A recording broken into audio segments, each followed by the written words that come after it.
stuff, but really those are the wedding. Like so if you get a nice continuity around you. So you think I'd just be library. Well, no. We're showing the team. Rich and huge being up that makes a I think it's about three. It was just yeah, not very many well. It's three for the take. So I really want to like let's try this thing but just the talk song. Oh like oh they got all the stuff you can say like taking spoke to what the fuck? Oh, it's like kind of just. I thought you were talking about that time. Like, I don't know. 11 to 12 is big. You're a little. Oh, you're a little drunk. Something like. Correct. And I'm saying. Yeah. Yeah. Yeah. You look at high rank specific, the obvious thing. You know, makes sense. Like, it's what's Lawrence Maddie and. Why do you part realism on it? But, you know, having done it, I'll tell you. It was fun. It was also fun. Resident Magic without this. So I feel like it was really fast. I can't say for sure what I've been here. I haven't even this. So that's something that none of your minds. This can take I your mindset. It's like 20 minutes. Why it is kind of brilliant. It's not. It's days. Which of those points the first interaction? Oh, it's both King James and I said, oh, you would bring the hundred people to be just well, yeah. Well, let's we have yeah. What's the vibe back in?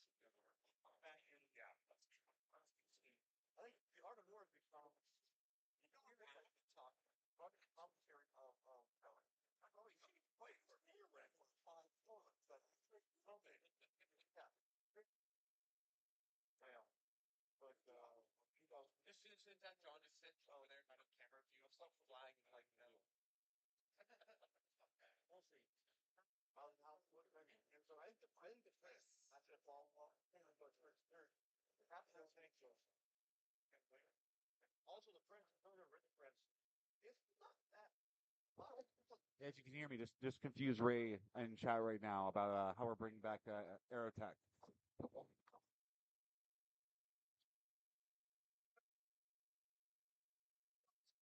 I doubt they're on. They do. I do every line. But no, that's kind of cool. There's enough. But no. Seems like I don't know what they're so today. I'm really excited to stay. And it's great to that's the controversy. So, Mike and 93. Yes. And then 5. Yes. The what? And that's it. Or is there more? Currently, yeah. Okay. Some people 4, 6 to 7 for now. It's right there. Battletech what you're sewing. Like actually, I don't know my dinner plans with John are. Okay. But if they don't coincide with that, I can tell you what. They don't. Obviously, I was like John shits. You can't make dinner or that. I'll see you that, but I feel fortunate with that. I was so happy. That's it, man.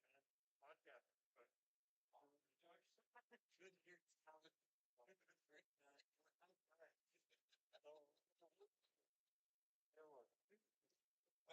Funny. It would have died.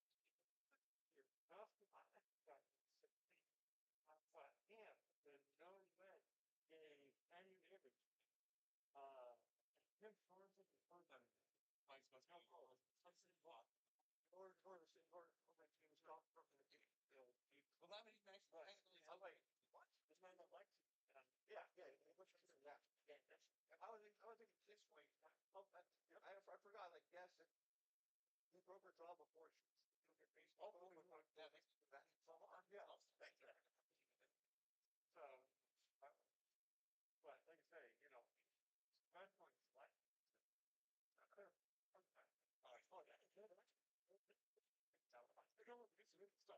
stuff. But he gave me a very good job.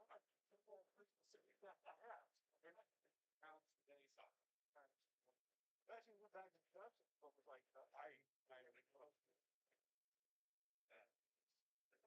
Honestly, like, I went to kind of go, yeah, I mean, sit on strike on Cyan looks good. me and Justin. That means there's a two for there. Yep. You're the bastard.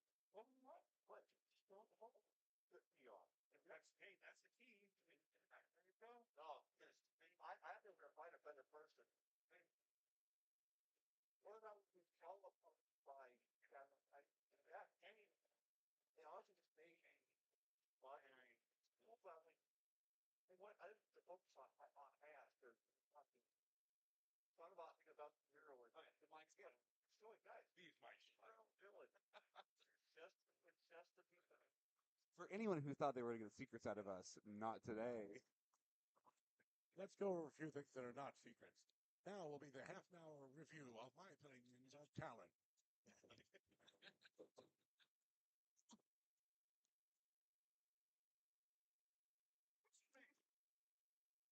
This is day 400 of conventions this week, right?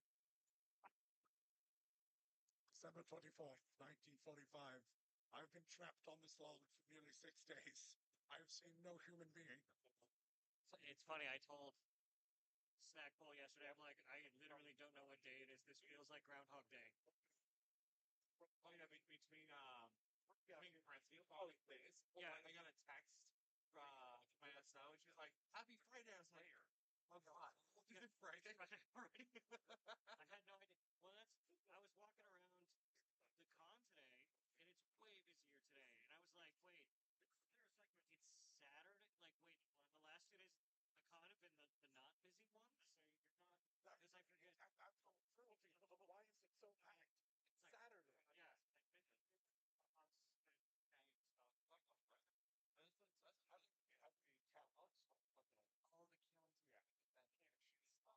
Yeah. That can't. She's stuck here. Yeah. The count still happening. Doesn't make a lot more sense.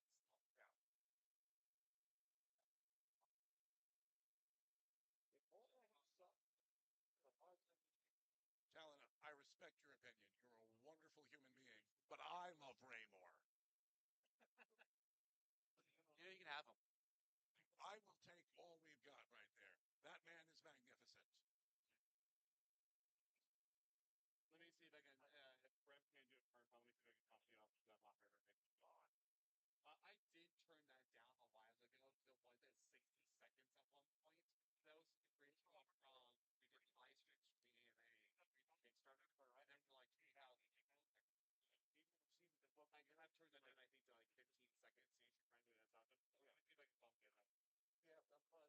Yeah, I'm fine. Well, well, watching now. Well, not now, but that's what the first one's actually done. I actually don't know how to. That's a bunch of them the year. What else is fun thing? I've never been The first university to actually. Oh, the good patch thing. First case, we didn't really all that article. For your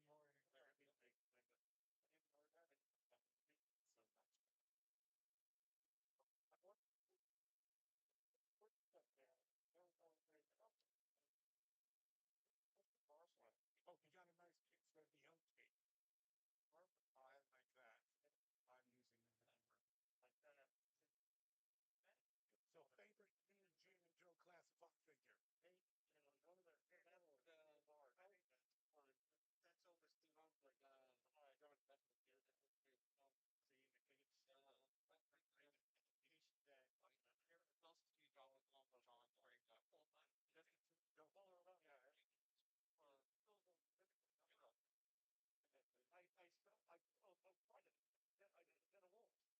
Oh yes, remember I just ate talking father, I was crap of for instance, running my end, found the little thing by the store where you textile because you got long and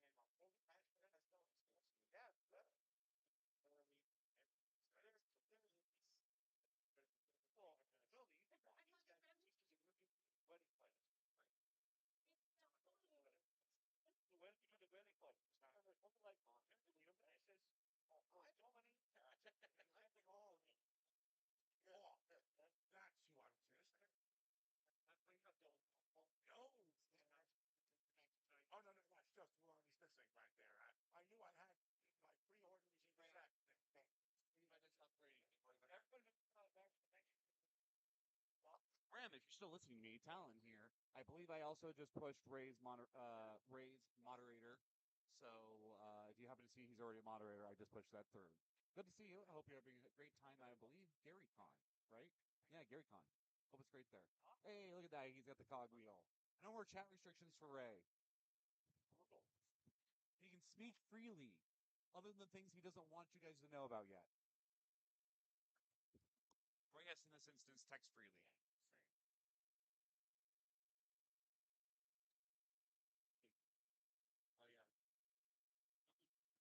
Oh yeah.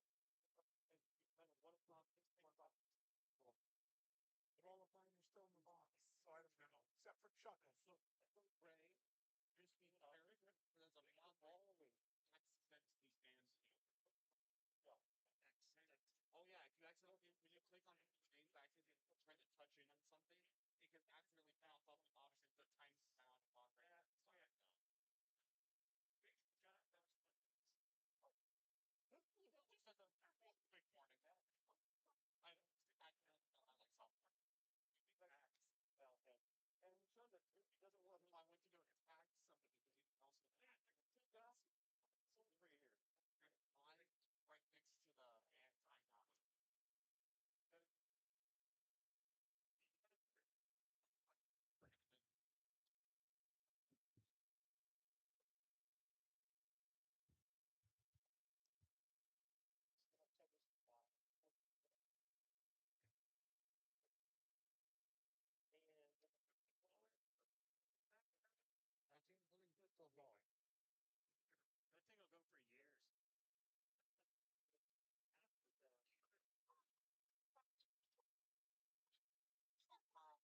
All systems manual.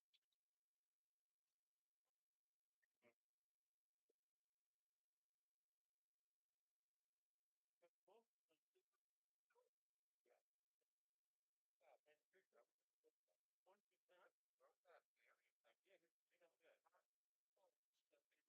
so you have to the right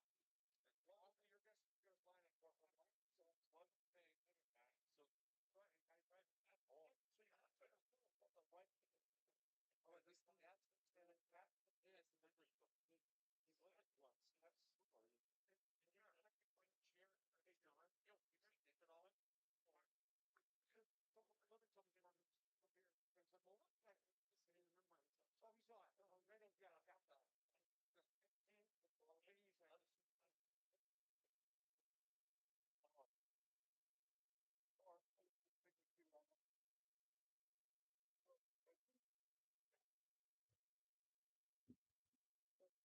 or Sending one copy to my cousin who's active duty. And I'm sending the other copy to my mother because she said, I've been waiting for a primer for Battletech for years.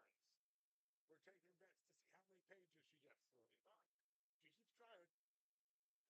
playing that game. Because especially if you're very difficult. I don't really I'm saying doing like I didn't get any page.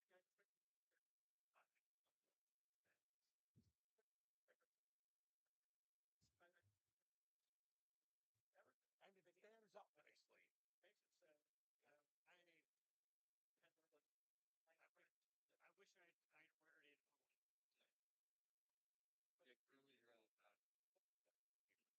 I wish I'd heard it. yeah, really real. So, fun fact about the Fox Patrol icon on the cape. Lauren did not recognize it this morning for being the Fox Patrol. He had to be told by somebody else. did he recognize Avanti's Angels? In fact, Randall recognized it faster than Lauren and said, "Man, you're getting special treatment again." And Lauren's only reply was, "Well, hell yeah." That sounds right to me. I think that makes every anniversary or every cake we have ever produced for here at the shows and stuff like that. I think every last one of them has had an Avanti's Angel symbol on mine since we started. That sounds about right. But this one was extra sweet. Both the quality and that was a sweet cake. That was pure sugar. I'm still on a little bit of a high. Raw frozen sugar. Audio's barely coming through here. We're No, not we actually we probably are turned very down low to keep the ambient stuff coming through. Oh no, we're just doing this for fun now at this point. Thanks, Ram.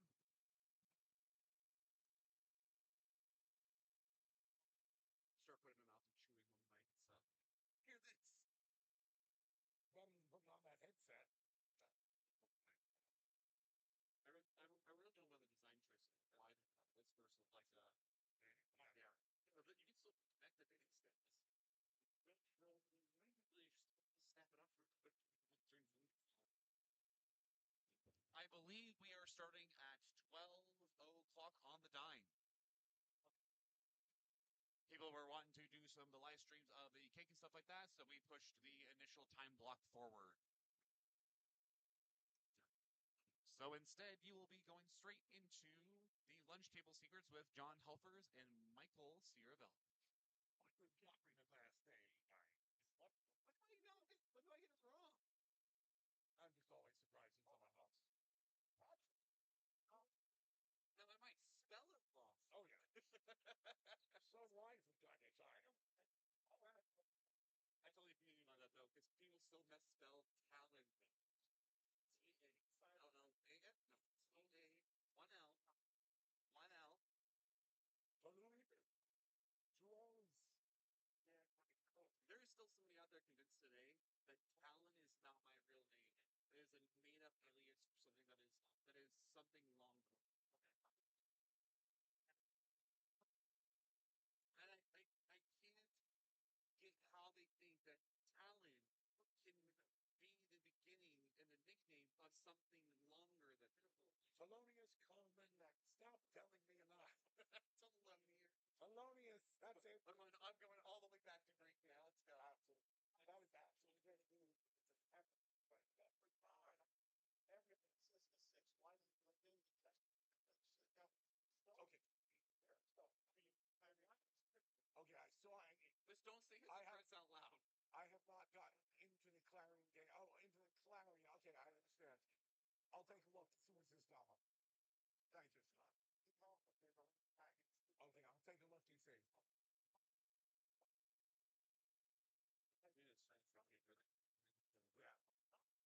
Yeah. And you let them know they can shut down that camera feed over there, and we can start prepping over here. First, of the Sopranos instead of jump off, see if that will really rain. My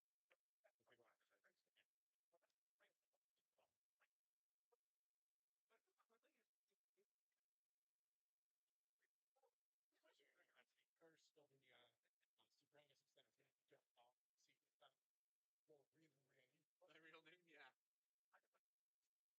So this is, We finally got a hold of first. That's happened. It's like the Khan's real name.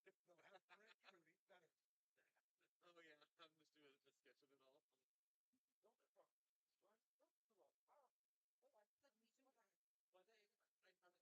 Yes. Yes. We're just sitting here and having fun with them. Here's Ryan back. Ryan back. Right. Is he back? Okay. Fire. What's on page 6? Real plan. Everything. Everything that you could ever want is on page 6 of Ill Clan, Volume 2. Everything and more. But what's on the jihad box?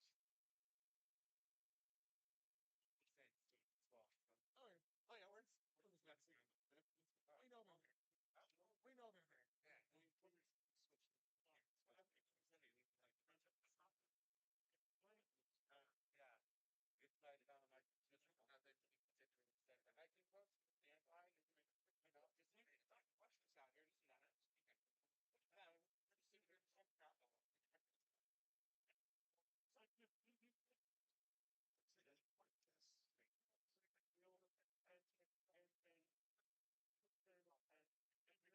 Page 6. That's this one. For those of you like me who cannot convert time very well, we will be starting in about 4 minutes. I hate converting time. So, especially when Some places do daylight savings. Some places don't do daylight savings. No. Call first. This makes the one I was going to become that. Here, one from well, yeah.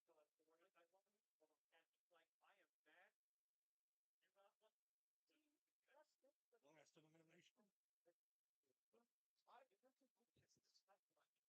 You're not what? Last elimination. Yes, Florian, that is in 5 minutes, not 1 hour. We will be beginning in, well, less than 5 minutes now, I believe, at that point. 4 minutes now. 4 minutes and counting.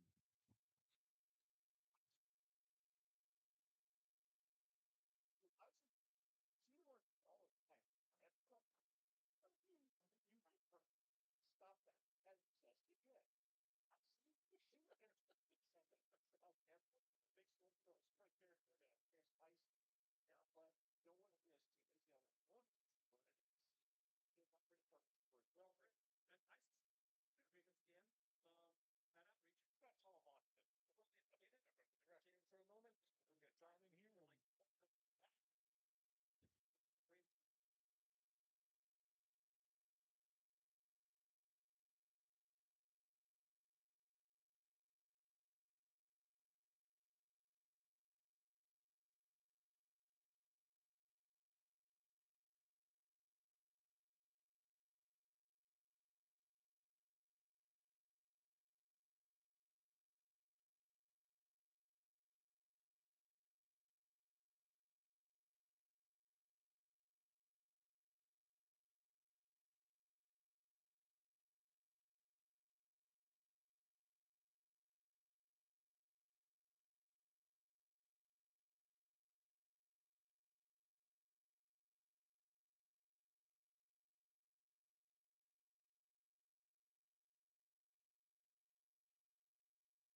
Good afternoon, folks. My name is Michael Ciravella, and we are back here at Adepticon Day 3.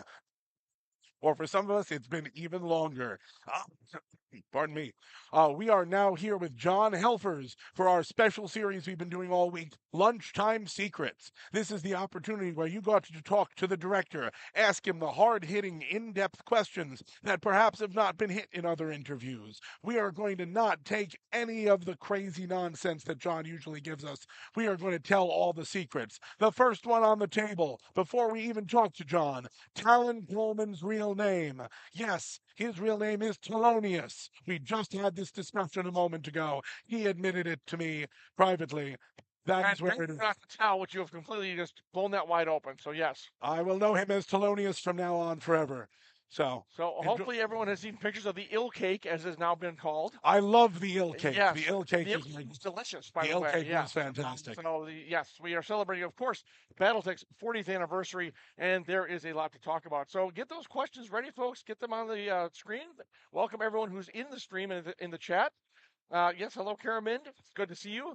Turbo Turtle, are you supposed to be working on your draft there, Craig? And taking a break? So, yeah, absolutely. So, are we doing this taking a broad BattleTech secrets, or are we focusing on a particular era? Oh, we're still focusing on fiction right now, unless, of course, there is a particular era of BattleTech that needs a little fleshing out, shall we say? Well, it's funny you should mention that, because I have mentioned this on previous streams, but I'm happy to do so again. If any of you, for some reason, have not watched the previous streams, I'm happy to announce that we are beginning a Jihad era fiction program. As you all know, and this has been something the fans have been asking for a very long time, the Jihad era, of course, did not have, I don't think, any fiction, if I'm not mistaken, because very limited. What they were doing with the hero clicks and all that stuff. So, this has been an idea long gestating in my maybe febrile mind, might be more accurate, fertile mind, I'm going to say, that I thought this area was, of course, this area was completely underserved and has the potential for so many magnificent stories.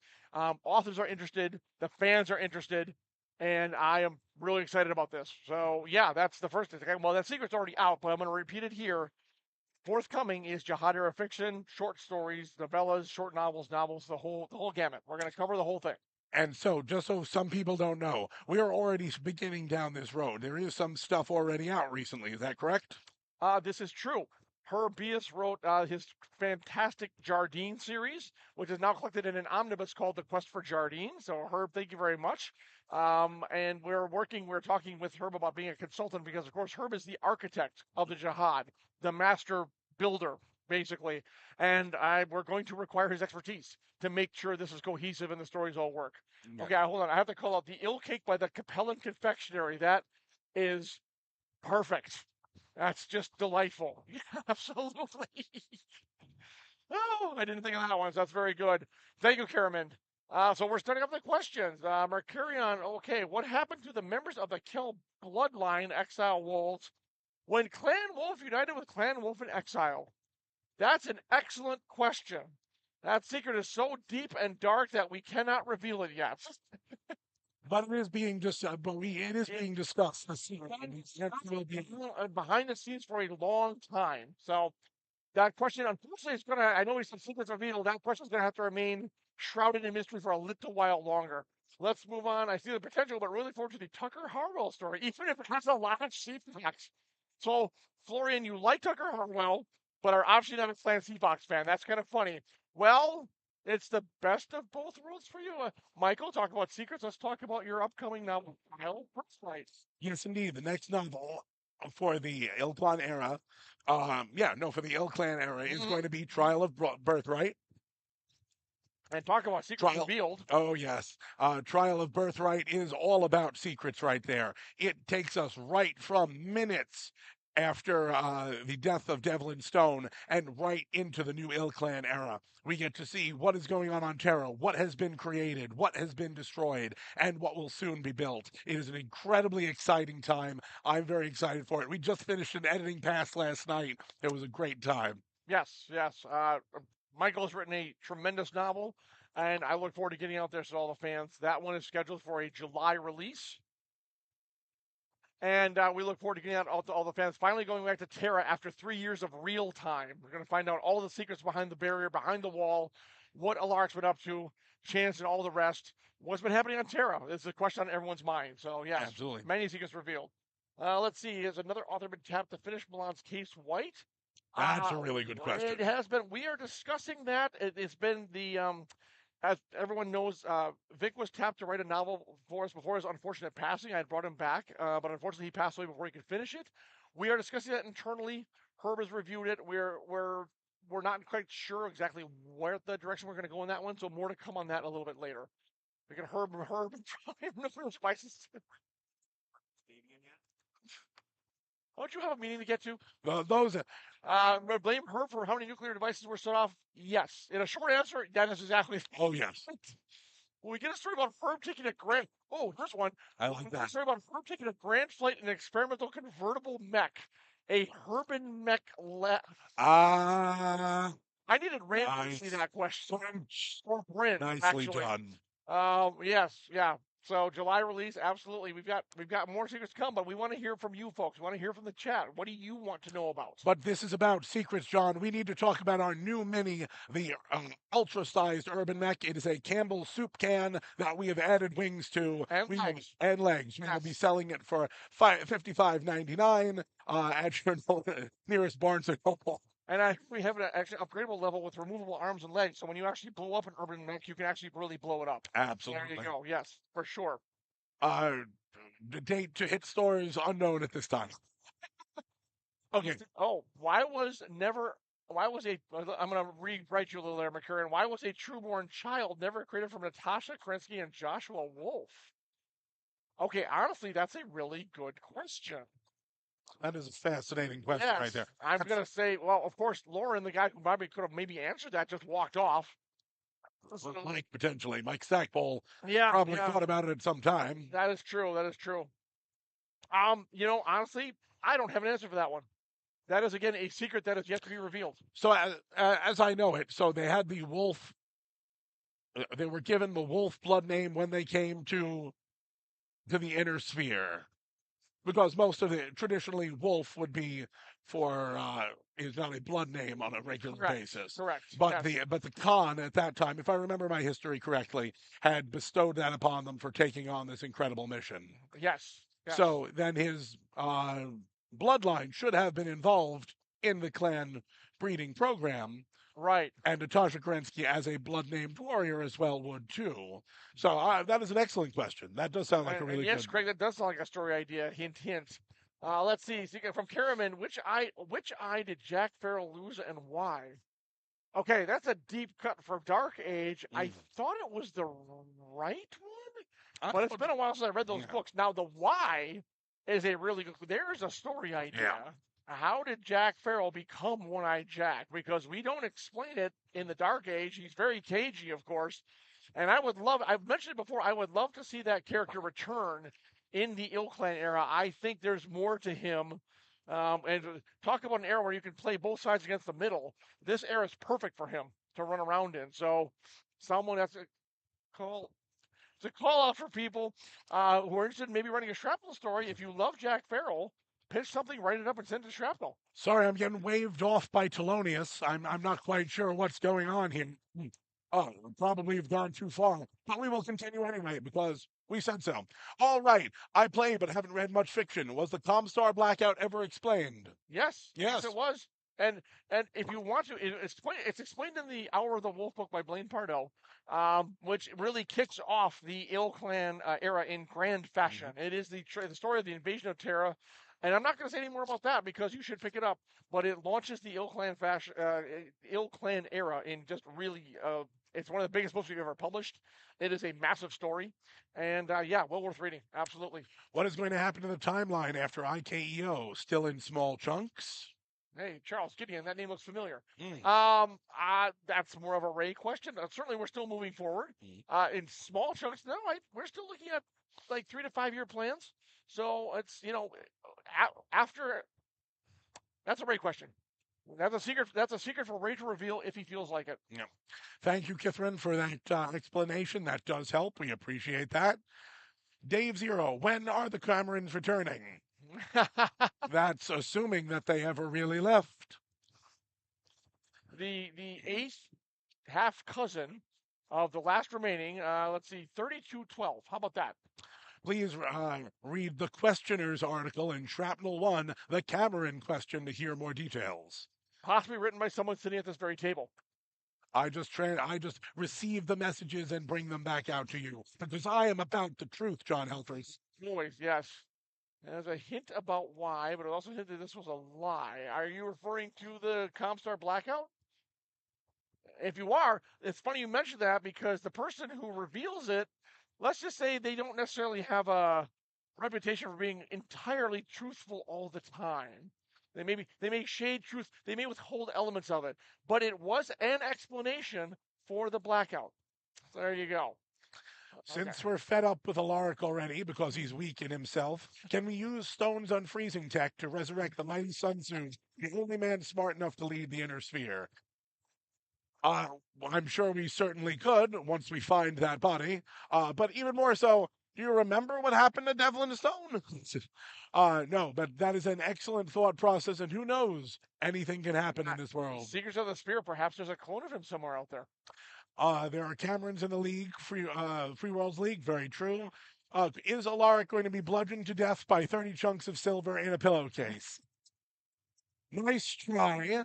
But we do have one of the things that we will give you right now, I think John and I both agree, is Alaric has now risen to where he wants to be, but it is always a long fall when you get to the top. And once again, Trial of Birthright and some subsequent pieces we're going to be seeing right there. The road is not smooth, and we're going to be seeing a lot of changes very quickly. Okay. Carmen wrote back as her comment was about Jack Farrell.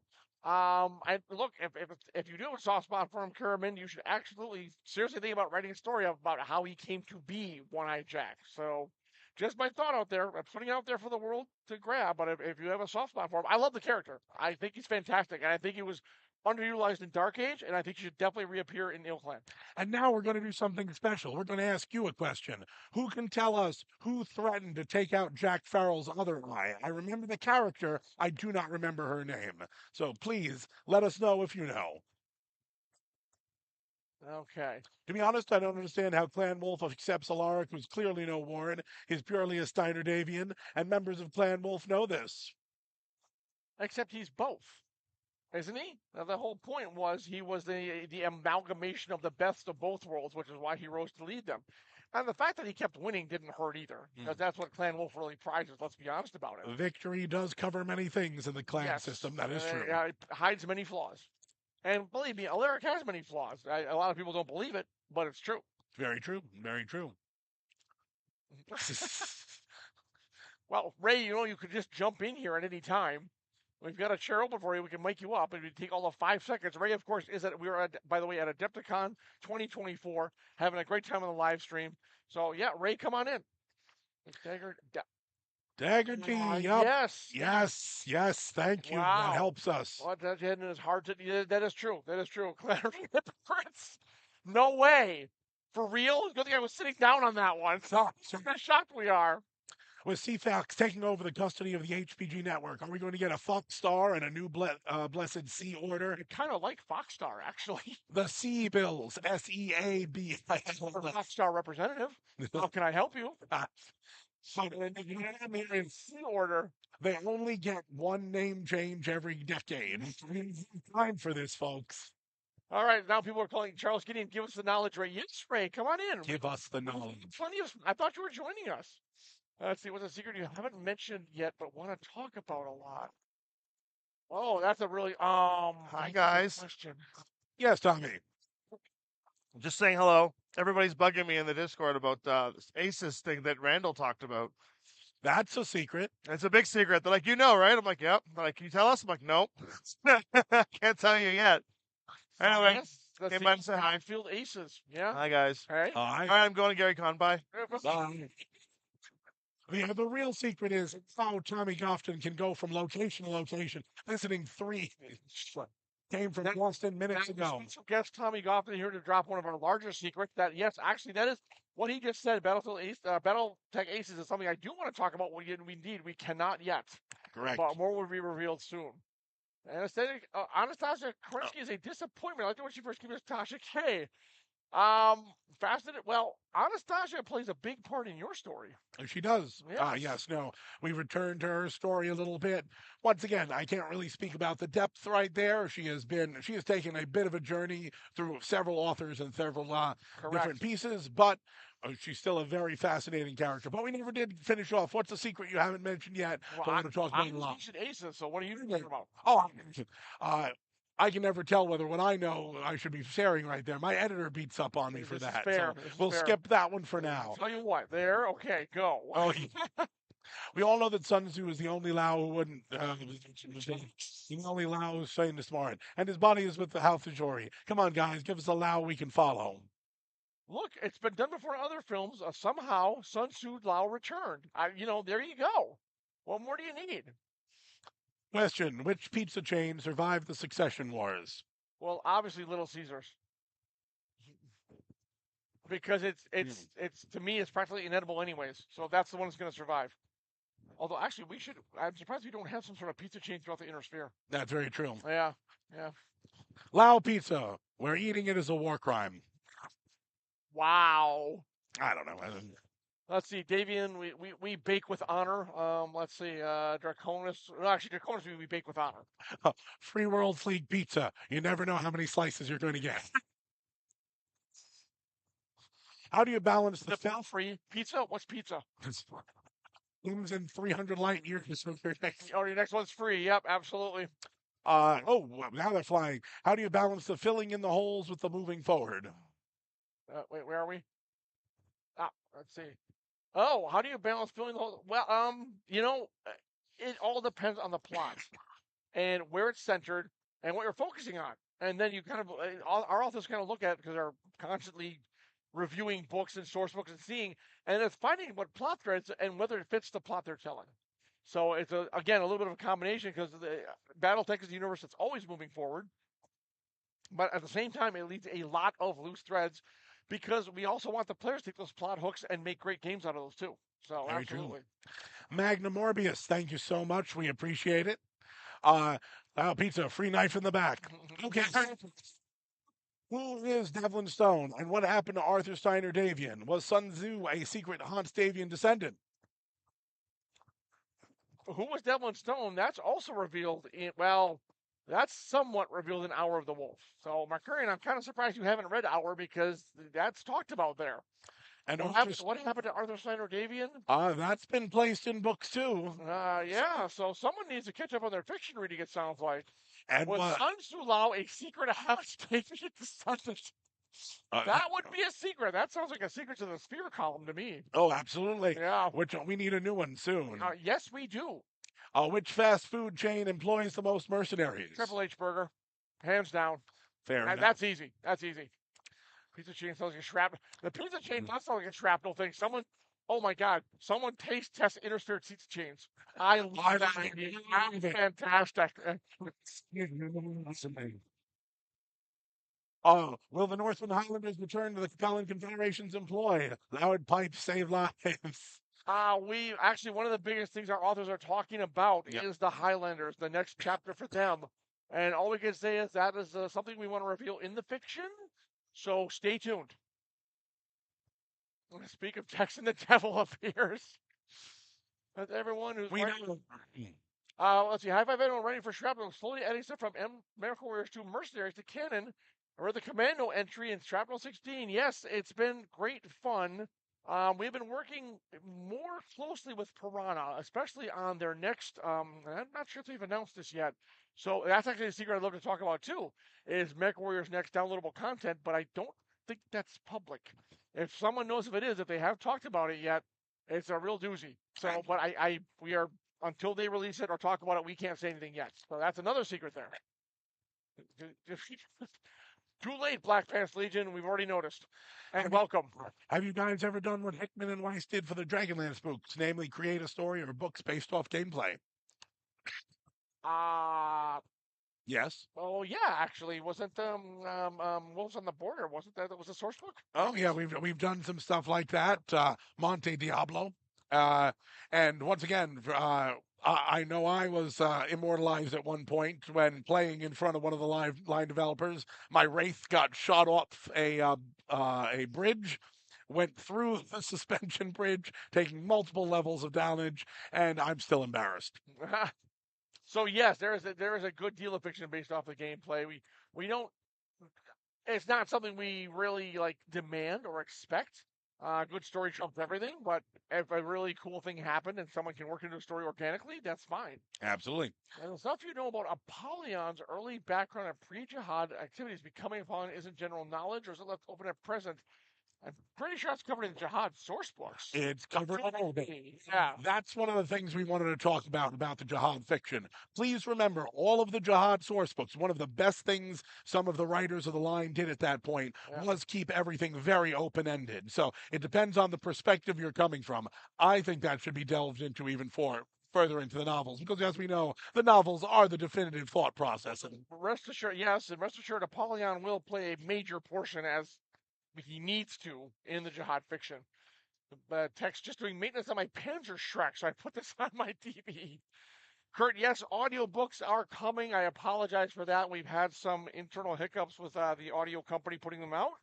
I hope you have picked up No Greater Honor, Anthology, which our new company that we're working with put out to excellent sales and reviews. So, but yes, there is absolutely more coming. So the one with Duncan Fisher, Turbo, you're gonna have to be a little more clear on that one. I'm not sure. Clans has been announced. Thank you, Kithran. So yes, we have been working with Piranha on the Clans downloadable content story. It's very exciting. Smoke Jaguars from the Clan Invasion all the way. I think it's to Luthien. Yep. And I'm not going to say anything more. The plot sounds just incredible. Those guys put together great work, and we've been pleased to see behind the scenes photos. Their motion capture is tremendous. It should be a fantastic game when it's out there. So yeah, Drunken Fisher. I have heard rumors Mike Stackpole did live.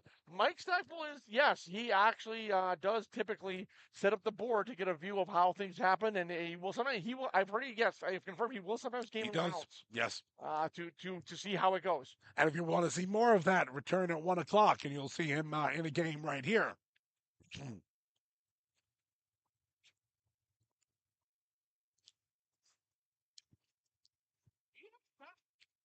In fiction, and we should. So, you? John does not always remember all of the books that he edits. Grey Lodge Protocol, and That was on the Highlanders. that was not only the Highlanders. It wasn't just the Highlanders running around the board by themselves. Wow, folks. Yes, I'm fairly sure that's correct. Grey Watch Protocol and Paid in Blood, if you want to see a little bit of that. But more McCarran's fiction, I completely agree. Especially since I seem to remember a very interesting picture in a source book that people were talking about for a while there. So, quite a stir, absolutely.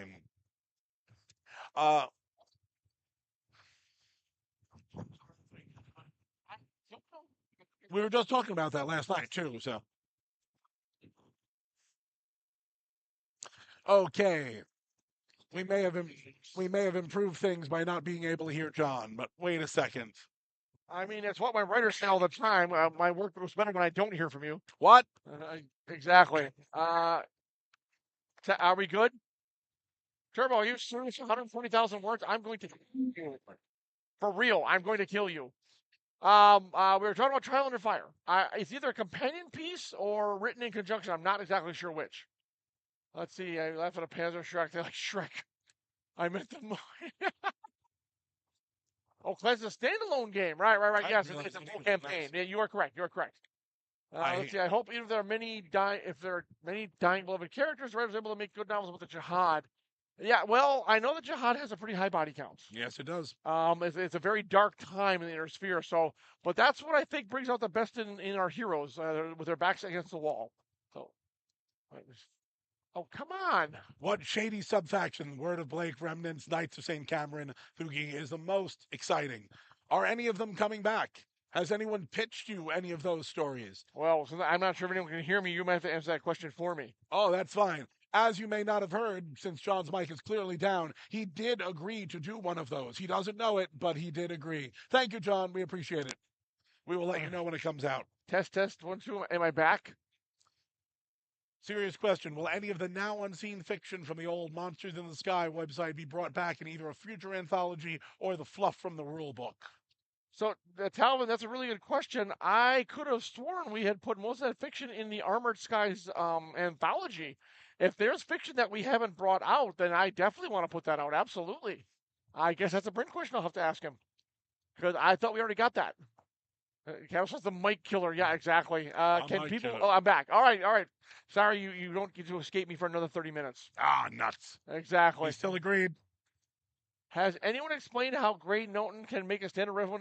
Look, Gray's just that good. It doesn't need explanation. He's just that good of a mech warrior. I don't know if I believe that one. I seem to think. Are you saying there's some sort of mystical connection he has with his mech? I think there was another. Am I tied up? There we go. Hold We're the done. cord We're right done. there. I'm not trying to pull John's cord out. No, but I still think that he was using some advanced tech right there. I know it was hinted. No, I mean, this is Solaris. You can soup things up to a crazy extent, and a rifleman is still a rifleman. I love them; they do well, but I would not have expected a rifleman to be the big winner in Solaris at that time. Okay, then that is one of the secrets that maybe needs to be revealed. Was Gray actually cheating? Indeed. Let's Well, see. not cheating. All's fair in love. So there's a lot more. All right. Well, Talvin, thank you for letting me know. I will look into that because yes, it should be available. Absolutely. A novel about Grey Norton's time as Solaris champion. I would love to see That'd be more a fun Solaris book. fiction. That would be really good. Now the only question is, maybe I'll have talk to Mike about a Warrior prequel. That could be a Warrior trilogy prequel. That could be very interesting. Yeah. Race to the pools. Oh yeah, Talbot. I definitely will. Absolutely, for sure. I'm glad to hear this. I confess I didn't know whether that fiction had been saved. Hopefully it is. And yeah, let's see. Race to not just the jihad with a high bounty count killed. Yeah. So the Blackthorns have also come up in discussion at this convention. I don't know if anyone knows. Jim Long is here. I got the chance to meet him, and he's a fine gentleman. And Also designing a very nice one game of the for us. one of the secrets we're revealing is we are in serious talks to have him return to writing BattleTech fiction, and that may include a certain BattleTech unit that is a fan favorite and people have asked about for many years. So we're gonna see what we can do about that. Love the Dragoon's cap. What do we get? The Steiner Scout Lance Pack 2 Atlas 2 Banshee 3 Estus. Your guess is as good as mine on that one. That is a Randall question. I think it should be the Heavy Scout Lance Pack. Oh. No, I'm sorry, Assault Scout Lance Pack. Sorry, my bad. But yeah, absolutely. Perfect time to clear the deck for people who had character arcs left. Indeed. Are there thoughts of a Solaris? Yes, actually, we are doing a Solaris-centered shrapnel issue. I think Phil said it's the next one. I think it's 17. I think it's 17. Maybe. But yeah, that's already in the works. Mario prequel is Sword and the Dagger gives it this is the setup for the enhanced launches of the fourth floor. Well, that's the big picture item, but a Solaris themed novel. Yep. Gray Norton before Justin gets there, or even Justin there, could be a lot of fun. Well, Catherine's talking about Sword and the Dagger. Yeah. I know, but I'm sure that's all politics. Oh, yeah. Which also, it's not in print. We've been talking about getting back with the estate to see if we can somehow pry the rights loose. We'll see what can happen there. Any working out for getting early novels back in availability? Infamous Far Country. That is unfortunately at a standstill. There are a couple BattleTech novels. Sword and Dagger we mentioned. Far Country, and I believe Star-Lord is also. I like Star-Lord. Okay. It is also unfortunately unavailable. The rights holders have been reluctant to sign those over. So we keep, every so often, every couple of years, we go back to them and see if they've changed their stances. So far, not much luck, but we keep trying. I feel all the novels should be in print because they deserve to be, and readers deserve to make up their own minds. That is very true. And how goes your own novel, Far Country 2? Far Country 2, Chicken Boogaloo? Chicken Boogaloo. Yeah, well along, absolutely. The chickens have now formed the hive mind, and they, of course, are preparing their invasion of the inner sphere. It's going to be glorious. Giant chicken coops going everywhere. So, hey, John, any plans to bring back more Battlecore? Also, I'd like to see if Lauren can finish Shadows of Faith. God, I would love to see if Lauren can finish Shadows of Faith, but that is a secret that you'll have to ask him directly. Yes, there are plans. There's a lot of Battlecore fiction also, speaking of fiction that's not out there, that Phil and I are trying to go through and bring out. We have entire novels, serial novels published on Battlecore that I want to publish. It's a daunting task with both Phil running shrapnel, myself overseeing everything, the novel line and everything else, and Shadowrun and Leviathans. Battlecore does not get as much love as we want to give it. We are working on it though. Yep. Did anyone ask what you had for lunch? Not yet. We're at Adepticon. But We don't eat again, I had the ill cake and it was delicious. the ill cake, yes. By the Capellan Confectionery. Ah, I thank Kiriman for that one. They came up with that one and it was brilliant. Said it was a copy of Sword and Dagger. Wow, oh wow, Kithrin, you have all three of them. That's impressive. What happened with the warship, Arthur Steiner Davy, in the novel was destroyed? I never was like Blake's word or one of the two civil. So was that destroyed in the Jihad? Maybe that's the ship. Someone mentioned Legends 2, Legacy 2 about a warship. Maybe we do the Arthur Steiner Davy, except that might not be long enough. We got to go way back. We're thinking about doing Legacy 2 about a warship and the warship through the centuries. That could be a lot of fun. So I'll have to look into that. Let's see. If I sacrifice my firstborn to Cthulhu, okay, interesting start, Magnum Morbius, or any of the cosmic horror of your choice, can we please canonify the Earth Lamb? R2D2's unlucky cousin is a lovable lamb conversion. I mean, Magna, all you got to do is win over Ray. If you win over Ray, who I know is lurking in this chat right now, if you sacrifice your firstborn to Ray, that might be what pushes him over the edge. There you go. So Legacy 2 about a warship, clearly the LCS Invincible. Interesting. Interesting. Okay. If that Not has a a bad long enough idea. pedigree that it covers, it needs to cover a good half dozen eras. And if that's the one, that's very possible. Very possible. It looks like Ray Arostia has said no. I am going to assume that was to the comment before, which is last ship standing, which means much more battle space. And more warships. And the urban mech lamb is going to be canonified. There we go. Yeah, perfect. Absolutely. Thank you, Ray. We appreciate you, sir. It's all good. Not much of the Jihad materials out in Germany. Oh, you mean like the source books, Mercurion? That you didn't get those either? That's kind of a shame. Don't think that Evil on Me, the Discord servers came up with that. Let's see. Yes, it would have to be the UK. Well, then I guess for Greenland, it's going to be the Invincible. I'm fine with that. That sounds good. Can we get another Manassas type story? 300-year misjump warship dropships. I'm gonna have to ask you. The Manassas. Yes, is that one of them that disappeared? Yes, it was. I believe if I'm thinking of that correct, was the one of the expansion books right there of a single scenario where one of the jump ships jumped into a not different realm, but outside of the regular area of the sphere, and it was a fascinating one. It was a fun one there. Now, I don't remember all the details. Now, that was honestly, and I'm really maybe someone's pitched this, but it just didn't get past editorial.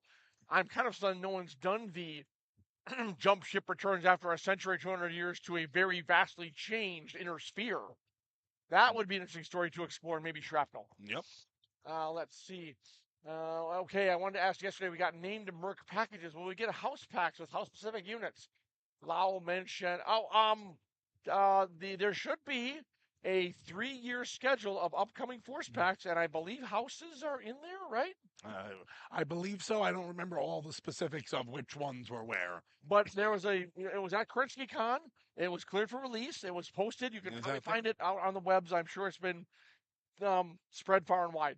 So I can tell you we've got the next 3 years of force packs pretty much set. Very true. And the book was titled Living Legends. That was the one with the Manassas. Yes. Okay. That's a nice little source book if you haven't looked at it.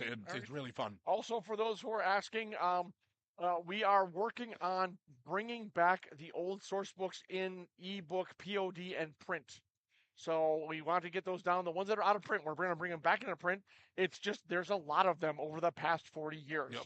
It is an immense trove of incredible material, but we want to be available for all you folks in whatever format you want to have it in. So, yeah. Let's see, Charles, it's on early Easter present. Thank you, Talwin. Thank you very much. All right. Let's see. Poofed into the Huntress system. I see. Whoops. Let's see. Fate of the Arthur SD was detailed. Arthur was in one of the Jihad source books. Okay. Yeah. Yeah. Faction Force Pack. Thank you, Ray. Ray, I don't know why you just don't come over here and grab a microphone. It's hopefully okay. Submission. No. Ray is not I doing want- it. We yeah. are having them proof. Ray has much more important things to do than proof old source books. We have people for that. It's all good. Absolutely. Let's see what else we got here. All right, folks. Not only do you have the two of us, but you've got Ray as well. He had his full hour yesterday, but we're getting some good ones here. Just pop that in there. We will pass that through. I was trying to predict who would be in Legends 2 just to see how many I could guess correctly, and it's been kind of tough. Are there going to be a lot of deep cut characters in that one? Yes. We've got some deep cuts. Yes. Always the Legends books are a fantastic grab bag. Some old favorites, some new ones, some surprises. Boy, the last one certainly engendered a lot of fan discussion when a certain non-blood named Jade Falcon Warrior was not included in it. And boy, the fans let us know about it. So hopefully they're in this one. I don't know. I haven't flipped through it yet. Absolutely. I actually have a few articles in there. There are definitely some deep cuts. All right. Yep. Ray knows better. Craig, that's true. That's very true. So Ray Lowe. Come on, folks. We got about 20 minutes left. You surely must have more questions. Battletech is 40 years old. Dig deep. Dig out those old source books. And anything you've ever want to know or about upcoming things. We won't be able to answer everything. You know what? Actually, I do have a secret I can reveal. Go for it. So, and speaking of one of the source book things we're doing, we have gotten our hands on pages of the old comic book series. Ooh, yes. And we are looking at releasing those, which I'm actually very much looking forward to. I think it's going to be a lot of fun. So that's forthcoming along with the source books and Battle Core. Yeah, my plate is overflowing. Let's see. It's probably sitting. How do authors come up with new camo specs? Do they visualize it or just write something and have an artist interpret? Let's ask an author who's sitting right next to me. That's you. That's me. Yes. Well, sometimes we need to go with what has already been designed. And once again, camo specs is usually quite a bit ahead of us. But if we need to create a new unit, sometimes it does come where the chicken and the egg is the question. And at that some point, we bring the color scheme to them. Usually, it's just best and easiest to give them some potential colors or give them some guidance, and they will create something magnificently. Each and every one of them is an artist in their own right, and I personally trust their hard work there. Magna, just +1 to your comment. That was perfection. How prevalent will Comstar and the Splinter factions be in Ill Clan in 3250? Not. Never say never, folks. You can keep the hoping. word of Blake be with you. Sadly, stories about warships and battle armor users have become rare. I mean, Caleb Davian, Calandra Kell, war tanker. Why not battle armor? That question started to move past.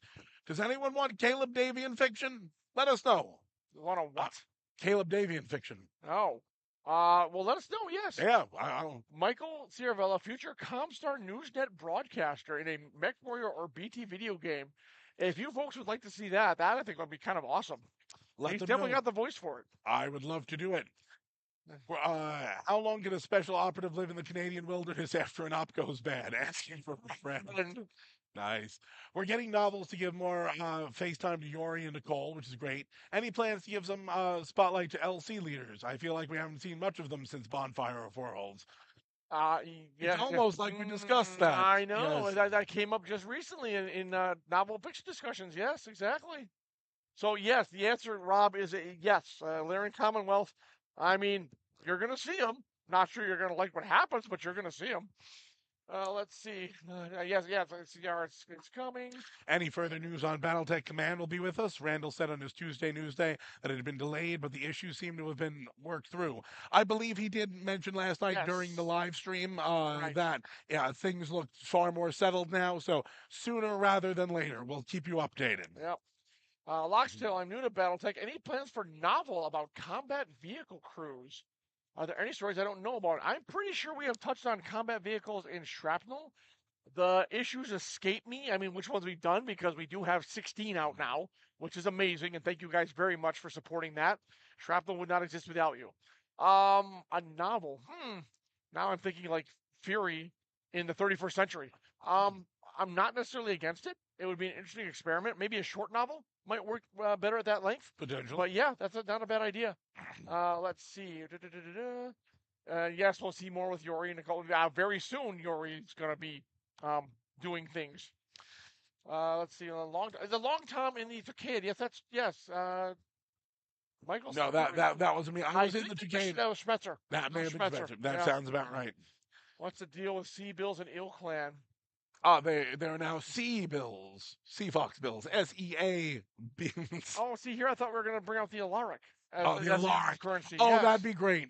Yes. I'm burning my Alarics. Yes. Will House Steiner become a worthy Archon that rescues the Lyran Commonwealth to the superpower status?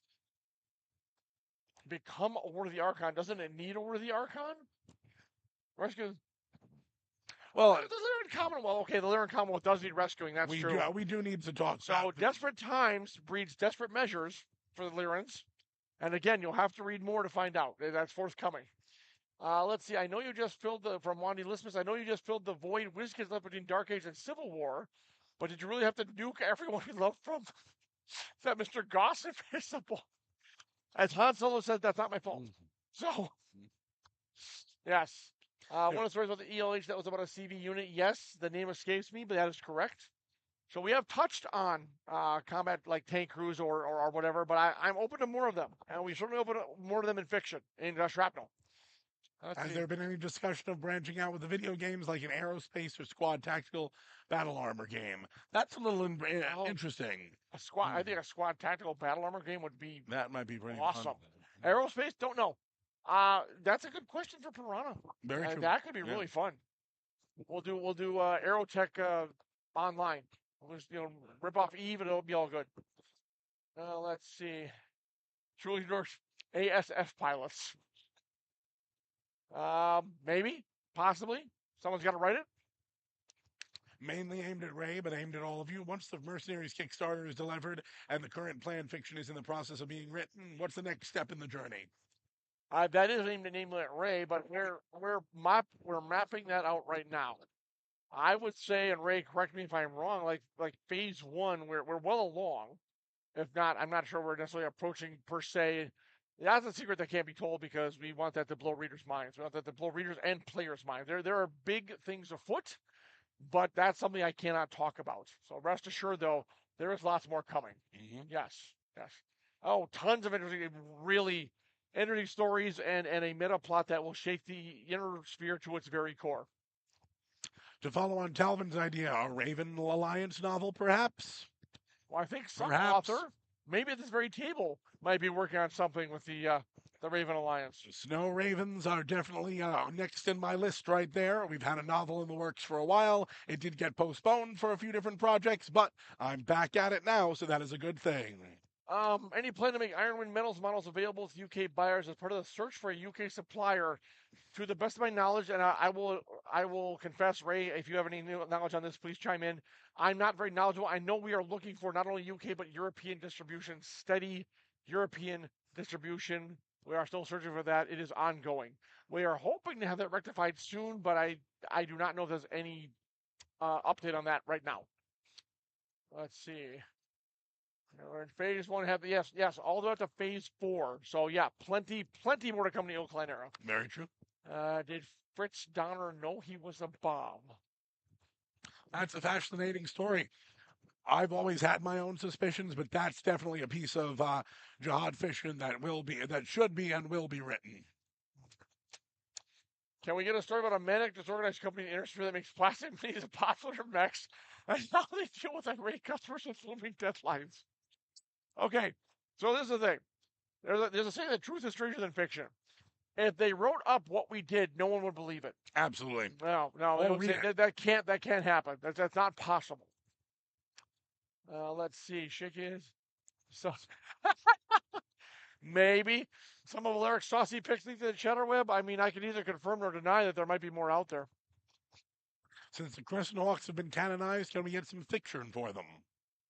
We did a Crescent Hawk story in Shrapnel recently. That's a Phil question. Right? Someone tell me. We did a Crescent Hawk story recently, right? Yeah, I believe so. Where can we find a chronological list of Shadowrun fiction? If you're talking about publication, that's in the back of every Shadowrun book that's currently out. So there you go. Buy your ebook. Look in the very back. Ludwig Steiner. Oh my God, that is a hell of a handle. Not gonna Okay, lie. folks, we've got about 15 minutes left to get in your last questions. Once again, it is John Helfers, the executive editor. My name is Michael Ciravella. We're happy to answer your questions and tell you these secrets on your lunchtime that you really want to know. Rob, yes, the Crimson Hawks were in Chapel 15, and it was a hell of a story, as I recall. Oh, 15, yes, our all merch issue. Yes, that was great. We brought them back. Yep. Is the Magistrate going to split from the Cappies in the Ill Clan era? Oh, wow. They are so intermarried at this point. It would be a yeah. fascinating question. We know that they're going to have to face quite a few things over the intervening year. Right. Will you ever fill the story void before 3025? That's a really good question. Possibly. Never count that out. FanPro tried. Will you ever translate the novels they published, like Clan Founder? So, on that note, I have 2 translated German novels on my plate. Again, my plate overfloweth. We are working at publishing those as a test run and seeing how they do. And it is my hope to bring all the German novels, the original German published only, into English. Yes. Their stories deserve to be told. Ray may have an apoplectic fit, but it is my hope they will also be canon. We will be running them through fact check and seeing what was done over there. It's going to depend on what fact check comes back with and whether we can make them work or not. So Ray, of course, is final authority on whether they're canon or not. I would prefer them to be, but I defer to him. Sorry if it's already been answered already, but any chance of a follow-up book to Damocles sanction? Well, gosh. Absolutely. Yes. We just need to get through the Snow Ravens and another great house. Yes. And then potentially Michael's plate is loaded, but I'm sure he'd love to return to see yeah. about that. The Davians versus anyone. This is Combine. Draconis, that's it. House Karita. Yes. Indeed. He had a blast writing that. We had a blast putting it together. And I think that's due a sequel. Yeah, there's just too much ongoing in that area, but there's too much going on in every area. Oh yeah. We try to cover as much as we can, but it's difficult. There's so many great stories happening right now. Yes. We get to as many as we can, but it's all we can do to keep up right now. It's just they're bringing them out faster than I can put it out. Let's see. Michael Broadcasting. Shadow Novel 2XS was cult. Sadly, he was standalone. Second book about the man for 2XS was not as good as the first. I mean, the second one did take kind of an abrupt turn. I think it still stands alone as a great Shadowrun novel. It is different. Derek Montgomery goes on vacation. He gets involved in skullduggery in Hawaii, but I still think it's a fantastic novel. Let's see. Youngblood Battle of Luthien. I've tackled this show with some quality problems. Hey, someone did ask about Shadows of Faith, buddy. Lock safe up here. Uh-huh. Wait a second. Den of Wolves is now a trilogy. News to me, but sure, we can talk. Yes. It'll be the Lost Jihad novel. Stalking is fairly some time stalking thing. Uh-huh. A stalker. For those who wondering, we've been joined briefly by Lauren Coleman, and now he's flitted off again. Or not. Any intelligence units being hinted at for the Ill Clan era? I think we've got one or two right there. We had one in Damocles Sanction that yes, see more of. And Brian Young's Voidbreaker takes us deep into Seacock's intelligence. Yep. Indeed. Let's see. Give us an update on the outstanding Honor and Glory public. Neon, the only thing left for Honor and Glory is Jason Hansa's Strength of the Pack, his serial novel, which, of course, Jason, I love the man, but he overwrote like by half. But I am working on that. That is the last step that needs to be finished for Honor and Glory to be wrapped. So we are working on it. He gave me so much more. I think there's actually going to be a follow-up to that. So we'll have enough. He's following in Randall's footsteps. Give Randall one source book, he writes 2. Give Jason one story, he writes 2. So I'm looking forward to it, of course. It'll be a lot of fun. Let's see. What's the German? If you're a brand new author, is it better to try and use big name established characters or try to carve out your own small niche somewhere in the lore history? That is a great question. And I'll answer. I've also been a tie-in writer for many years, so I can answer this. I've written with lead characters in a series. I have carved out my own. I suggest until you get kind of your I'm going to call them the mech feet. Yep. Until you get your mech feet under you, you pick somewhere out that no one's really explored and make it your own. Create your own characters. Take a world that not much has been written about and start populating it. But do it, make your own stuff until you kind of get comfortable working in the what we call the intellectual property. In this case, BattleTech. Once you've got a few stories under your belt, then you can start moving into the higher politics because those are, to be honest, and I think Michael will agree with me, they're fun to write, but they are quite complicated. Incredibly so. And as Yeah. much as fun as it can be to write spine characters and vital characters right there, there is so much you need to know. There's so many different interpretations as different artists and authors work with them. It is a challenge each and every time. A Yes. fun challenge, but if you're just getting started, creating something out of whole cloth can be actually a little bit easier. Right. Charles Gideon, what's Schmetzer's next project?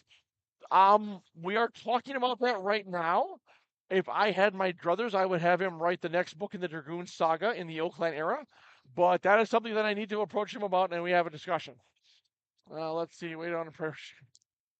Oh, hey, Jen. Jennifer Brozak peeks in. She has joined the Jen. chat. Jennifer, of course, has written our terrific YA trilogy, Iron Dawn, Ghost Hour, and Crimson Knight, which was a fantastic Dark Age trilogy. That was just wonderful. Please never allow the use of German mech names again. That's beyond my purview. I don't know German enough to assign that. Let's see. There's a big orange blotch that's taking all their attention. Okay. Oh, here we go. Although Devlin officially disbanded the Republic, there are enough knights and paladins to create a Republic remnant. Is the Republic fully gone, or can it return in some form? I think there's an author here who might be able to speak somewhat to that. Please pick up Trial of Birthright. It does wrap up quite a few storylines. It does get back to some of your favorite characters from the Dark Age, especially a lot of our Republic characters, and show where they're going into the new era, and if they survive. For me, the universe imploded after Victor won the Civil War. There. Okay. That's fair. Look, everyone has their favorite era. What's your favorite? Michael? What's your favorite era? My favorite era? Yeah. In general, I'm very much enjoyed the Jihad era, even though there wasn't a ton of fiction. I am also loving the Dark Age era. There was a lot of tough moments there, but I've loved it all. And of course, I'm a 3025 classic fan, but we had so many every novel there was just brilliant, so that really overwhelms it for me. Yeah, I mean, it'd be I really am enjoying the current era we're doing, Yes. partly because we're extending the universe. But Succession Wars is something about that gritty, grim Succession Wars where the mechs were more precious than anything. And to be honest, you were limited. You didn't have 8 million variants. It was you had what you had. You took the field, and you hoped to survive. There's just something about that backdrop that really speaks to me. Very true. Yeah. Let's see. As an editor, you understand it. So Jennifer, apparently you have at least one fan here. Talbot says, please sign up to write some Leviathan's fiction, which I think would be very interesting. Let's see. After the next two Shadowrun novels, maybe. Okay. Up to 5-minute mark. Let's see. Republic Remnants, Monty Python. Oh, yeah. Michael, do we have a potential release date for Trial Birthright? Yes, we do. Yes. It is July. That's going to be our big Gen Con release, so we have to have it out in time to order copies. So people at Gen Con, come buy it. Michael, of course, will be there. We'll be doing signings, maybe a little bit of panel talk about it. Yeah, absolutely. Sounds good. Let's see. Raymond Sheckhow, best character ever, a calm guard with humor. Okay. Neon Wolf. I don't responsible for Morgan Hassian Davian's murder. We never answered that one? We did answer Right? that one. Yep. We did. Yes, indeed. That was in the Twilight of the Clans novels right there. Well, Neon, you have to go back and read Twilight of the Clans. So, that's sad. I really like Morgan. I'm actually working through the novels myself, believe it or not. So we're doing proofs of them. So I snuck a mech into Shadowrun auditions. Okay. Let's see. All right, we are down to, I think, the 3-minute mark. Oh, yes. We have like time for maybe one more question. Otherwise, we're going to do final comments, and we'll be signing off from Adepticon very soon from the Secrets panel, Secrets lunchtime panel. Oh, yes. I feel we should have been eating lunch during this, but then we mess up this nice map, and we can't do that. So, as we recall, it was a Loki agent that killed him. That probably tracks. That's who killed him, but who was behind it, that you want to dive a little bit deeper into. Interesting, yes. See who benefited afterwards. Indeed. Always the question. Oh, yes. Who benefited the most? Yes. All right, I think we are signing off. Michael, any final thoughts, final comments from the con or about what you're doing, anything, or BattleTech in general. Absolutely. It is a wonderful, wonderful time at this con. I hope everyone's enjoying the BattleTech 40th anniversary. We have been here with you for 40 years. We appreciate it. We're looking forward to at least 40 more. But no, keep sticking around for the live streams. Here, come up with your questions. We are here to talk to you. We're excited for Mercenaries to come out. We're excited for what's next to come out. And of course, all the great fiction. I would like to thank John Helfers, the executive editor, for coming and staying with us this morning and giving us those good secrets. I appreciate it. Absolutely. You've got some fun other stuff coming up in a few minutes. We'll have Michael Stackpole, Brian Young, and a few others back here to continue the Iridani Light Horse campaign. For everyone who missed it yesterday, there was a shock betrayal. Even I did not realize happened yesterday. So now we're going to have to see where we go from there. But many more fun things coming today, and we look forward to seeing you. John, anything to wrap up? I just want to say thank you to all the fans who supported BattleTech for all this years. We couldn't do what we do without you. So a big hats off to you. Thank you for letting us reach BattleTech's 40th anniversary. It just blows my mind. So, but again, we could not do it without the fan base. So thank you, thank you, thank you. Absolutely. Thank you all, and we'll see you again in a few minutes. Be right back.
Sitting right there. We're live. Hello, everyone, and welcome back to BattleTech at Adepticon. We are going to be doing another scenario here on the tabletop. So let's begin by going over what that scenario is. Knocking on the door. The Eridani Lighthorse forces have reached the steps of the Draconis Combine Mercenaries dropship and are threatening to capture it. The only thing standing in the way is a hodgepodge of units, still loyal to the mercenaries' command. That is, until a Sword of Light detachment arrived in system earlier than expected. Hearing garbled messages of renegotiated contract, the Swords of Light hot dropped a recon force to shore up the mercenaries' deployment zone. So that is the scenario we're playing, and we have a number of people playing here. First of all, we have Brent Evans, the art director for Cadless Game Labs. Then we have Jason Hansa, who is a writer and contributor to BattleTech. Yep. Then we've got Brian Young, another writer and contributor to BattleTech, and of course the legendary Michael Stackpole, who has written basically half of all the things that BattleTech has ever done. I'm kidding. So we're going to be playing. We're Just to set expectations, nice and low. Yeah, don't worry. Hey, you know what? We haven't had a clue of what we're doing, but we have won both days in a row. Right. Yeah, For the record. I can tell. Roll really low on initiative, and we win. Yeah, if the side that loses initiative every turn will always win. Yep. This is not true. So It has been so far. Though. So far. we're getting started with the deployment. The Draconis Combine mercenaries and their allies are starting a little bit forward deployed on the table. The dropship is back here. We've actually decided to go with one map sheet just so there can be a little bit more fireworks on display for everyone. And we're going to be getting started. So people should be considering rolling for initiative. We should. Go ahead, Mike. You go. Oh, I If should you also lose, you're mention fired. I am no longer on this side, even though I'm on this side I of the keep table. telling him to go over there. He keeps coming back. I just want to be here. I want to be close. Well, he shot you better when he was on that side. So that's Yes. why we got it. Yes, he did. That's true. Those are some beautiful. I rolled a dice. 9. I rolled a 4. It's all downhill from Golf. The lower number is better. Absolutely. So while That is while nice. that's interesting, my forces, the heroic forces from yesterday, have deployed out to row 12 on this side in order to repel the heinous, hideous attacks from the mercenaries and their treacherous allies. We're gonna move some oh. So, How do we want to do this? so functionally, No. I will move my 4. Well, no. We won initiative. Yeah, you did win initiative. Yeah, So that means but because we're defending, I'm already out. This is my 4. All right. Yeah, They're out there. But You that's- move all of yours. Okay. And then you can move yours if you want to. well. Oh, okay. I see what he's saying. No. So you should move 4. Oh, wait a minute. Yeah, because you're 4 gonna and you're then gonna want to 2 move too. to get some TMMs, my friend. So when it says deploy out to 12, that means I start from 12 Yeah, and you- can move? Yes. Oh, now that I did not get. Yes, Okay. absolutely. I was wondering. Now I'm with you. Okay, so we're gonna A move little 4. slow. I'm an artist. Yes. Okay. Well, excellent. All right. I am going to start off with I'm going to start off by letting you guys move. That's what I'm Well, going to yeah, do. it's actually I like it. It's 1 2 1 2 1 2 or 2 1 2 1 2 1. 2 2 2 2 2. How does? Hey, Bride. No. One No, of it's the- not. One of the people that's often in your stream, Caramind, is in the chat. But how do you pronounce that? Caramine? Question. Caramind, yeah. I think it's Caramind. I Or think- like Caramond. The combine force drops in after all of the opponents have moved. Okay. So you move 2, I move 1, you move 2, I move 1. We do that till Is they're it all done, and This then he turn drops or in. second turn 2. Okay, You just know that there's black dips, that's right. dots in the sky slowly getting bigger. They're gonna come in singing "Blood on the Risers." So I'm moving 2. You're moving 2. I'm He's- moving 1. He's You're moving moving 1. 1. Okay. Well, we've got Yeah. 2 And, moved then. and the vehicle assets come in last. Yep. after there you the go. combine. Yes. Go. Because we are down on battle value, we got Yes. Now, just to let everyone know, we were given some vehicles and we're using the new support rules that are found in the words are made up Battletech here. Mercenaries book that is going to be a part of the new Battletech Mercenaries box set. So just speaking this out, because we're using two different kinds of movement dice, I moved 2 hexes, which is not enough to get a defensive modifier, but I did walk into a light woods hex, so I have a 1 for defense for the trees. So you went trampling bunnies. Yes. So just Why to you're give not- And everyone, birds. I like it when they fly. Evil, You're not gonna use the movement dice? Evil, evil. Here you No, go. That's I'm fine. using just to these. give the audience an idea of what's happening with these, they have their own I find them values. easier. They have their own unique stats, and so we are going to be playing with those rather Okay, than the 2 more. traditional army page rules. So just giving everyone a heads up. Do we have a... Yes, we do.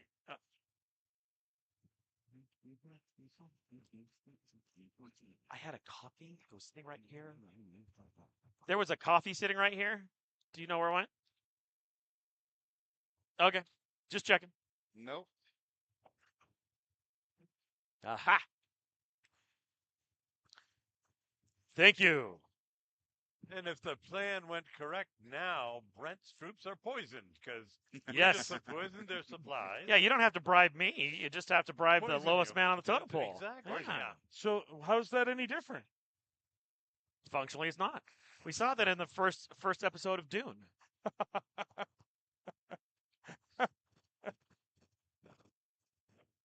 Okay, we got 2 moved. Okay. Oh, Caramind let everyone know to not worry about pronunciation. know. It's a made-up word. I know. I remind everybody that all words are made up. One of my favorite lines of that movie. Okay. Movement is a 3-5. 1, 2, 3. I'm still shocked that you went through with the betrayal. I'm not shocked at all. I know you're not. This- You because understand of where the crease is, I'm just going to scoot him forward a little just so he stays. you understand the content of your character. You're on a level. Yeah, one like level. I'm like, how can you be surprised? Yes, I'm on not- level 1 hill. All right. I wasn't surprised can in the see it. slightest. Everybody can see me. Yep.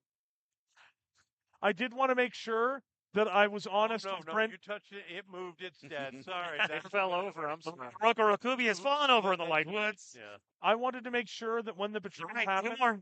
All my mechs are out, so it's up to you guys. I Come on, wanted. Mikey. Well, Oh, so Oh, he should go last. can you move the Star Slayer on an? We'll put it on an angle because I don't want to get crowded in there. Put it on an angle into partial cover, and try to get me to move a minimum of 5 hexes. 1, 2, 3, 4, 5, 6, 7. Yeah, you can make it. Yeah. Right there? Or Or this one way. more? This way. But you want to get me into partial. So the movement on this guy is a lot compared to that. So he can go 8. Oh, So just okay, so run- like right there. So he's that way I get to the bonus of having moved 5. I got it. Okay, perfect. Thank you. And then if I'm moving another one, the chameleon goes faster. And 6, I then would you like the think? chameleon just to blitz from the same thing straight in this direction as fast as it can go. How which fast is that? 9. 1, 2, 3, 4, 5, 6, 7, 8. Turn 9. Yeah. Hey Brian, if Yeah. you come in, you can actually make. If you go, you can go up one more and then up Oh, like there? into that pocket. Right there. Yeah, you can Yeah. make that facing that direction. Yeah. 1, And then that's 2, gonna be 3, 3 4, defense. 5, 6, 7, 8. Oh, turn 9. There we go. You're 6'9". It's a chameleon. Yeah, 1, 2, 3, 4, 5, 6, 7, 8, 9. 3, 4, 5, 6, 7. Whatever.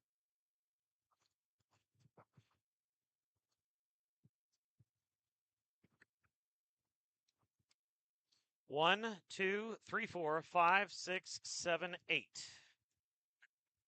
That is 1, 2, 3, 4, 5. For crazy, we're playing 3 That's versus 2. 2, but I will on- point out, we're all however, on I one am side, next so to yes. a partial cover from There's no anything game master on here. this side of this line. 3v2, right, but 2 of us on this side only are running 2 mechs right. and vehicles. So Right. yeah. So Okay. yeah. Mike, it is your so turn. Me It and is Brett my are turn. definitely the junior I think varsity. you might want to go. We're the underdogs.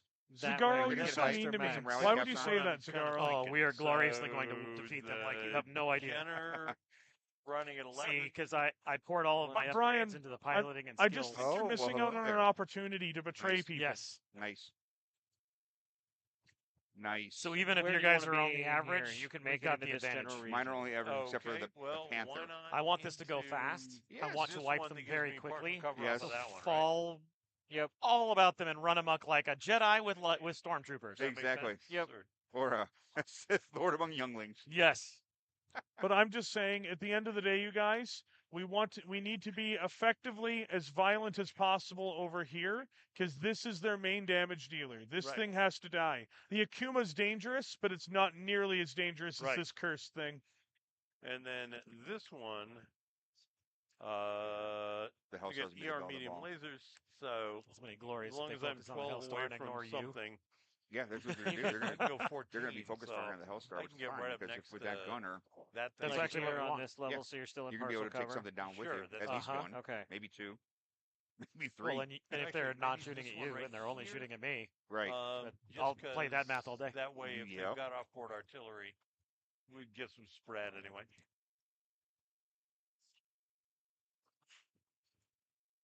If you move one more, though, you get an extra bonus for. Seems 2 with 2 is commentary. It's just because we can't get ready to shut up. Look, What happened? Look, I'm trying to. They told me to do the commentary. They're like, do the color guys- commentary. That's what we're for. Brent Oh. and then Jason. Yeah. All right. So I get to move my last one, and then Right. Jason gets to drop in. Right. Yes. Where do I jump in from? What to do? Sky. I- You're coming from above. You drop anywhere you want. You're dropping right on their head. It's that whole now. When do we get to deploy our gravity disruptor on the planet so that when he comes in, what do you mean we don't? We fixed it. So at this point, Michael Saravilla is being a killjoy. He is trying to destroy the joy of Michael Stackpole, and it hurts very much to see it happen. Oh yeah. He's gonna kill me. Hmm. 1, 2, 3, 4, 5, 6, 7, 8, 9, 10, 11, Worth 12. 1,000. That was worth 1,000 death glares that I just got. That was 1 up, 1 down. That is a 3 modifier. 9 total hexes. Honestly, you should probably either Brian should pull the map towards him, or we should pull the map towards us a little bit. Yep. Since both Okay. a lot of your mechs are right on the seam. There you go. Or we should get something to put underneath the map. Yeah. Level it out, or tables. I don't know that these are going to be good because they flop. Yeah. Floppy. All right. So do I have to roll the land, or am I just dropping in? I do not know, and since It says. how does he just miraculously drop wherever he wants to be? Oh, and the defender. So he And do I moves in move or from do I the side. slam? Oh, on my half of the map? Yeah, he's dropping on their heads, right? Yeah, so on their side of the map. Whoa! Drop right in there. Whoa, No, what we're the hell? defender. They're the attacker. Oh, he's following on the defender half? Yeah. Well, that may Yeah. affect our strategy. Did I say tragedy? Gosh, I wonder how that came Well, out. That's, yeah. See, Brett, I'm just saying the offer is still there. That's not what we were planning. The offer Just is putting still that out there. The offer is still there. All right. You can. You know salvage what? this With thing. that parameter, Welcome we to could Solaris, overload this side McNuts. That's my This and is run Junkie right Fisher. around those. And that, in the yeah. battle, and in the battle smash of the through their light beards, mechs. Hansa is only being beaten by Stackpole. There you go. That's the best one I Let's could see. possibly do. Who else has got some long range firepower? How are you guys? Please. Right. That's why I'm dropping into wood so I can get myself some nice TMMs.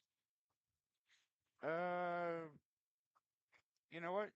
That's level 2. Level 3. Boom. And the avalanche will come over here on your side. We'll come join this party. Yeah, it will. Let's get the party started. There's a lot of guys with swords over here. It's like That's scene. a nice group of trees you're in. Exactly. It's like a scene from Aladdin. We all have swords. You're going to have to put defensive modifiers on there because they might want to shoot you. That is true. That thing. In fact, I hope they do shoot you. Then. And not me. Throwing that out there in the universe. And then how do we bring the tanks? Get the look on your face. I'm just trying to assess who's betraying who this game. There is no betrayal. Yeah. Look, I'm aware of the payments. Okay. I'm just standing up there. Hansa's already done for. We all So we know gotta it. bring the tanks in now. Yes, now that all other movement has Now, been done, the tanks get to I come think in. when Lightwood's here. They're not fast. Oh no, I know. The Demolisher goes 5 hexes. And that's by the avalanche, please. Three. 3 hexes. Oh god. I would drive it in a I usually straight put them line in front so that Yeah. they can see when they're just- targeting. this way, Just and that way. because its guns are only going to be useful when it gets on the field. Same with the Demolisher. 39. Oh yeah, it's because it's twin AC-20s. Yeah. They've got tanks. Do these need movement dice too? They do get the benefits of movement and Yep. the non-benefits of movement. Yes. No. Oh, interesting. Okay. Cool. It's like Alpha Strike.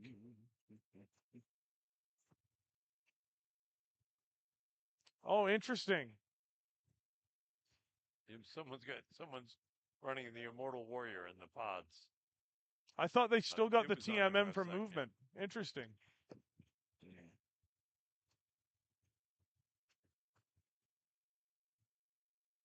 So what are those next? What are the tanks TMMs ones? Yeah. TMM's one, yeah. For purposes of for me, does hot dropping count as walking or nothing?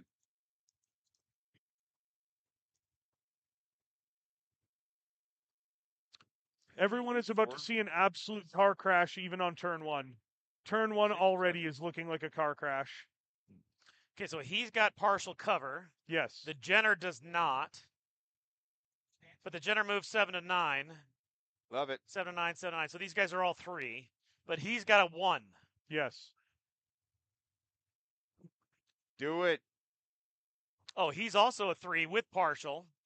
Well, not if you're from the Hellstar, because the Hellstar's higher. Ah.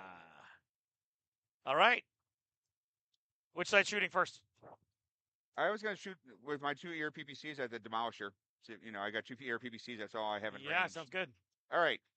I need from the Panther. I'm not on their side. I'm definitely sure. All right. I need a 7 from the I Panther fire and on Michael. the Demolisher. That is a 9. So what number do I need to destroy the Demolisher? Okay, well then the Daiku's also going to shoot the same thing.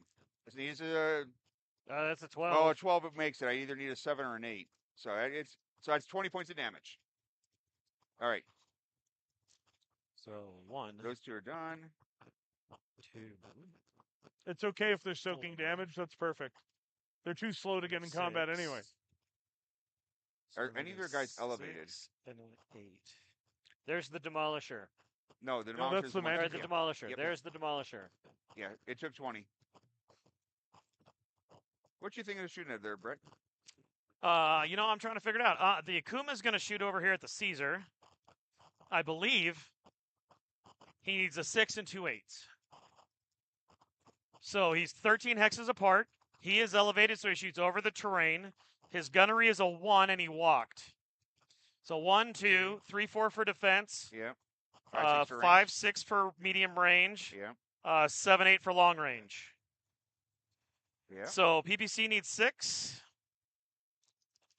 Yeah, they've got very good pilots at the moment. So do we. Got it. LB10X needs 8. Did Missed. not get it. MRM 30. Got it. Nice. MRM 30 has a negative to Do hit you have modifier. 1 or 2? Are you firing? It does? Does it have an Apollo? If it doesn't have an Apollo, No. it has a -1. No, it has a +1. Yeah. Yeah, so, +1. Plus hit. 1? Oh, that's good to know. Okay. Yeah, so you rolled an 8, so that one Plus missed. 1. So that one Yeah. missed. You needed a 9. All right. ER PPC for 10 damage to your right leg. Right leg. And there's no berm. So ammo. All right, I'm not going to shoot him. Ow. Let's see. That's actually correct, Karaman. They are medium range missiles. I'm thinking of shooting the little Bubba. Because So you got a good line on it? dome. Well, he's got partial. He's got partial cover. Actually, well, defender's call. Actually, we won initiative. That's my call, so he doesn't have Yes, partial cover. Ryan's pencil twirling skills are Olympic level.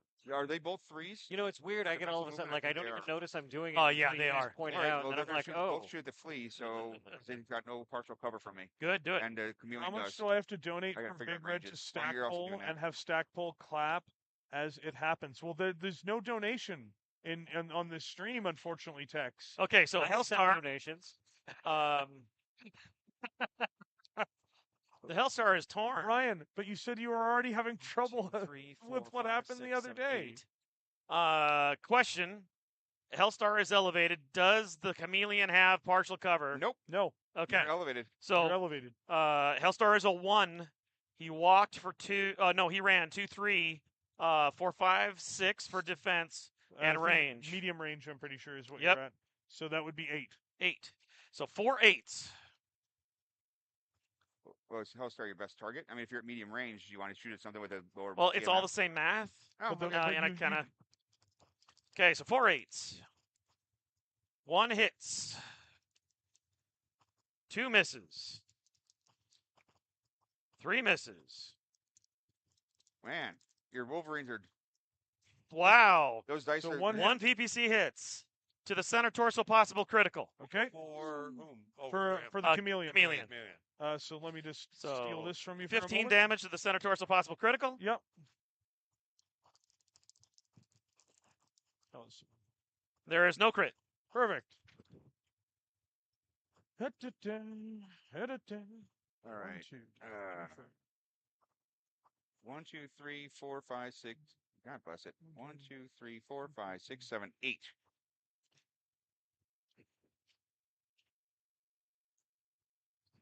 That was a big hit. Yeah, it was. My any Medium RPPCs range. hurt. 1, 2, 3, 1, 2, 6. 3, 4, 5, 6, 7, 8.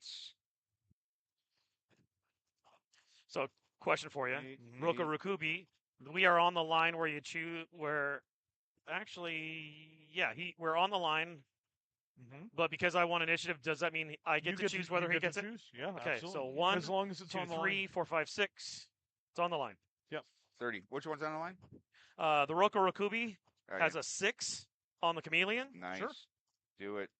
Fire up. We'll see what happens. 5, Gets it? 10, Okay, 15. location. This will be 15 damage 30. to the I didn't move. That's 6. right Wonderful. torso. Oh, thank you. you found the chameleon. I did, Yep. yeah. All right. I'll be firing at the flea here in a second. 1, 2, 3, One 4, left. 5, 6, Yep. 7, 8, 9. I know 'cause it Medium, says 16. long range. So Yeah, yeah. On it. quick math. It's like, well, that's not hard. 4, 1, 2, 3, 4, 5, 6, 7, 8. Now, question for you. That level 2 2. hex, does it block line of sight between the Roko Rukubi? If you're on ground level and they're on ground level, yes. Okay. So I no don't know that partial the line cover. flips it or not. I can't 1, tell. 2, 3, 4, From 5, here, 6, I 7, can't 8. tell. Yeah. But if they're both on ground level, then yes. Yeah, I think they just clip.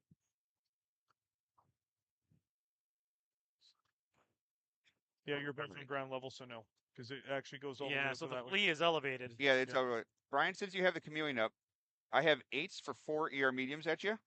That's not the chameleon's red. I Oh, Brad, since you have the chameleon up, Yep. are you still shooting at it? Oh, I'm done. Go ahead. All right, I got 8s for 4 ER mediums. No. Those are not 8s. Those are not 8. I'll add it all together. That was not. Good Lord. All right, these guys are fired.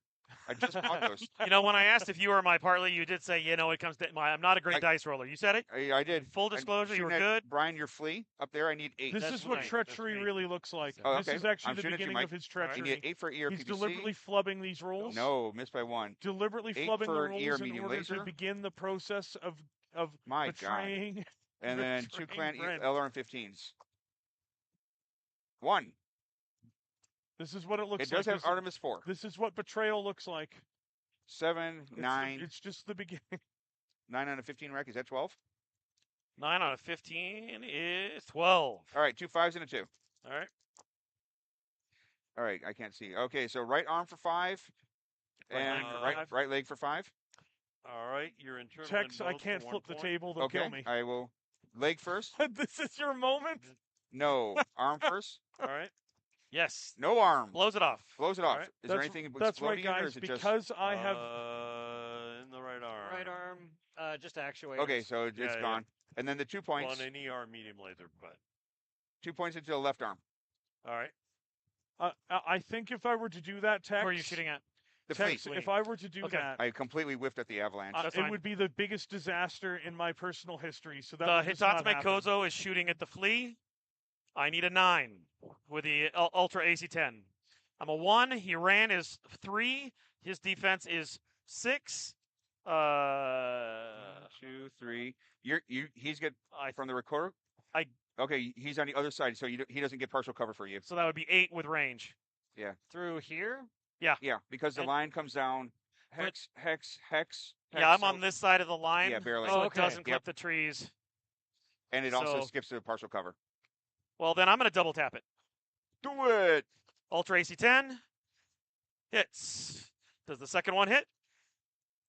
No. 10 Might not have damage a to the flea. front of the flea.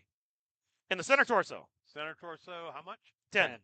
You can take that. Yeah, he could take it. 2, 4, 6, 8, 2 inside. Oh, that's- 2 in. Well, it's a flea, man. It's small. Oh, 2 crits. Oh, he's Two in crits. trouble.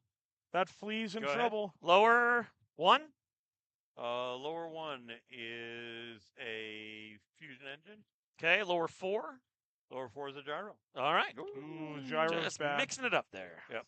And I hit him for 12. fucking You hit him for flea, 10. what do you That's 22 expect? points. So he's going to do 2 pilot checks at +4s. Excellent. Well, you only hit me for 12. Right, but he hit you for 10. Okay. Yeah. So I think it's our turn to shoot, right? All right. He's fired. They fired. Yeah. Star Double checking Slayer. my heat. He's good. Oh, well, do I check now for the support vehicle? Red. Okay, so I does roll. it not fire on it? So I roll and it's a +1 because I hit it for 20 points of damage. So 15. Nope. Nope. But it drops to 8. 25, Okay. All right. 27, 28. So that takes 2. Got it. All right. Star Slayer, he's a 2-3 gunner, right? Yes. Okay. I believe I have line of sight on nothing because of that level 2 hill, do I? No, you can't see anything. You can see He's those guys, elevated. maybe. Yeah, but it's only got 15 hexes. He's elevated. Oh, if he's elevated, you you can probably might see get him. 15 to here. You want to count that out for me? 2, 3, 4, 5, 6, 7, 8, 9, 10, 11, 12. So yeah, we're good. Yeah, so Hellstar. Yeah, I'm going to fire one of my heavy large lasers at the Hellstar. I'm a 2. You basically have a 1 defense. I ran, so that goes 4, 5, 9 because of long range. 10 because it's a heavy laser.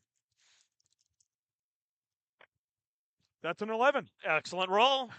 Pick a location. Location. You do not want location 2. That would be Come terrible. on, double sixes. Box 2 or score 12 would be this one. bad. Oh, when that 6 came up for a second, I was like, oh, did we just cap him? No, Oh, 8. So 8 with 16 damage. 1. Okay. 1, 2, 3, 4, 5, 6, 7, 8, 9, 10, 11, 12, 13, 14, 15, 16. Perfect. Ouch. So That hit he- hard, man. So after that, What do you hit you with? A heavy large? Heavy large, yeah. Ow. ER medium, super miss. ER medium is a hit. Okay. Your And medium needed what? ER medium laser needed a 9 Okay. because it's not heavy. So location is going to be 8. So 7 damage.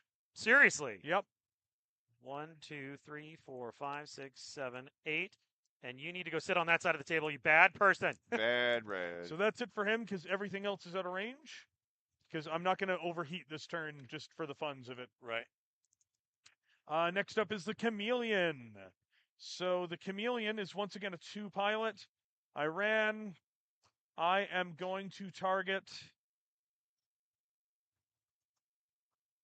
I'm going to target the Hellstar. Absolutely. 1, 2, 3, 4, 5, 6, 7. So you're 9 hexes away. Perfect. Everything's in range. Let me double check it. 24 heat. So I'm going to fire my ER large laser.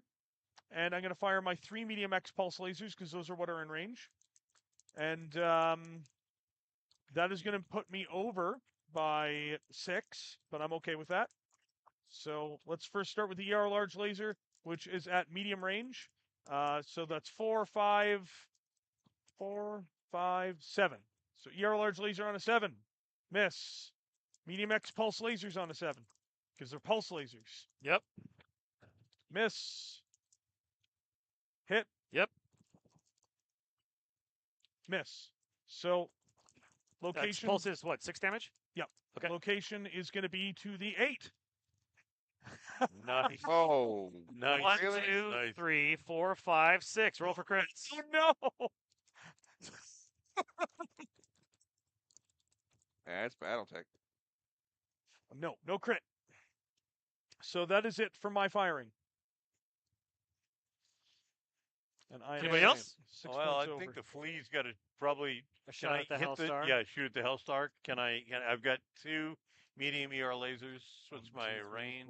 He only hit with 2 weapons in the same 9. spot. 9. All 3 weapons, same Good spot. lord, really? So it's gonna So be it's going to be long Every range. single weapon hit him right? in the same torso. So I'm you've at got 2. Even when you're not a long, traitor, you're a traitor. 2, 4. The Hellstar's a 1. Once played drunk. Hellstar has a 1. Tech, So we that's had to do 5, shot and then every at long phase range, so if you 9s decided to hit, shoot. right? Nice hit. So, Oh, so I wow. got 2 of those lasers. First one That's misses. brutal. Okay. Second one misses. Okay. That's that. And I don't think I don't think the Jenner can do anything. He's at 11 range. Does he have range? Does he have Because the ear Hellstar is triggers? elevated, so he's above all Yeah, of the so you terrain. can hit the Your entire Hellstar, force can 'cause see him. The Elvis. You've got 4 medium lasers that would be 9s to hit. Right. Okay. So first one of those Miss. miss. Second one of those Not hit. hits. Nice. Third one of those misses. Fourth one of those misses. So Okay. one hit. Medium laser One hit, medium laser. To the 4. 4. to the right arm. 5 points? Question mark. Yes, 5 Okay. points. So Dragon2287 says kudos to Michael Stackpole for the Warrior trilogy. That got me into BattleTech too many years ago. So Nice. Thank you. Oh. I wanted to make sure when I saw that one that when there was a break we would read that one out.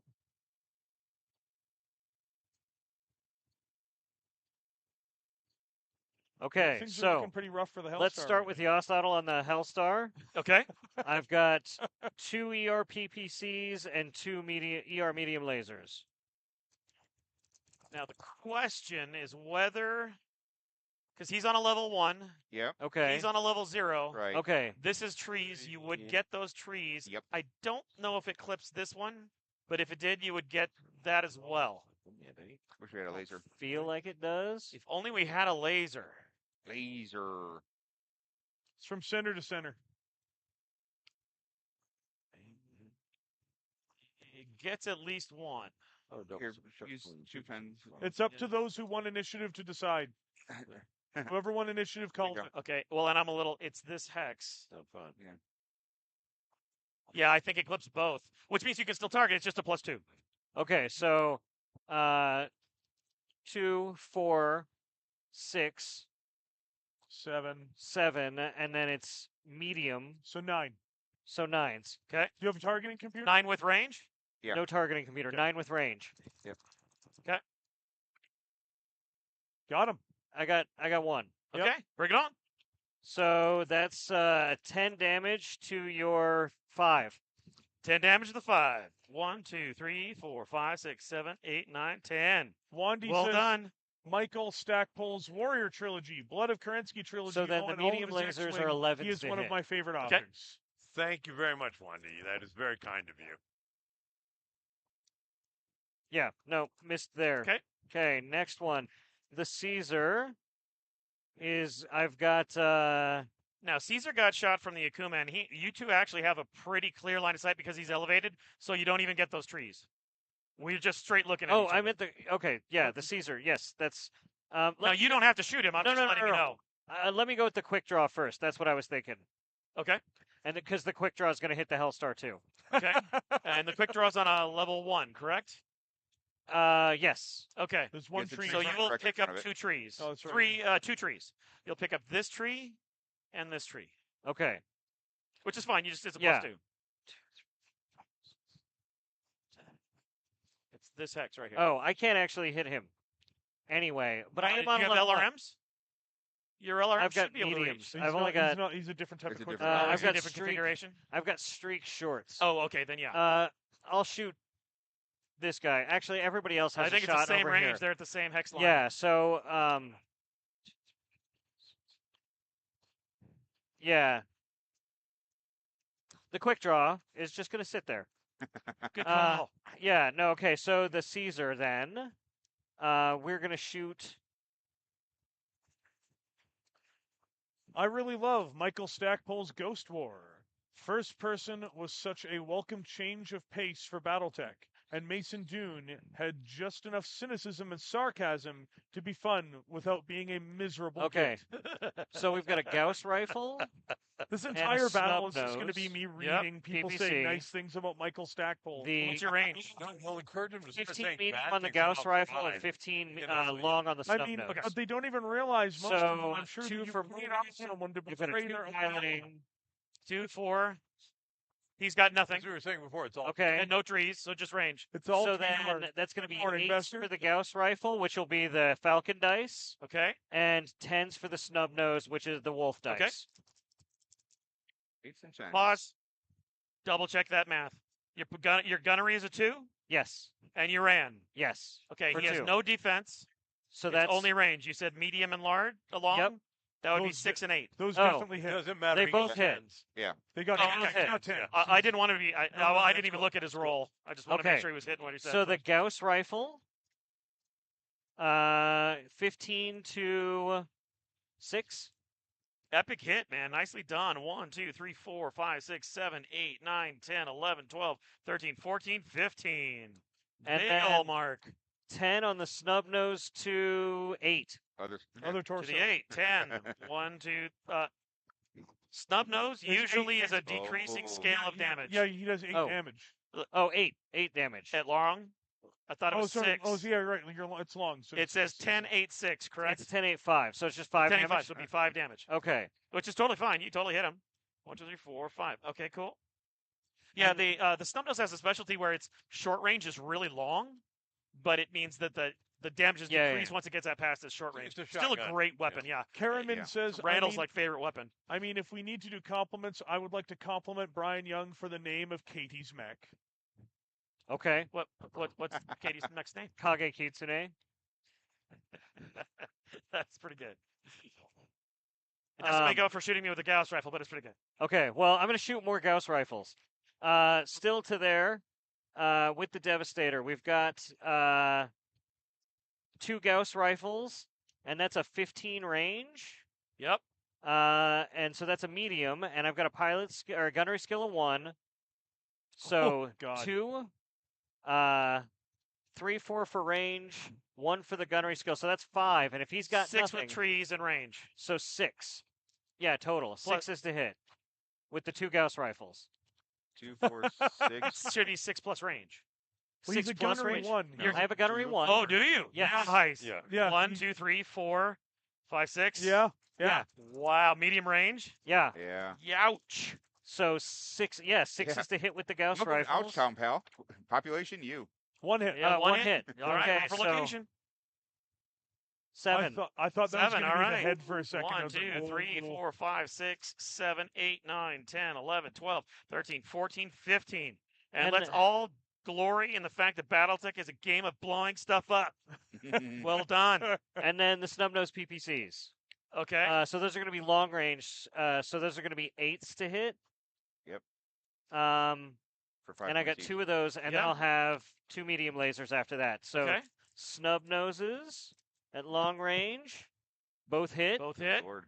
So the first one, or the locations, 10 and 5, These and that's are- 5 Okay, damage so each. 10, 1, 2, 3, 4, 5. And you said 5? 5. Yep. 1, 2, 3, 4, 5. And then the medium lasers, same thing. Same things. 8s, right? 8s to hit. 7, nope, miss with the mediums. All right. So for Mr. Hansa, Oh. Karamine says Jason Hansa also had behind the stick in Shrapnel 15, which is good. Oh, So- thank you. They're praising your work. So that's Yay. my shooting. Well done. I Uh, really all done? with that one. I like Yeah. double Yeah, everything. yeah, And yeah. have you guys Double gone? the I violence, shot. double the craziness. All right. So I Double think the you've got a, laser. a I couple of think we pilot got a checks. couple of piloting So- skill rolls. I have to make a piloting Yeah. skill roll for the chameleon. Okay, so I'll do the Akuma first just because this record sheet's on top. Right. He We're good. passes. Yep. Now I have to do. You said I have to do 2. So the first one, I Okay. need. I got a gyro hit. So Right, it's plus a 3, plus 1 for damage, so you have 2 rolls at plus 4. And passes. 2 rolls at +4. Got that one. Hit it. Yeah. Hit it. Got that one. Oh my God, kill half of them. Those are some All hot dice. right. Heat, ammo. Make sure we're all clear. Yep. Yeah, Got initiative. We're good. 6 over Now on let's the. roll for initiative. Go ahead, Mike. 7. Set. Right. Cure minds. Got to spread the love for the authors and Brent, who just got shot at. It's a tie. It's a tie. All right, let's redo this. Reroll. A tie again. Whoa. We suck equally. This is a bad omen. 7. You won. All right. I Okay, have to just point remember. out, in the entirety of every battle we have had on stream since we began, they have yet to win initiative. And they've always won. That is true. Now go ahead and use those for That Devastator's my favorite. Oh, With the gunnery one. why do I have a feeling a Devastator's going to appear in one of your stories after all? All I right. still need to work in that night sky that did me wrong at Masters of Wait a Minions minute, last year. wait a minute. None of our tanks hit or anything? The Demolisher definitely no, because its range is too short. Yeah, and no, the Manticore's too short as well to actually fire Okay, over the hill. just making sure. Yeah. Just they've making got to get a lot further out first. So Got we've got to start moving, and we're doing. two, right? Yeah, two, No, two, or is it 1 1 Okay. 2. Two, So- You want to do yeah. ones? Let's just No, do twos. It'll go twos, yeah, faster. it'll go faster. Okay, I'll just start with Because the mine. vehicles go last anyway. 3 ties and you all have to go to jail. Well, I successfully drew their fire. You Yeah. did indeed. And I got to admit, they got some good gunners with nasty Gauss No rifles. kidding. Absolutely huge shout out to Sven Vanderplank. He's a friend of the channel. So for my that own Devastator's channel. got a 1 gunner. We've Yeah. got Tex Let's in kill the that. chat as well. But Let's kill him good. Sven makes absolutely incredible content. I love Sven. People should definitely check him out. Very good. Very, very good. And to be clear, he's a friend of my channel.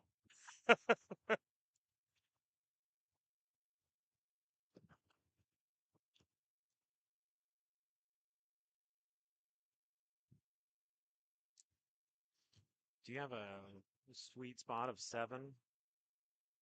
Yeah. For like a lot of Because weapons. there is if you want to run up on Okay, that so that's hill, 2. Mhm. there is a level 1 with woods So on the it that's flea exactly is 7 basically- away from I mean, the elevated. anything. I mean, the flea is. I would Devastator. just I can't get use a that far this turn, supercharger. You can't? Okay. No. Run him into somebody's 6. Because unfortunately I'm on a level 3 Yeah, hill, so that's I what I have was to turn. I figuring. can't go down a level 3 cliff. But I would move him last so you One, can Oh, yeah, position yeah, him the yeah, best. yeah, Four, absolutely. Because one, they're going to have two, to three, come four, five, forward. six, So 7, 8. Yeah. Is the Devastator elevated? Yes. Yeah, he's on a 2. He's in Oh. tree, so he's got a +1 modifier on there. Well, that is interesting.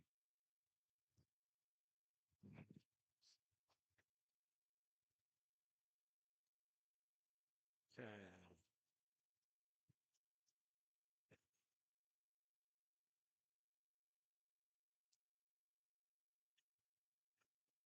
Get like right here if you can. I mean, if you go there, you won't get partial cover from the Devastator, but you'll get it from everybody else. But if we swing past this level 2, only the Devastator can see us. Well, the quick draw can, but it can't. Doesn't matter. So you're saying if I get here? Yeah, but you know what? The Caesar's just going to go up the hill anyway, so don't worry about it. Just Yeah, go it's where a you game want of to go. blowing stuff up. I think we just got to get there. Yeah. 1, 2, 3, 4. That's 3 hexes, which is 1, and he gets partial cover for anything that's down, Yep.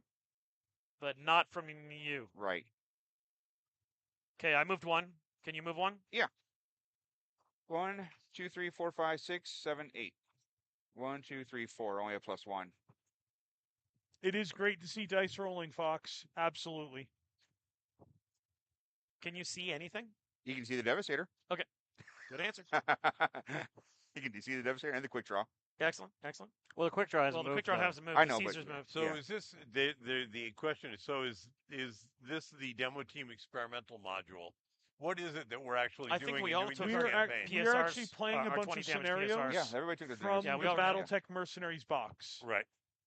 So that is what we're doing right now. There This is we not go. experimental. This should appear in the box, This is the campaign that will be coming. as I understand it. Mm. He's going to shoot through a couple trees, and you'll pick up partial cover from him. but still, that might be ugly. I need him Did to the move. Caesar? Did Caesar no move? Oh yeah, he did. Okay, well, but you no moved, right? Huh? No, he didn't no move. He walked Oh, into the okay. trees. Oh, sorry.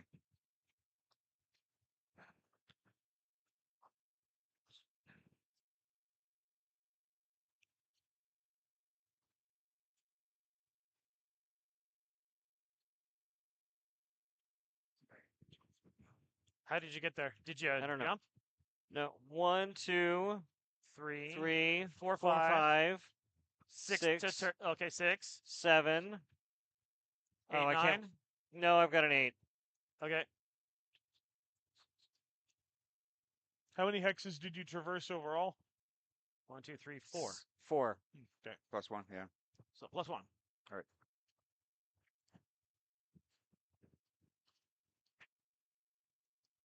Still on plan A? Let me move my panther. It is the tree of well, life. admittedly, Mad I also Cat need him to 352. move. Yep. I'm on Yggdrasil it. is protecting All right, each I of need us. not a snake, guys. Not a snake, guys. 1, 2, 3, 4, 5, 6, 7, 8, 9, 10. Yeah. 1, 2, 3, 4, Well, I 5, don't know which 6. camera we're on. Does that work, or is it a different camera? That camera? Yeah, I like that. Or that little camera right there, the green, that one. I don't know.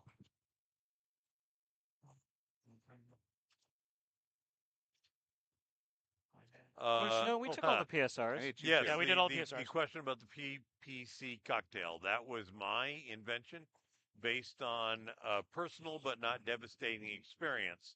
I have heard of people who have Is he drunk level 2? their Is he way a tree? around the inner sphere in obstacle? one sitting. He is on level 2. He is not in a And tree. I certainly never He's intended next to the tree, that. but he's I not see. in one. Well, And those I think people I like have that been tree. 1, much, 2, 3, much 4, 5, worse for 6, the 7, wear 8, when 9. they have done it. Sounds like I need a So supercharger. don't do it.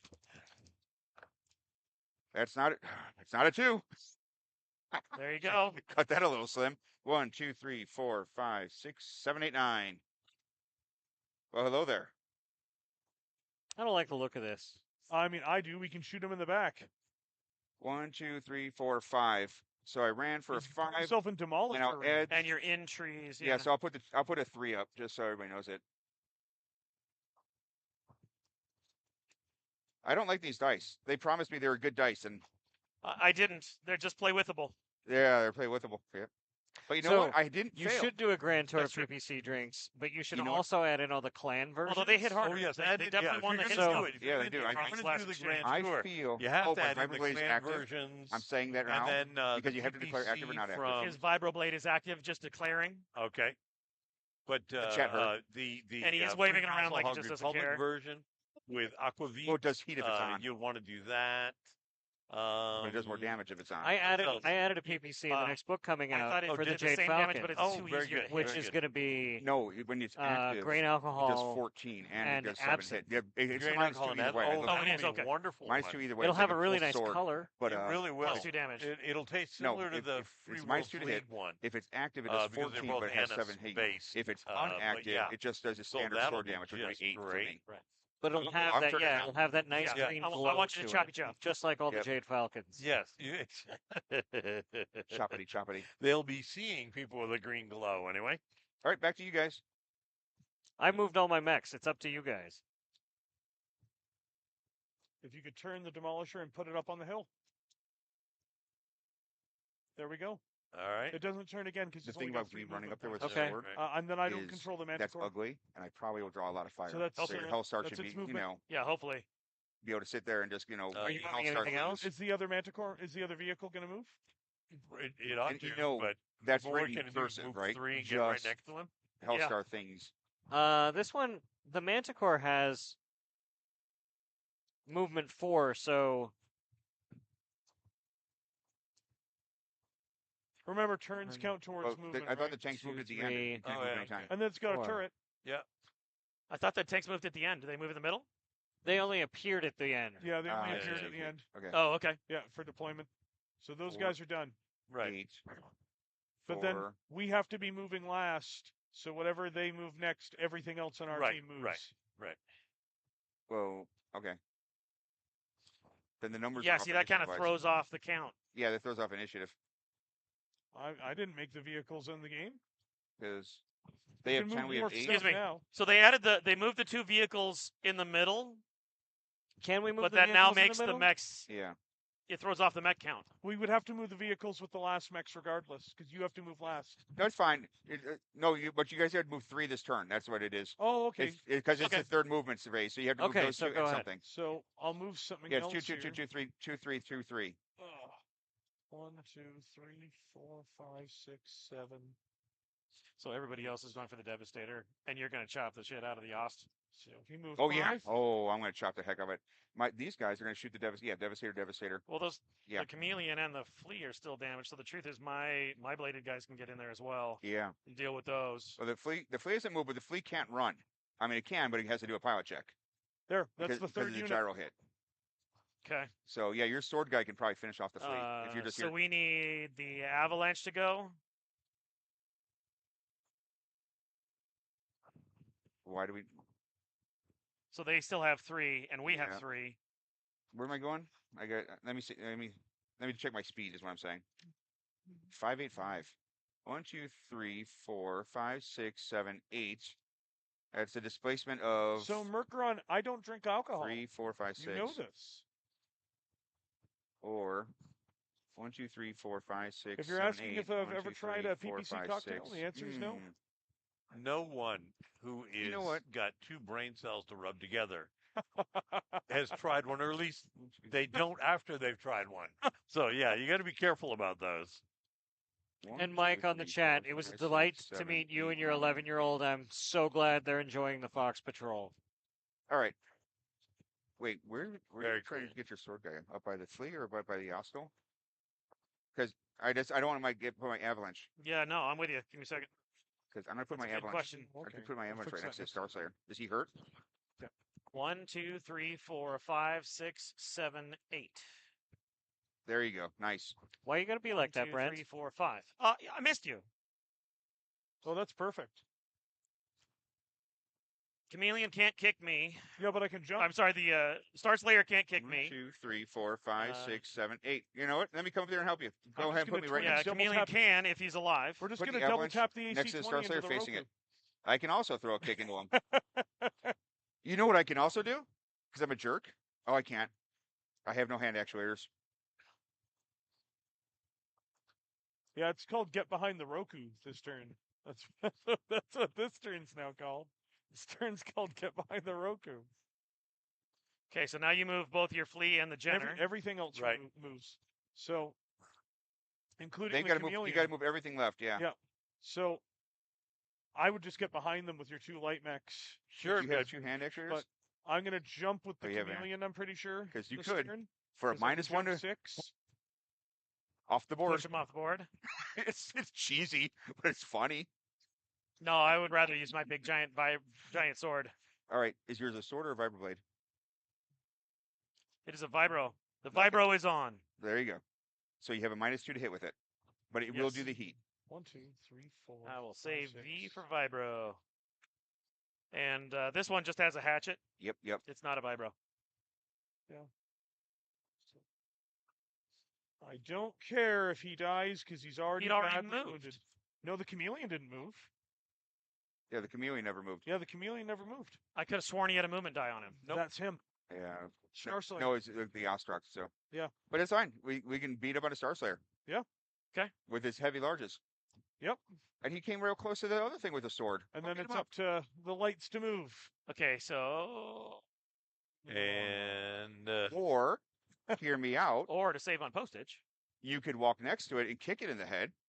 Yep. Yeah, that's kind of the thing. My kicking does more damage than my very But cool we still got Z-shaped the light weapon. mechs to go, and they're not mine to move.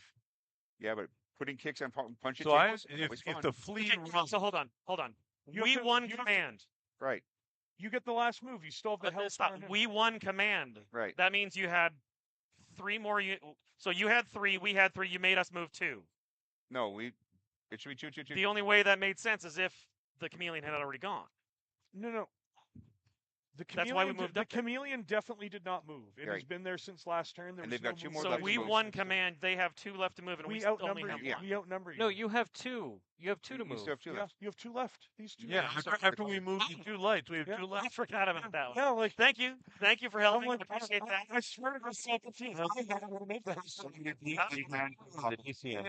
Wow. I need more coffee. Whiskey. I'm just sitting there. Whiskey. I felt like I was falling into All like right. this hole. I'm like, So whither should I move? I'm these? like, I wait mean, a minute. Yeah. So That's yeah, funny. when you I think That is when really you- funny. I'm gonna have to make a piling roll if I decide to run Right. with that. I But just don't remember if you do it at the beginning or the end of your But movement. you can walk with the Yeah, I can flea walk. right to the side of this guy. because he's gonna okay, eat it well this let's turn do that anyway. then.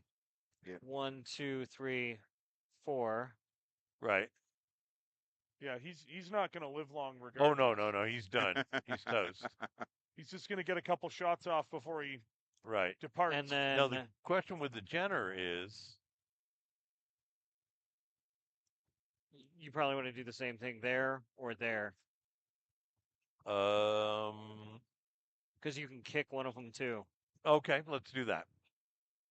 How Probably- fast does a Jenner go? Jenner can Oh, go. it can jump 7, so you can Oh just yeah, appear in right that here. And cover. it's 6. Okay, Yep. that sounds cool. Let's do that.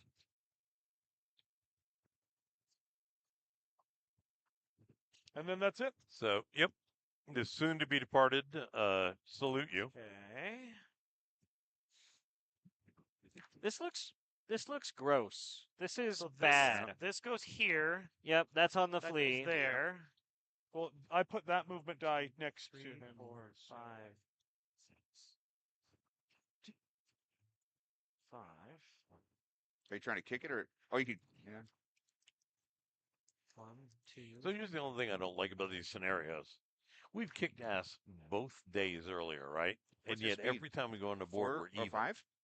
1, 2, Well, because 3, they 4, spend 5, all whatever 6. points they Oh, had it's 5, saved up yeah. from before. 1. Right, but didn't Well, we I have a spend jump all of of our 4 points that I saved up could from use, but I before to prefer do to actually shit? hit stuff with my guns. Some. I mean, we 2, saved 3, some in 4, case 5, we 6, needed 7. to. Do you want to I pass? wanna We be saved right here. some. We spent a lot 1, reducing 2, our pilot and 1, gunnery 2, Right, rolls. right. No, I 4, get that. I get that. 5, 6, And then we 7, had to 8, repair our which mechs, would be and facing the we fit- could have yeah, bought you can't more kick that way. mechs. Yeah, Right. 1. 2, But we 3. wanted to save it in case we needed to 4, replace 5, mechs on this 6, one. 7. Because yeah, mechs yeah. are more Just place it expensive. Right, right, right. So, right, Brian right, and right. Nicely Michael, done. if you guys And- could And pass that me is the 3 total demolisher card. hexes Right. for a Do 1 what? defense. Demolisher card. He I must gotta have check this. something on it. So, So are we and, both and shooting part at- of it is that they got a Star whole Slayer? bunch of points to spend Or do you want me to shoot the fleet? because of the betrayal, which is why Give me they a got the second. reinforcements with fresh You're mechs. just walking down the hill. Right, but Hill we front, should yeah. have gotten 4, 5, those 6, max 7. because Oh, we I bought them. agree. Yeah. I agree. So that's yeah, okay. 2, 3, 4, 5, 6. There you go. Because I mean, what good is our hiring them? Or the demolisher. So We're 1, not 2, going to 3, get 4, them. 5, 6. Yeah. That is We're just 4 putting on a hexes. show. I know, but 4. I like winning. Defensive 2. No. It's All right. 4's a 1. I'm sorry. Um, 4 is a 1. Thank you. Thank you. Unless We you're in probably trees. should be using different I'm color not in dice for trees. different Nope, movement. you're right, it's a 1. For different Good mechs call. Yeah. of players, but we're just Yeah, using the. unfortunately, I so for the totally most misread part, that. I could have sworn that he had the moved. standard I never would movement have done the dice. Rokobi that way if I had known. Okay. Well, I thought you were going after the Star Slayer, so I thought it was a good move. No, I wanted to get so the Star Slayer couldn't kick me. I was going Yeah, after the the community plum because he wine, had the plum damage. brandy one. Yeah, nice. That's probably the most palatable. Well, but let's kill stuff. with Yeah. Why don't you go first? Everclear, it's just going to be brutal. You gonna take your shots at my Devastator? We are going to take a lot of shots. We kind of got this glorious cacophony of targets. Everybody. I'll shoot over here at the Devastator. Well, Yeah, remember, let's guys, do we got to Devastator. focus because we got to grind You them want down. Hellstar to go 3, first, actually? Yeah. Now that I think about it? Yeah. All right. Hellstar will go Hellstar first. and the Akuma should both go first. Hellstar is a actually. 1. Ran is 2-3. Yep. Firing you, you're elevated, which Right. means you don't get these trees. Right. I'm Your in deep- trees. I get the tree. You get the trees you're in, and Yep. whatever your modifier is. So that's 2. Yep. So 1, 2, 3, 4, 5. Yep. Short range. Yep. 5s. God damn it. All right. Do you want to roll 4 sets of dice at once, or you want I to? really don't. Okay. Nope. 1 PPC. Hit. Hits. 2 PPCs. Hit. 3 PPC. Hit. Hits. 4th PPC. Hit. Hits. 60 Ugh. points. So here we go. 15 damage to your Right arm. right arm.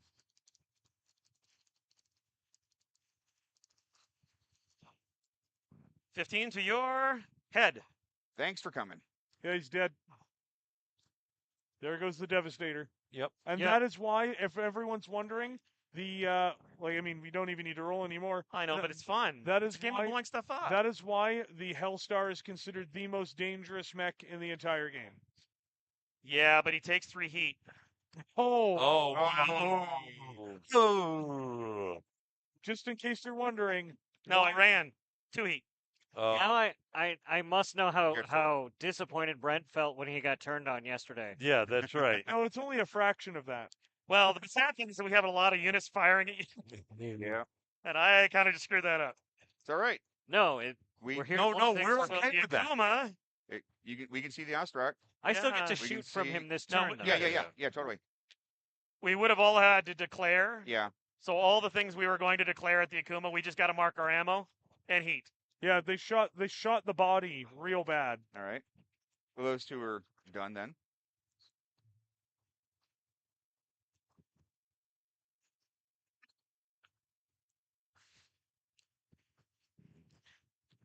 All right. I'm going to go a little bit toasty with the Avalanche. You want me to do the Avalanche first to try and warm up? Go for it. Because, wait, what do you have with the Rakota Kubi? Just a PVC? I have good. Yeah. Well, no, because he's super short range, so he's got the foul language. We did to make sure All the right. You pilot want to fire doesn't first? die. Oh, you're marking ammo and stuff. I can. I don't mind. All right. I was just marking my ammo. Well, I think. All right, I so here we think that go. Kills the pilot. Rakura Kubi is There's- firing at the There's no Chameleon chance of him Star surviving? Slayer. I don't know. Probably not, Is a but- 1. I believe I walked. Yeah, because it was 8. What's my modifier? 2. What's the Star Slayer's modifier? Star Slayer's got 2 defense. So 4? Yeah, You need 4, so nice. 4 on 1 PPC. Go for it. Got it. Location. Now this is left side. Yep. 4, 5, 6, 7. Left side 10. That Right is arm? right arm. Right arm takes 15. Sure. No, is it Clan? Yeah. Oh, nice. All right. Yeah, because they killed off the Nova Red, Cats, took all their good stuff. Red, you said you're a 2? For my- 2 defense. Yes. All right, well, I have 7s then. Yep. 7s for 4 ear mediums. I'm going to fire the first 2. Okay. 1 and no. So Okay. 1 of 2. So 2 of 4. Split them. Okay. So you have 2 5-pointers coming in? Yep. Okay. Into your, this is front, so that is left arm for 5. Okay. And right torso for 5. So roll a crit for my left arm. Ah, no crit.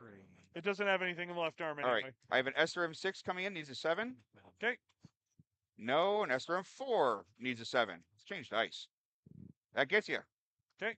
Number of missiles. What's a 9 on the 4, Wreck, my friend? 9 on a 4. Yep. 9 3. on a Three. 4.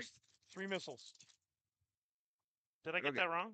Sorry, 1 second. 4. Yeah, it is. You're correct. 3. Yes. Left leg, left arm, left arm. So roll 2 more crits on my left arm. No. Good lord, I There's can't nothing, buy a crit. There's literally nothing in the arm. Anyway. Yeah, but I can't buy one. Anyways, all right, so I will be at 9 on the heat scale for this guy. Okay. Hitatsume Kozo's firing at the Chameleon. Go for it. 2 medium pulse lasers on 3s. Ultra AC 10 on ultra mode needs a 5 and an 8. Go. Just double checking. I'm a 1. I ran 3. You have a 2. That's Yeah, 5. That's 5. Okay.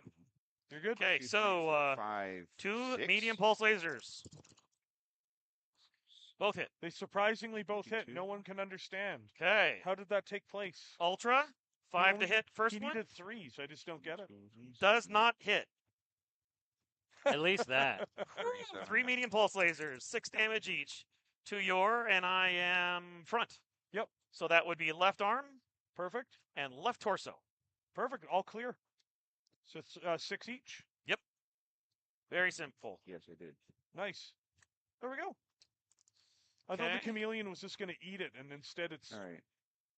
actually okay. Okay, well, like I so said, cacophony of targets. my Nodachi is firing at the Ostrak. Is there Ostrak or Ostol? Asta, Asol. All right, I'm going to fire ERPBC clan This a is a fun clan game. LRM-15, a clan That ear headshot, medium laser. Yeah. That should put me at As 22, soon as he 32, said run hit him with that, 34. I'm That'll like, put well, me at 4 heat. Yep. That's All right, there's no so blue I need shield on the sixes. Devastator. From which one? From my guy with the sword, Okay. because you're a 1 defensive, right? I'm 3 defense. No, the guy with Oh, this one. Yeah. Yep. Yeah. Okay, I yeah, was so looking 1, at 2, the 3, quick 4, draw. 5, 6. So Okay. clan ear PVC needs a 6. That gets you 15 points damage to your right arm. He can take that all day long. I know. Need a 6 for ear medium. Gets Gets it. you.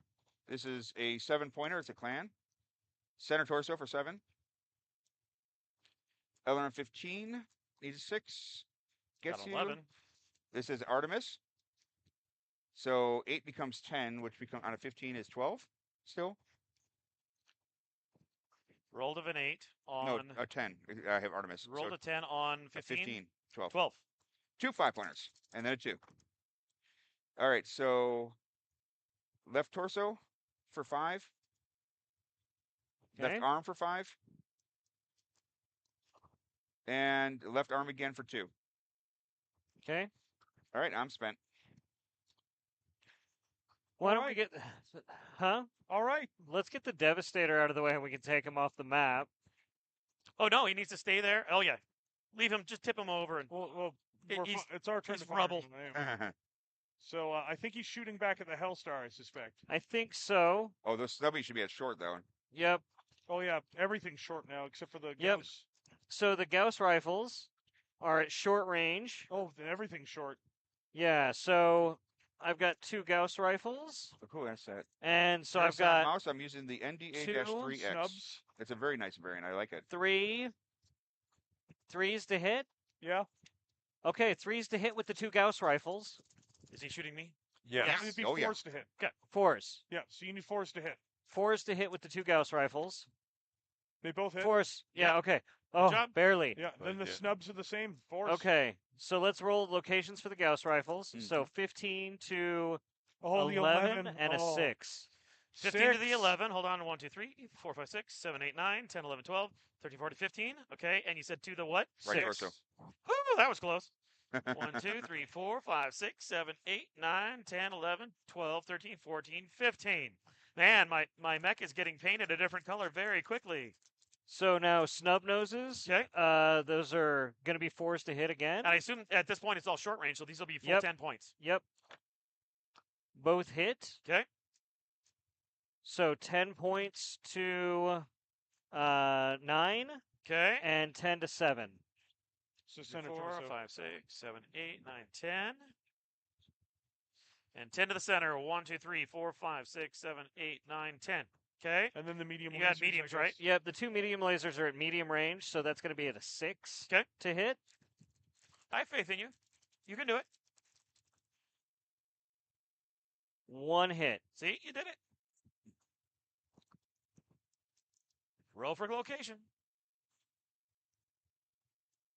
11. Different colored dice for different moves. 5 damage. 7. 7 damage. Yep. 1, 2, 3, To 4, Wanda, 5, yeah, 6, we're using different colored dice. We're 7. using white Okay, for got it. walking, red for And then my running, blue ER for jumping. small laser, Well, most of us at are. long Red has gotta be different 'cause range. he's an artist. so that's colored piece. 8. No. Missed. Okay. Well, Well, definitely got a PSR so far. he did what he could. Yeah. It's going to be suicide. on Can't the ask for max. any more. I don't know. I don't So I don't know if withdrawal things are in effect. I'm going to fire the chameleon, and I'm going to fire it into him. right. So I don't need very much to hit. So I'm base 2, +2 for running for a point blank range. +1, I need 5s with my regular weapons. With my pulse weapons, I need 3s. Okay. With which So- weapon? Which chameleon? Okay. Yeah. So I've got my And firing at.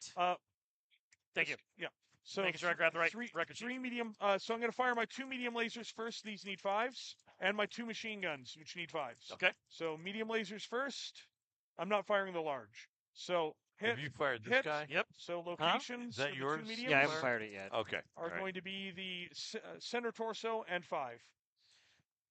Mediums. So 5s. So 5 damage each, 5 to the center torso. and then 5 leg. to The 5 is right leg. right leg. So the machine guns. Oh, both hit. Okay. Location 2 damage each, but location is to the center torso Okay. and to the 6, which and is to the 6, which is right torso. Yep. Then we've got the pulse lasers. Please look over and make sure I'm doing everything right. I am. Medium X pulse lasers on 3s. Oh, wait a second. Is that hardened armor? I Yeah, don't- you completely screwed that up then. Where does it say hardened armor? Right here, hardened. Oh. So minus off half your damage. Okay, hold on. So those 2s become 1s, those 5s become 2.5s. Well, how you do hardened armor is you do I know X's. you do the X's. Okay, hold that Good thought. thing I looked at you. I know. Haha.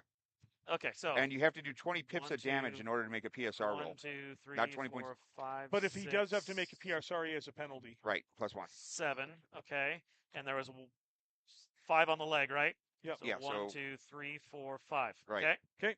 So then I hit with both pulse lasers. Okay. Then I'm firing with another pulse laser. Just sort of get these all out of the way first, which also hits. So the 3 pulse lasers all hit. First 2 hit in the 7, which is center torso. Okay, so 1, How much damage? 6 each. Okay, so 2, 3, 4, 5, 6. yeah, And then the other one hit in 5. right Okay. there. Yeah. And the last one. 1, 2, 3, 4, 5, 6. And then the last one Left leg. is into the 9 for your I 6 think you're damage. taking 20 points of damage though. So okay, 1, keep going. 2, 3, 4. Because those 5. are 3, 1, 2, You 3, said 6 damage, right? 4, 5. 3, Yeah. 3, 3. Everything was doing 3 basically, except Yeah, for the 1, machine 2, guns, 3, which did 4, 1. 5, 6, 7, So- 8, 9, 10, 11, 12, 13, So that 14, is 15, exactly 20 16 and a damage. half. 16 and a half. Hold on. If it's 40 damage, I missed something. So, oh no, that's right, because you do the fractional, you don't round up. So, yeah, So that right. makes sense. He'll yeah. take more damage though. Yes. Oh, yeah. probably. So now that that's done, we're going to shift over to the Demolisher. The Demolisher only has range to take into consideration. It's at medium range, firing the Roku. It needs an 8. If Okay. it hits, it does Roku. twin Is that AC me? 20s. All of it's on one roll. That's you. So will we roll an 8? I'm going to roll the big dice just in case. Ballistic reinforced armor. How do I do that? Half damage for all ballistic weapons. Okay. It's the best thing to shoot at anyway. It misses. Oh, by 1. So 0 damage. I from am ballistic. very happy with that result. So Star Slayer's going to I pop. had to look up ballistic reinforcement. Star Thank you. Slayer's going to Thank pop you the for that. coolant pod, Well, I looked it up for and me we're going too. to Alpha I'm Strike like looking into here the going, I don't see avalanche. it. So, how far did the avalanche move? So 2. So that's, I need, he's a 2, so I need 6s to hit with everything. I'm Alpha Striking. So heavy Viper blade misses. costs us how much heat? Whatever it's marked. hits. Aha. So heavy large laser hits. Then we do the SRM. No, we're going to do the medium lasers. So 2 ER medium lasers first. Both hit. And then we go over to the ER small laser, which also hits. And that's it for, and the SRM4 one shot, which also hits. Oh, you fired everything. Well, you're gonna try to push me off the map, so I might as well try to We're get not going to something push in. you off the map. We're going to kick the crap, Sure. the crud off of you. Well, I can't. I don't have hands. The so poop nuggets. Well, it's gonna hurt this turn because I hit with everything but one large laser. So you're going to avalanche, right? Yeah. Okay. So in the avalanche. yep. Okay, well I didn't hear that. Okay, I thought you were shooting at Brett. So Yeah, I was distracted by my own things. for the avalanche, the improved heavy large laser hits him in the. That's cocked. 11. 11. So Left it's a arm. 16 damage. All right, left arm's got 15, so 1 point goes internal. Roll for So- crits. Is there going to be any crits? There is not. So next up we have we'll do the ER small laser. Get it out of the way. ER small laser for 5 damage. Wow. His clan? Wow. No, yeah. no, I can't have fired that one. I apologize. It's rear facing. And it can't shoot anything You're else. forgiven. Yeah, so that one didn't hit. So that's All right. ER medium laser hits in the 8, and the other ER medium laser hits in the 6. These are clan quality, so there's 7 damage All right, each. so matching tattoos in both torsos. Okay. And then the SRM4, we'll see how many missiles hit. 7, so that's going to be 7 on the 4. on a 4, 3. 3. So 3. Well done. 8 With confidence. 8 and 8. So 2 hit in that, and All right. the last one hits in the 5. Right leg. So 6. Yeah, I got a PSR coming. Oh, yes. And then for my shooting, that's it. All right. Do you want to do yours and then? Yeah. So,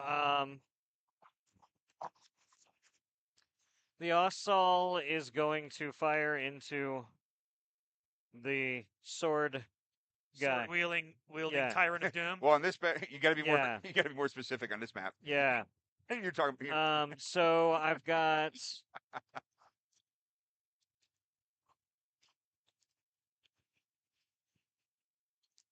Actually, mine is a small I'm gonna fiber shoot- blade, and the other one is a hatchet. So yours is the only one with the sword. Yeah, I got a I'm large. going to shoot with the two ER PPCs and two ER medium lasers. So let's Right. go with the PPCs first.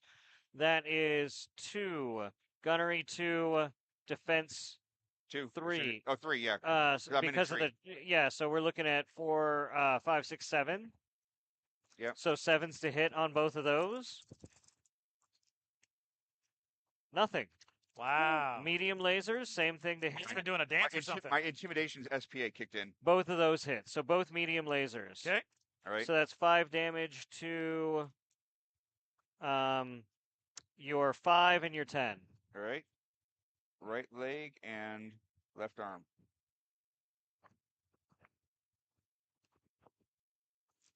Okay. Can Into I the see? Hellstar. I can see the Hellstar. Is he From who? behind? Oh. Is he behind level 2? He's He's not behind level 2. If I he's am not not behind behind level 2 to yeah, my knowledge. yeah, you can Nope. absolutely shoot the hell out of him. And yeah, he does not pick a partial cover because he's not next to it. Nothing. Yeah. okay. So I have a 1 defense just begging for attention. And Quick you've got alpha a strike. ton of SRMs. yeah, the quick draw is going to fire with the You're in ER trouble. mediums. Oh, yeah. And the streaks, and I've got a targeting computer.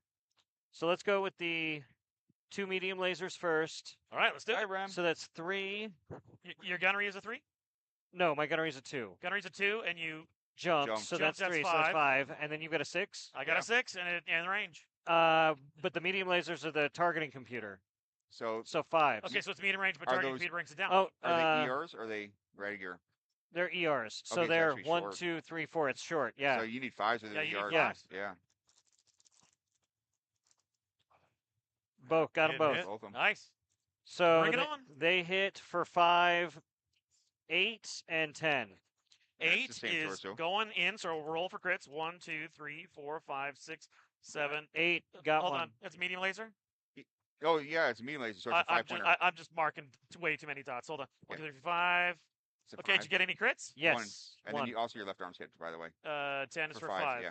Yeah, 1 That crit I can left. take. All right, so roll crit, roll location. I do have upper and lower. So lower? So lower 3. Lower 3, double heat sink. Oh, you're going to go a little bit warmer, A little bit. but you're alive. I now only have 58. Okay. This is where it's going to hurt, though. Then SRM 4s. Those are both at short range, so it's still going to be it's going to be 6s to hit because the Yep. targeting computer Okay. doesn't work for those. Yeah. Both. Are they streaks? They hit. They are both streaks. Oh, God. So Excellent. Bring it on. Here comes 8 2-pointers. Yep. Okay. It's just a So flesh wound. 11 and 9. Yep, left leg, left arm. Left leg takes how much? These are 2-pointers. Okay, and Left arm. left arm. Okay. 7 and 8. Oh, Center torso, left torso. 7 Roll for crit, and left 8. torso. Roll for crits. Oh, you Miss. Nope. Oh. That's 4. All right, that's 4. 9 and 2. Center. 9 and 2 is center torso possible critical. Roll Wait, for is crits. that 9 or is that 4? I thought it was 4. 4 and 7, I thought. Oh, nope. I'm not sure. It's 4. That's right arm and left torso again. Yeah. Yeah, 1, 2, 3, 4. Yeah, I think. Yeah, Yeah, so right arm for 2. Okay. But you have a left torso but possible also crit. a left torso. I yeah, thought he so said He's going to roll for. He did, but he just counted. he paired the dice wrong. Yeah, he sat there and mixed Yeah, it. yeah. I'm okay, not hold a on. smart So person. there's no center torso possible critical. No.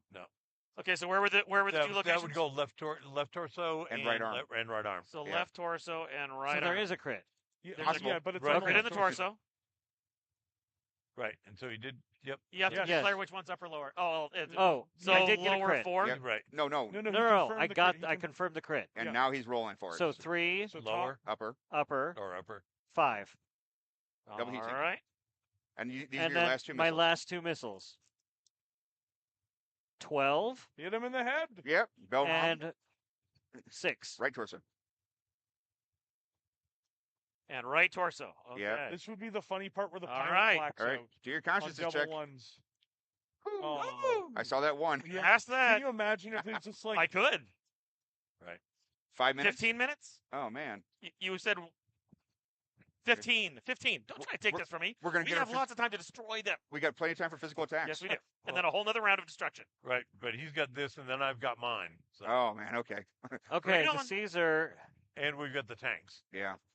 The Caesar can see the Yeah. the Hellstar.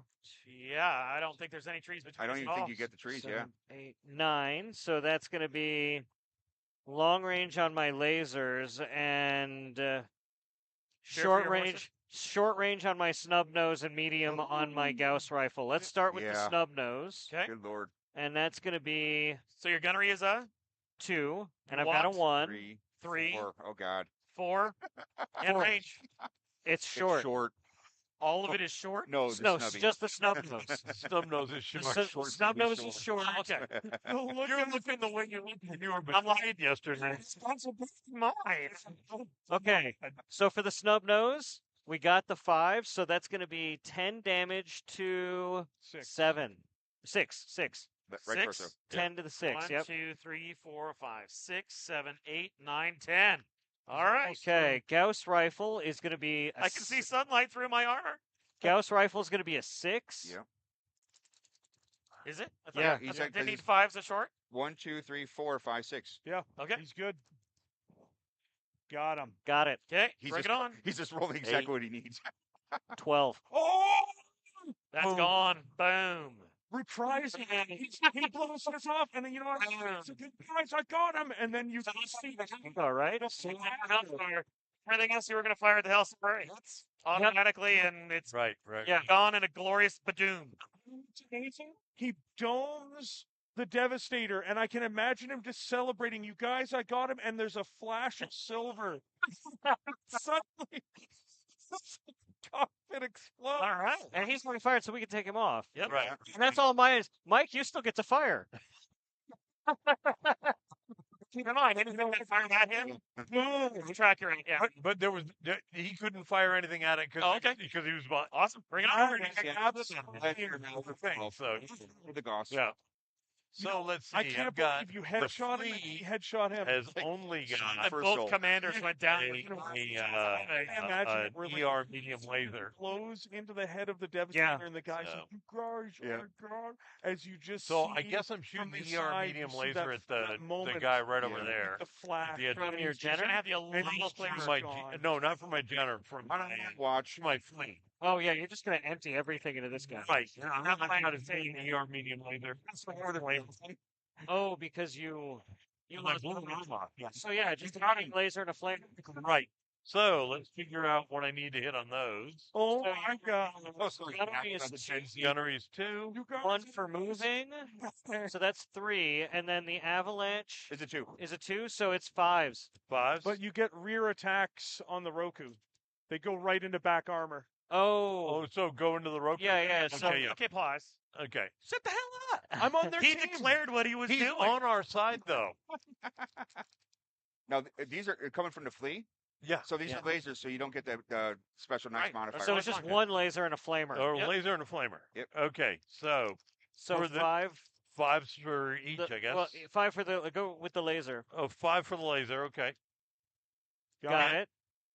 And that'll be 5 damage to roll the location. What is going on with that mech? 5 to the 10. Yeah, 5 to where? your, 654? Is that a real sheet or is that a Yes, misplay? that is a Real sheet. that's going to be the left arm from the back. Okay, left arm rear for how much? 5. Okay. Yeah, you got to take all 5. 1, 2, 3, 4, 5. And then the flamer. And then the flamer. The dreaded flamer. That's it. Yeah, so still the 5. Got it. Yeah. Got it. So And then it's 2 points of damage to 6. 6. Right towards In the rear. Right torso rear, how much? Yep, 2. 2. Okay. A fearsome 2. That's left torso, Brent. You Come on. should, Wrong side. you should fear That I the can't power of the flea. Fear I the, do fear fear the fleas. fear the power of the flea. The greatest invention of the free world's And then league. the Mightiest generators of All right. war just unload machines. into that Now, guy. does the Beagle Active probe do anything for me? That's- Crazy saying is correct. It 9 reveals plus hidden 3. units if Oh, we that's had any right. That's right. hidden Yeah, units yeah. in there, but Yep, we don't. yep, yep. Day So yes, Zero, it does do things for you, just not in this absolutely. instance. Right. Absolutely, Day So Zero. in this particular case, It's a beautiful thing to see in a game. These piloting 2 range is 0. right, and we're firing 4 ER medium lasers and an SRM 4. Yep. So that's Oh, 3, okay, this 4, is gonna be right 5, side. All right. 6, 7, 8. So you need 8s to hit. Okay, 8s to hit. So let's start. That's right? I'm sorry, who's shooting what?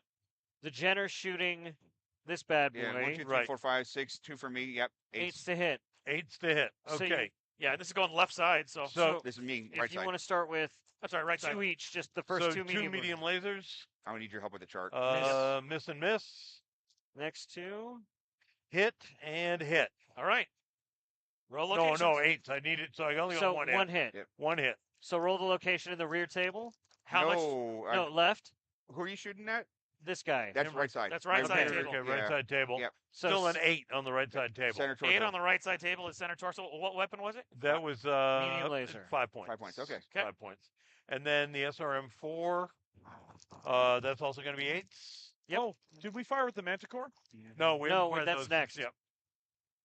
And it. that Yeah. hits. Yeah. Nice roll. So Number of missiles. and we 9. got 9 on a table of 4, so that's 3 missiles. 3 missiles. Yeah. First 2 Which is locations just enough to take me into a pilot check. are 5 and 6. 6. Right arm All right. and right leg. Right, and then the last one is an 8. Center torso. All right. That's 22 points of damage, so I have a PSR. CT, and we're there, and he's clean And on then heat. So The Manticore. What's its range? Oh, you can hit anything, can't it? Oh, you can see. I don't know where the Manticore should card be able to went. hit- Yeah, I think the Manticore can shoot just about everything, Yeah, right? it can see everything. I thought both the tanks had a pretty good view. Yeah, the Yeah, but tanks have a good view. But I just don't know where the Demolisher card missed. went. yeah, where'd the Manticore that's card right. go? where I know the I ma- picked up the Demolisher. I think it got tossed over there. You took it at some point. It just quit. It's drinking. Maybe I covered it here. Oh, Yeah. there it is. Ah. I'm like, So, it's got a range of 6, 12, and 18. 6, 7, 8. So Yeah, we found just it. medium, Yeah, yeah. medium Thank you. to drill Okay, so into shooting him. the Rokubi. yeah, it's absolutely worth it to shoot medium instead of long. Right. Ballistic weapon or energy? I think it's energy on the Manticore. And so, what do we need to roll for You the just Manticore? you just roll once. 6. Right. So 6, and then medium range 8. is 2, 8, and then 9, 10. So 10's to hit. Yep. Tends to hit. So All you right, just bring it roll on. a 10. Nope. Nope. miss. That's So it. that's everything. So we get a Pilot checks and then Do your physicals. pilot checks and then Pilot physical check. Yep. combat. I have nothing- no pilot checks. No Dachi needs no a 5. pilot check. Well, I mean, the Devastator would have had a pilot check, but he's a little bit my Ostel The Avalanche Akuma needs a took quite a bit of damage. I believe Avalanche. that was this turn, right? passed. no. It was last yeah. turn. Was that I don't last think turn? anybody That's shot the Akuma this turn. Everybody was going for the Hellstar. Yeah, the Yep. Hellstar I would need have a had to 5. have made a PSR. Oh, you Ooh, would've. made that with a 5. Need a 5, got That's a what didn't 5. get enough. Daiku's Fine Panther. No Um, Dachi was real good. I needed 5 for the land, but I got it. So, Excellent. all right. So, a physical attacks. You should physical Yeah. first. I should? You should. Okay. You have performed excellently this time. Avalanche. 1, 2, 3, 4, 5, 6 for running. The modifier for the Star Slayer is a 2. yes. Okay, so my pilot. 1, 2, 3, 4, 5, 6, 7, 8. Back 2 is a 6. That gets you 50 tons. So this is 10 points. Can you look on your kick table? 1 dice, 5. 5 is left leg. Left leg for 10, please. 1, 2, 3 is right leg. That's the Star Slayer. Right. For So 5, 6 is left leg. 10 points left leg, and you have a pilot check. All right, and then This is all we're doing, right? on the Ostrak, I have We 1, get 2, to- 3, I get to 4, kick 5, afterwards, 6, and so 7. do we, Back Michael. 2, I need So, a 5. I've got presumably a 2 5 kicks. Yeah, for 5 up for that him? guy. That's a You 5. got it. This is a 14-point hit. 1 die. Oh, one. No, it's not. It's not up. Are you? Oh, you're using your sword? Yeah. I thought you were kicking. I apologize. You're Yeah, good. 14 to the right arm. That's why I turned it on. Yep. roll a crit. All right. Yeah, but it's an Ost. One. There's one. It's an Ost. Oh, it's I lost the arm Part of anyway, it, Okay, Con, yeah. and it's just heat sinks. All right. Okay. My vibroblade is going into the Star Slayer. Yep. I'm a 1. You're 2. You're a 2 because it's pilot. You're right. sideways. Thank you. Yep. I walked, I 3. believe. Yeah, so you got Yep. a 2 4, here. 5. Yeah, Back so 2 is 4, it? You need a 5. 3. Vibro, yeah, I need a 3. Yeah, just don't snake it. Here comes Snake Never Eyes. underestimate my ability to roll a 3. There we go. There okay. you go. So, So full body hit. and this is full Just- body. yeah, I location. think it was on a sword. Is it on a small vibroblade? It's a, Yeah, they're all. It's physical attacks. no, you actually all- get a okay. benefit. Yeah. To it, yeah. I rarely use them. 11 Left arm. 11 Oh, from no. the left, Left side. side. is the right arm, I think. Right Oh, it's a leg. Right leg. Okay. That's not the leg that was kicked, so that's okay. So 7 damage. All right. The Star Slayer is going to kick back. And then you've got some against the chameleon. You can have a kick in there. Yep, you I gotta kick- do. I or will the be flea. kicking. Or you could kick the flea. I could kick the flea, but I would rather kick your head off. So, You don't have the tonnage to kick piloting my head is off. 2. He did run to get there. 3, 4. 4. A defense modifier. 2. 5, 6. 6. Back 2. Back to 2s Need to a 4. 4s. All right, here we go. Come on, Ghost Dice. Don't let me down. Roll it up. 5. Got him. And Roll roll 1d6. D6. Punch table. That is not Right the arm. head. Right arm for 11. 2, 4. So then we get to punch everybody Yes, we do. or kick Yep. everybody. Yep. You get to punch with arms that did not have weapons Yeah. you fired. Yeah, or You you can get to kick. on anybody you can kick. Yeah, so Mike can throw a kick into me because you're Right. kicking I'm, from the rear. I'm throwing a kick into the avalanche. Just get it out of the way first. All right. 2, 2, 2, 2. I have a basic piloting skill of 3, so 3, 4, 5, 6, 7, 5. so on a 5. Got him. Got it. So that's 10 damage to the 3. 3 is So kick chart 1 to 3 Sorry, is he's kicking one. The right leg. avalanche. which The one? avalanche. Right. Right The leg. avalanche. Right leg 10 damage. Right leg 10 damage. Okay. 1, 2, 3, 4, 5, 9, 10. All right. Okay. And then that's it for my physical attacks. Okay, I think I've got 2 kicks. Yep. So Yes. The flea flea. kicking there. No, well, you can, but you're gonna have to do a gyro check. Okay, and Oh. it's the last turn anyway. Yeah, You know, that's yeah, true. that's right. So yeah, So piloting plus 3. piloting plus 3. Okay. Well, Yeah, not gonna make it. yeah. So I got it. Well done. 1d6 is you're one level higher, right? Yeah. Yeah. This is on the punch chart. You can punch his head off right here.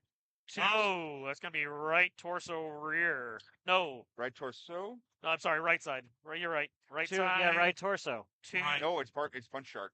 Thank you. Yeah, it's Yep, right yeah, torso. yeah. Right torso. For how much damage? Four. He's tonnage 4 is damage. 20, so So 4 4. damage. Right torso, 4 damage. Okay. Yep. Now, but by the rules, I still have I have 2 pilot checks. One from Mike and one from. That's yeah, You're- makes you're it. up. And I need a 4 again. All right, good. All right. Good. Okay. And then And the then Jenner. the Jenner, The Jenner? into this. Yep. Do it. So the Jenner. Then Brian, if you don't have any he's weapons, a in your hand, 3. you can either kick me or punch me twice. The kick's more effective. So Oh. help me count this out. I've got he's a pilot 3. He You jumped jump. his 6. Right. Yeah, he can punch. Defense modifier, 7, He 8. can Yep. punch because And he. then minus 2. I've only So got 6. one 7, hand 8, left. So though. 5. 6. Right. Oh, 6. 6. 6. A6. There Seven. you go. You got it. So this is this guy. Now, this will automatically go to his right leg because you're 5. on that Yeah. hep that Right. determines it. So And no Jen- matter what, it's going on the right So leg. Jenner's are 35 tons. So it's 35. damage. Yep. 7 So damage 7 right damage to the 5. Mad Cat understands it. Do Yeah. it. Do it now. That's right. I need a 4. Okay. All right. And then from you, Brian, you can either kick or you can punch with one arm. I'm gonna. You should probably kick because Does more damage. it does Kick's more gonna do damage. more Yeah, damage, I'll yeah. kick. I have to do And the you have a pilot better check. percentage chance of hitting on a kick because of the minus 2. I've got a piloting a 3, and then running for 2, and then your defensive 3. So that's 5, 7, back down to 5. okay. No, back down to 6. Back down Yeah, to back six. down to 6. Still worth it. 1, 2, He 3, said 4, piloting 5. a 3, Twelve. he It minus doesn't 5. matter. Okay. It doesn't Six matter. is Yeah, fine. nicely done. So roll 1d6. 6. Left leg. Left leg for how much? You got? 60. So 12. 12. Good lord. Ouch. All right. 4, 8, 12. And I got another pilot check, which I never laugh at because I failed too many of these. Okay. Oh, you did good. I did good, but And We that's never tempt the dice gods. All right. and now that we have completed the game, because Yep. this is it. This we is are a out of time. remarkably even exchange. Yeah, No- this is gosh, no fantastic. kidding. Yeah. Absolutely yeah. fantastic. Really, really good, solid. And Well, the tree my of our headshots. dropship has been protected. No, but he got his Not headphone this off. time. No. I did. It was glorious. The who did win? Kratos. Karita has won. Yes. She's on the score. For the glory of the coordinator. Karita has Took us finally 72 put a hours. scoreboard up this battle, and it's well deserved after the treachery they just went through. I'm so glad we reduced it to just one map. Yeah, Oh, this yeah, was a lot yeah. of fun. It was Yeah. far more about actually shooting each other than chasing each other around Yeah. the hills. Yeah. Well played, gentlemen. Thank you very Oh. much. Yep. Well done. Craig I hope- says when you Except for you. That was a lot of fun. It was great playing with everyone. I want to thank everybody for being here. Yeah, that was We will have more content coming through after this game, of course. You just have to hold on for a few minutes, but will they rearrange things for the next part of the BattleTech Adepticon stream? So a Palooza? yeah, we're gonna see everybody then, I suspect. All right. All right, thank you. That was exciting.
we nuked no Avalon where everything's good.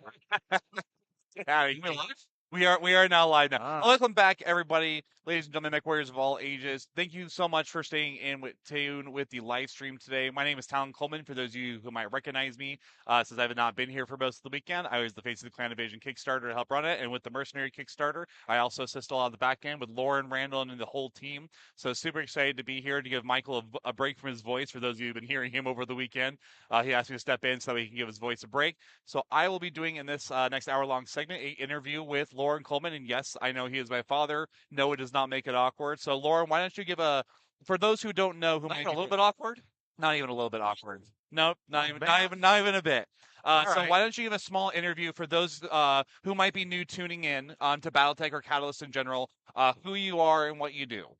I am the owner of Catalyst Game Labs. I am the published novelist of about 20-some Battletech and MechWarrior novels. I have written source books. I have scripted computer games. I have done. If there's something to do with Battletech and creativity, I've probably touched on it at some point in some way. And I've been doing Catalyst Game Labs for, oh my God, 17 years. And we're at our biggest and best year ever. So we're just, our job is to grow BattleTech and grow Shadowrun and grow Leviathans and just keep these games coming out for the fans. And that's what I'm here to do. Awesome. So you mentioned that you've been working on this for 17 years now. I actually wanted to bring up a couple of numbers this year for those of you who've been keeping track. 17 years was, correct me if I'm wrong, was the year that Catalyst formed, and specifically for taking over the licenses of BattleTech and Shadowrun, correct? Correct. 2007, we were a small licensee of WizKids at the time, and I think Topps just acquired WizKids, and they came to us and said, "Hey, we want you to take over Battletech and Shadowrun, and can you make it? Can you make it profitable? Can you build it? Can you keep the trouble, off of their desk?" And I said, "Yes, yes, and no." I said, "We can't keep the trouble off your desk, but if there's a problem, I'll bring you 3 solutions. You can pick one." And that's when Joe Hauk shook my hand and said, "Congratulations, you just inherited Battletech and Shadowrun." So that started in 2007, and we've been just going crazy ever since. So you also had another company prior to that called In Media Ray Productions, which Yes. started in 2003. So for those who have been around long enough to remember, what did In Media Res do that first kind of started you working kind of more hand in hand with BattleTech and Shadowrun initially, that eventually led into the formation of Catalyst? Yeah, we started a property called Battle Core, which was supposed to be an online fiction anthology. Live kind of like before streaming was a thing. We were streaming Battletech fiction, and we did pretty good. It was hit or miss some months, but we did pretty well. Inmere Productions was the company we formed to that basically oversaw the Battle Core product. Business tip for anyone out there looking to get started: do not name your company a pun in Latin. Nobody will ever get it. I don't think anybody still gets it. Nobody will ever even pronounce it correctly. So yeah, that was In Media Ray Productions, which was a Latinish for in the middle of the story or Actually, in the middle of the media. I'm gonna botch your name. Kerminde or Kermend. Still says no. In Media Ray is still the company coming up with PayPal used to pay for stuff from the Catalyst store. We have jumped through so many hoops to change our DBA from Catalyst to actually our business name. Officially, it is now the name of the corporation, Catalyst Game Labs, but not everyone got the word out there. In fact, even Chase Banking screws it up half the time. It's just an artifact that's never going to go away. And it's a good little tidbit of history, as you know, the next hopefully 10 plus easily years of managing these properties. It'll end up becoming one of those little pieces of lore that kind of stick around and just end up turning into fun stories afterwards. At least that's what I see it turning into. Well, we were learning. I was a novelist and I was a game writer, a game developer, novelist for FASA. I wrote a lot of source books, a lot of novels. When it was my turn to try to be a publisher, I knew enough to get going. I knew enough to be dangerous. I still shot myself in the foot a couple times along the way. So we learn, and the trick is just don't make the same mistake twice. And just get your kids in the industry and ruin There their you go. lives forevermore, right? Yeah, just So I have to say that because he dragged me into this industry. Oh yes, you were kicking and screaming the whole way. 100%. Uh-huh. So let's go over some numbers real quick. So everyone obviously is very well aware that we're celebrating 40 years of BattleTech. Obviously, we haven't been the custodians of the property the entire time of those 40 years. No. As you said, over the last 17 years that we've been kind of the custodians of the licenses and properties. And then 35 years for those who might be some Shadowrun enthusiasts in the chat there, who might be playing both games. 35 years of Shadowrun, 17 years as Catalyst. I think that makes 4-ish years as In Media Ray prior to that doing the fiction and publishing, like you said before. Yes. So over all this time, starting from just the time when Catalyst became the custodian, how have you? What has been what you think are major changes that you made to the property lines as essentially the CEO or a very much a content creator that has directly influenced the growth that we see today, even if it was something a tidbit that you thought that this might have been the turning point, 10 plus years ago that you might have seen this coming? So that's a really good question, and there's just no easy answer to it. We did a lot right. First of all, we went there and we dredged up every BattleTech content creator we could get our hands on and said, are you willing to come work with us?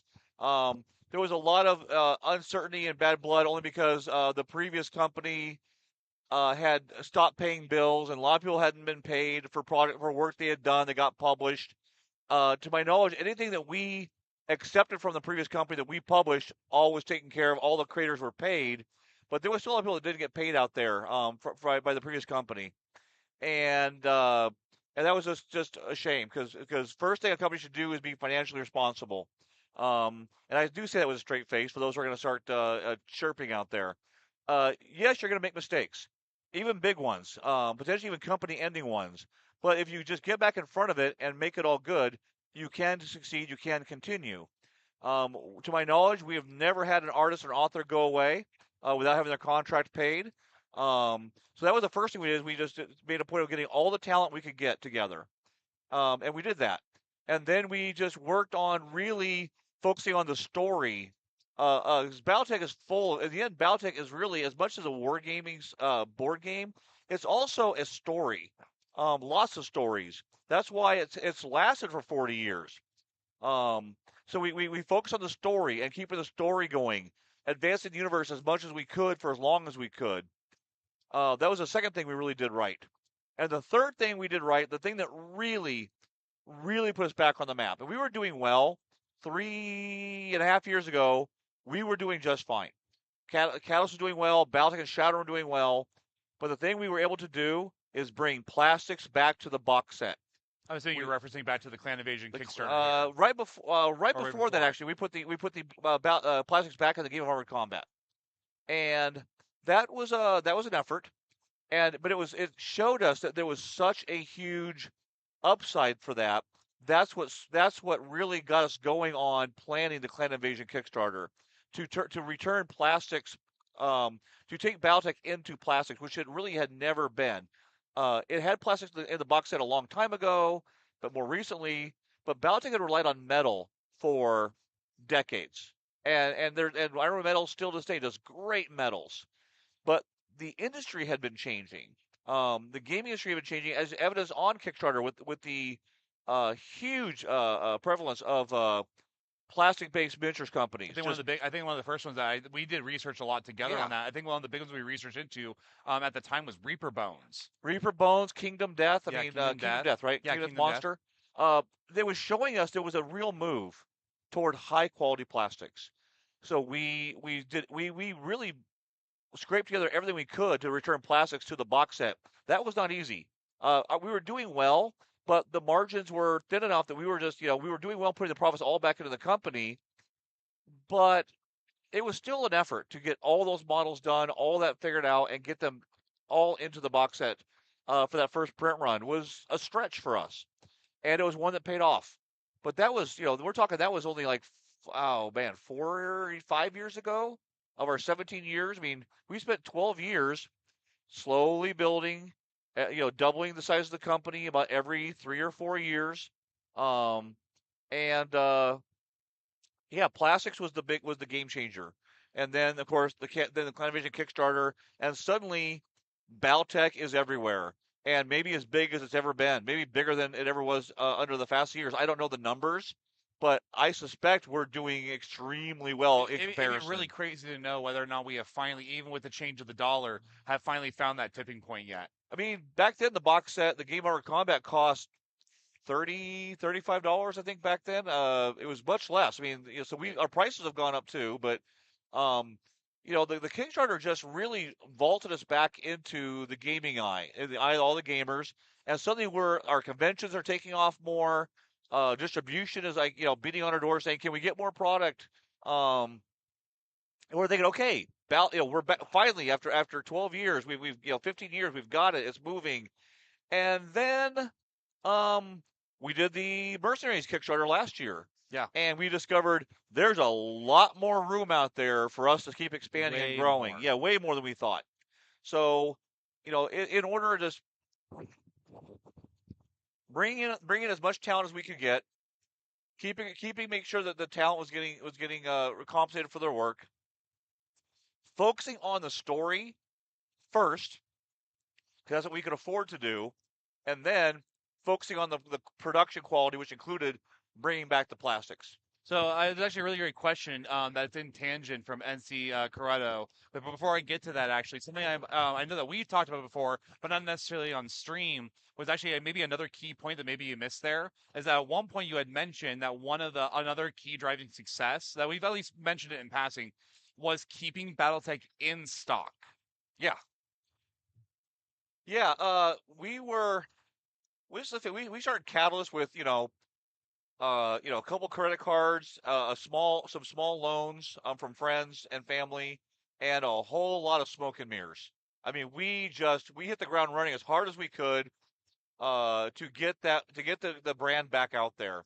That's what Tops challenged me to do: put Baltech back on the map. So it took a while to rebuild it. It took a while to get there to where Baltech was, where it was all profitable.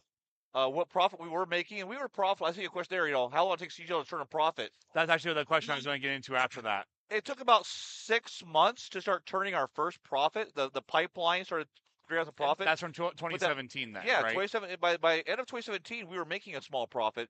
But that profit just turned around and went right back into the company as much as possible. So, it just takes time to rebuild a brand, the perception of it, get the gamers to come back who had walked away, create new gamers, just make BattleTech a name again. So Dot says, oh, it was 7-8 years before we stopped hearing, oh, BattleTech is back. Like, it never went away. People just didn't see it, and so they assumed it was gone. Like, no, it always was there. But we made a profit. We put that back in the company. We kept focusing on product, keeping it in stock. There were years when we'd have BattleTech in stock only for like 4 or 5 months out of the year, and I remember those days. You do a big print. We could afford to do a big print run, which made it more profitable. But if you think about it, you spend all this money to do a big print run. They got to wait for it to get made. You already spent the money. It gets made. It gets shipped. It gets to the warehouse. It goes out to distribution, and finally, 6 months after you paid for the run, you finally get your money back and your profit. And by doing these big runs, we had a bigger margin, but it took longer to realize it, which means we had to sit there and wait. Oh, money's in. Make the next big print run. And eventually that window got shorter and shorter from hey, we're 8 months with no box set, then 7 months, then 6. Finally, I'm not sure when it was, it may have been right before the first Kickstarter, we finally had the box set in print and in stock all year long. But it just took time. We went with a strategy of maximizing the potential to build for the future. Yeah, that took several years. It took several years. It took when we started that process. It took about 4, as I recall, it took about 3 to 4 years before we finally got the box set in. It was in stock most of the year. Yeah. Minor hiccups here and there, Yeah. but overall a pretty major victory I think for us. And I know you mentioned that as a key point of one of the successes of, BattleTech to where it is today on occasion. But I just want to see if you still felt the same way since then. For what's that? Of actually keeping the product in stock. Keeping the product in stock is. There is no better marketing than having your product always available in the stores. There just isn't. We chose, for the most part, we chose a slight different path that meant feast and famine. The product was we'd have huge reserves, then nothing, then huge reserves, then nothing, and that was an intentional pattern that we chose to maximize the potential margins to build for the future. If we would have just kept just kept small runs going all year long, we could have kept it down, kept a good thing. But I don't think we've seen the big peaks. And the big peak drives a new baseline. Here's your baseline. You want to improve that baseline? You have to peak somewhere. Big sales, big promotion, big something. It peaks up, then it comes down to the baseline, and the baseline is now it's bigger. Peak, and it's bigger, and then bigger. So we chose that kind of a pattern to go for the big peaks and then the bigger baseline. It just took time, even if it meant we had some months out there without our core product, because we had secondary and tertiary product that was still keeping the lights on. It was a decision. Would I make the same decision again? I don't know. The best of all worlds would have been to find a way to afford to do a big run, 2 big runs a year, so it never went out of stock. We just got the big spikes, but it's what we had. So we just, is Rem threatening me again? Yeah, she just said hi. Everyone behave or Rem will just deal with me. Rem isn't here. I can say whatever I want, and Rem can't punish me till at least Monday. At least Tuesday. Monday or Tuesday. So, hi Rem, how you doing? Just a quick question before it goes off the screen, because Shock and Awe is one of our admins. What was the impetus of putting a painted mini in one of the force packs? So you are actually a major decision behind this. The recent one? Yeah, because you actually were one of the key people who said we are going to do this, even if Randall wanted to do it, but he's like, "Are we going to sell one more force pack because of it?" And I'm like, "I don't know that we are." But I said, but it's the anniversary year. I said, it's our 40th anniversary. We got to do something really big and cool. Why not a painted miniature? And he would say, but we won't sell any. Usually it's the other way around. Usually I'm arguing against that, and Randall's like, let's do the big thing. Like, will it sell more product? So we completely reversed trends on this one. And Randall goes, will it sell more product? Like, no, but we can do the Star League. And Randall went, oh, Star League. And so suddenly I had him on my side, and that was it. So you bribed him. I don't say I bribed him. I was very convincing. Apparently Rem just goes, Lauren, no, please. So before I answer, get to a couple more questions in there, just so that I want to try and get them before they kind of slide off the screen. I know it's a little rough. So if we happen to miss your question, feel free. We're going to take a lot of questions at the very end here, so feel free to fire away as we get closer. We got a whole hour here with Lauren. So when you started as an author for BattleTech, I know you didn't strictly do stuff for this battle. You did a lot of stuff with Conan. You did stuff. Actually, you tried doing some. I remember some years where you were trying to do some stuff with. I think it was Cartoon Network or something like that. You were trying to do some children's stuff at one point as well. We actually you do remember that, don't you? I do remember that. I had a point at one point to write for Powerpuff Girls. Actually, yes, I was very aware. I was going to use the name in case we couldn't use it. I don't care. It was just a thing that someone offered me to do a Powerpuff Girls series of choose your own adventure books. So I worked with that. I did. I started my first published novel was BattleTech. My first 4 or so, and then I think I wrote a Vor novel for FASA, a Crimson Skies novel for FASA. I did a trio of books for, like you said, The Age of Conan. Those were a great, a large amount of fun. Love those books. I've had the opportunity to write a lot of fun stuff, and I'll check my hard drive. It was never got published, but I may still have a Powerpuff Girls Choose Your Own Adventure story on my hard drive. I just might. I know that's the more shocking one right there, the Powerpuff Girls one.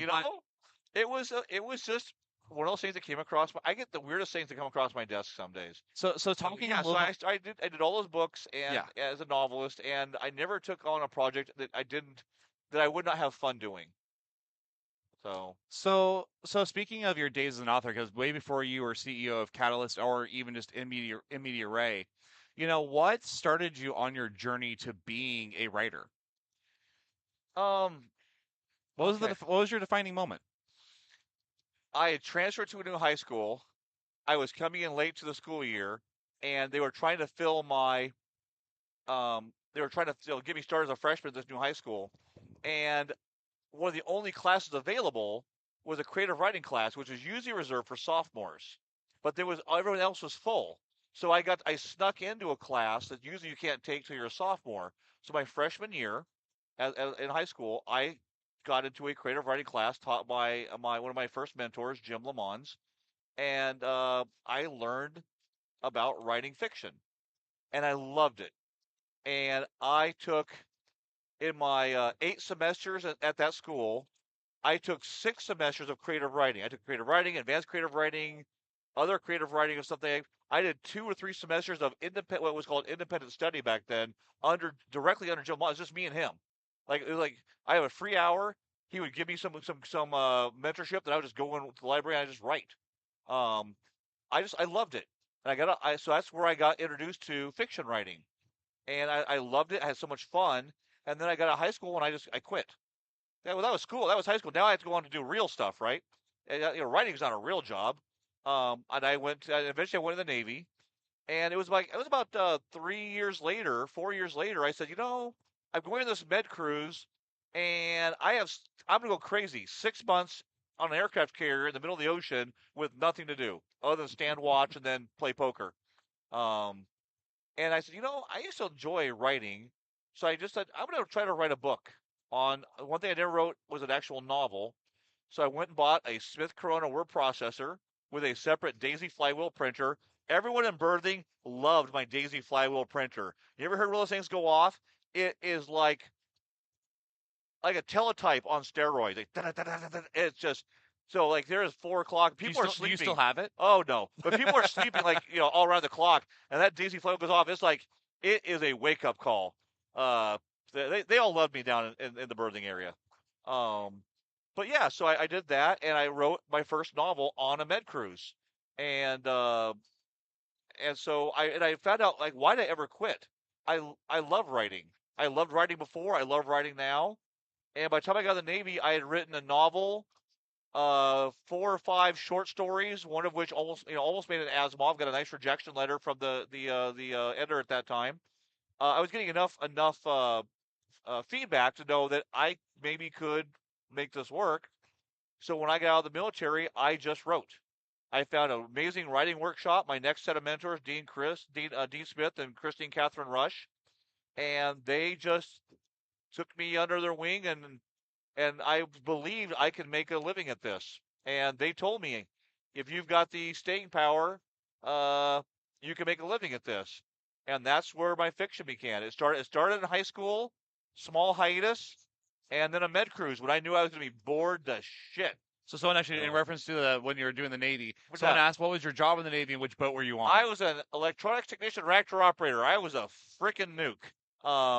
And I was on I started on the USS Theodore Roosevelt after A school and power school, and I ended my Navy career on the USS Truxton out of Bremerton, and I did one med cruise and a couple other minor cruises. But yeah, that was my Navy career. And it was an interesting part of my life. I mean, I learned a lot. The schools were awesome. The service was kind of boring, but I played a lot of poker, and and I learned to just how to write again. So that was good. Yes, my shipmates must have. Yes, they are. Yeah, they all actually were fairly cool about it. I tried to be not totally obnoxious, and plus I left chapters out. I actually had a lot of them actually reading my chapters as I wrote them. I would actually leave them out and people would read them. I had one guy who loved my story so much. I tried my first cliffhanger ending. I did a cliffhanger ending on a chapter, printed it, put it on the desk for people to read if they wanted it, and I went down to stand watch. And about an hour later, can't remember his first name. His last name was Herlocker. Came down and said, "I'm relieving you. Go write the next damn chapter." He's like, "You are not leaving me hanging on this." Like, cool. I got out of watch. So they were actually I did wake up them from time to time, but most of them were fairly let's just say grouchily accepting of my hobby. So Awesome. yeah. I know it's something we haven't really talked about before, but because we always talk about what makes a strong writer, and we always talk about Persistence. which is usually what we always get. And it's not that you're wrong. It's just we don't talk a lot about where you started as a writer, where it started. Persistence in the face of overwhelming critique and Yeah. and just you write for yourself first. I was having a great time writing, and I wasn't ever going to stop. The only question was, could I make it a career? So, and I didn't find this till later, but at one point, your mom went to my writing mentors and said, "I need to know, can Lauren really make a living at this? Because if not, he has to go get a job." And they said, seriously, they said, "Absolutely, he can, and he will." And she never told me that till years later that she went and asked him to kind of give me, handicap that. It's like, how likely is this and what will happen? And so, yeah, so I supported her through college. She supported me through my journeyman years, effectively my apprentice and journeyman years. And I wrote a lot of novels. I'm still writing novels. Yeah. So when are we going to see your next novel? Oh, you had it. I walked into that one. Yes, you did. You even set it up for I know yourself. I did. I saw it coming. That's the one with me. Just for those who might not know, what's the novel and who you're writing with? I have two unfinished novels, both of which are BattleTech related, and both of which BattleTech fans delight in ribbing me about. I started writing a book called Shadows of Faith, which was the next BattleTech book following Endgame, which was the kicking off the jihad and the next era of BattleTech, and it crashed after about 10, 12 chapters for a reason I only identified really just about a year or two ago, like what I did wrong. I kept going back and getting another chapter or half a chapter out, then it would crash again. But Shadows of Faith is still out there hanging. But recently, I started writing a book with Mike Stackpole, as Rem said there in the chat window, Den of Wolves, the origin story of Wolves Dragoons. And if you think you know the origin story, yeah, you don't. It was we're definitely going to keep the facts as straight as we can, because honestly, when I did all the research, there's a lot of contradictory facts about the foundation of Wolf's Dragoons and Natasha Kerensky and Jamie Wolf. Like, when were they born? When did they promote? When did they start working together?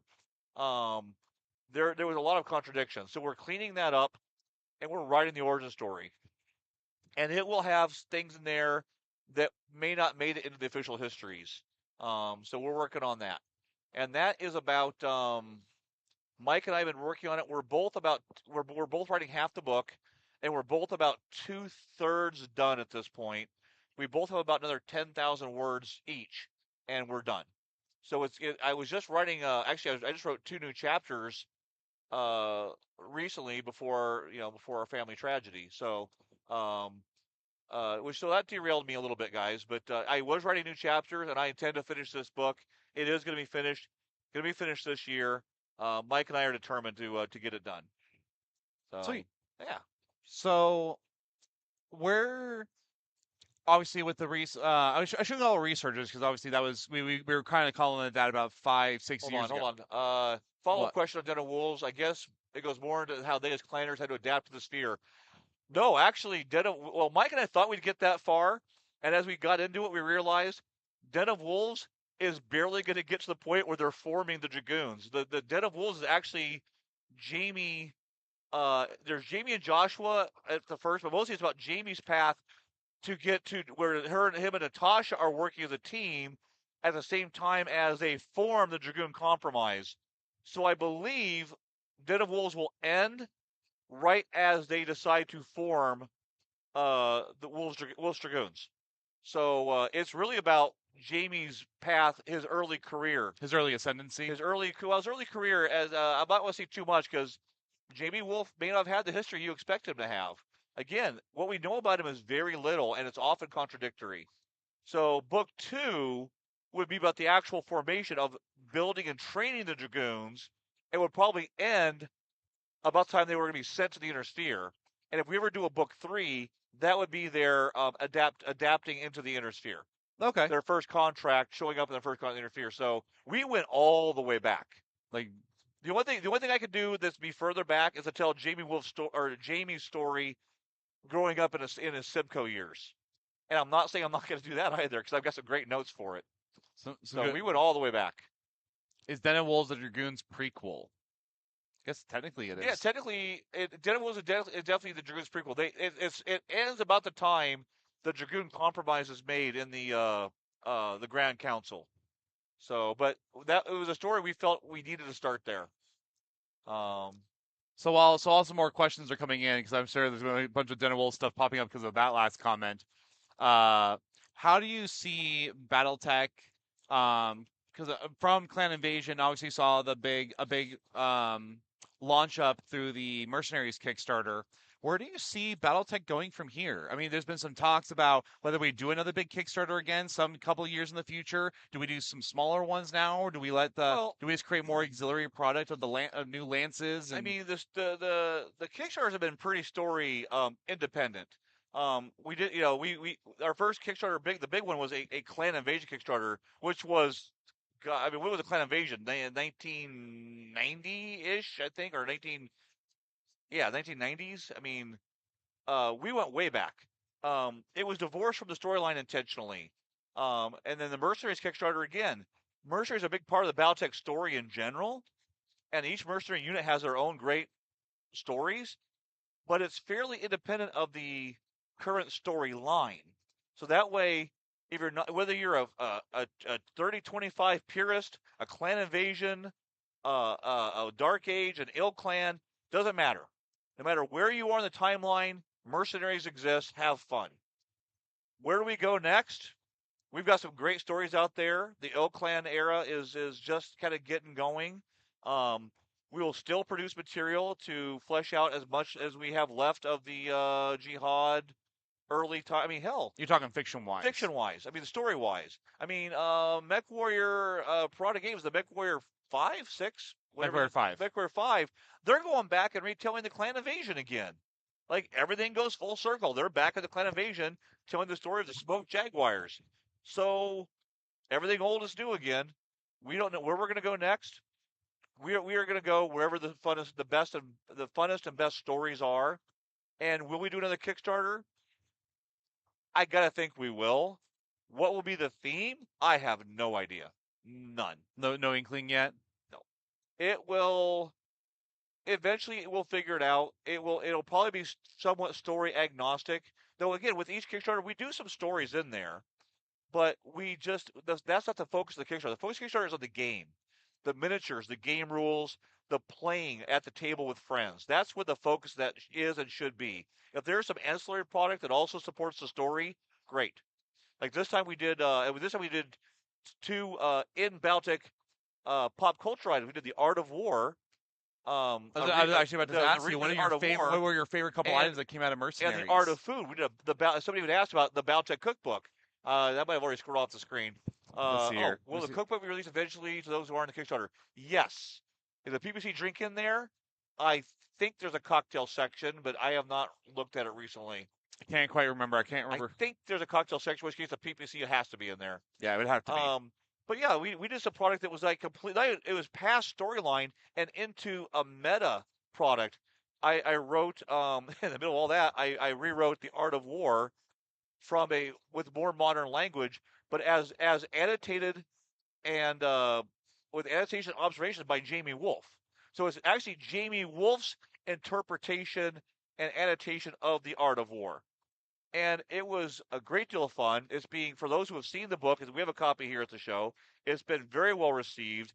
And the Kickstarter, I think we put 15,000 out there, 15,000 copies. Yeah. That's a lot of copies of the Art of War. Copies, and that tells me that the BattleTech fans are willing to go into all sorts of awesome places. Nonfiction, fiction, meta fiction, whatever it takes. Yeah. So anything else other than the Art of War that you found that you really enjoyed outside of that one? For the Kickstarter? Yeah, there's something that was created that you personally enjoy, like you can't wait to see it come out for yourself.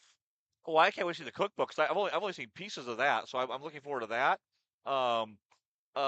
Leah, Leah, our production company, as far as for their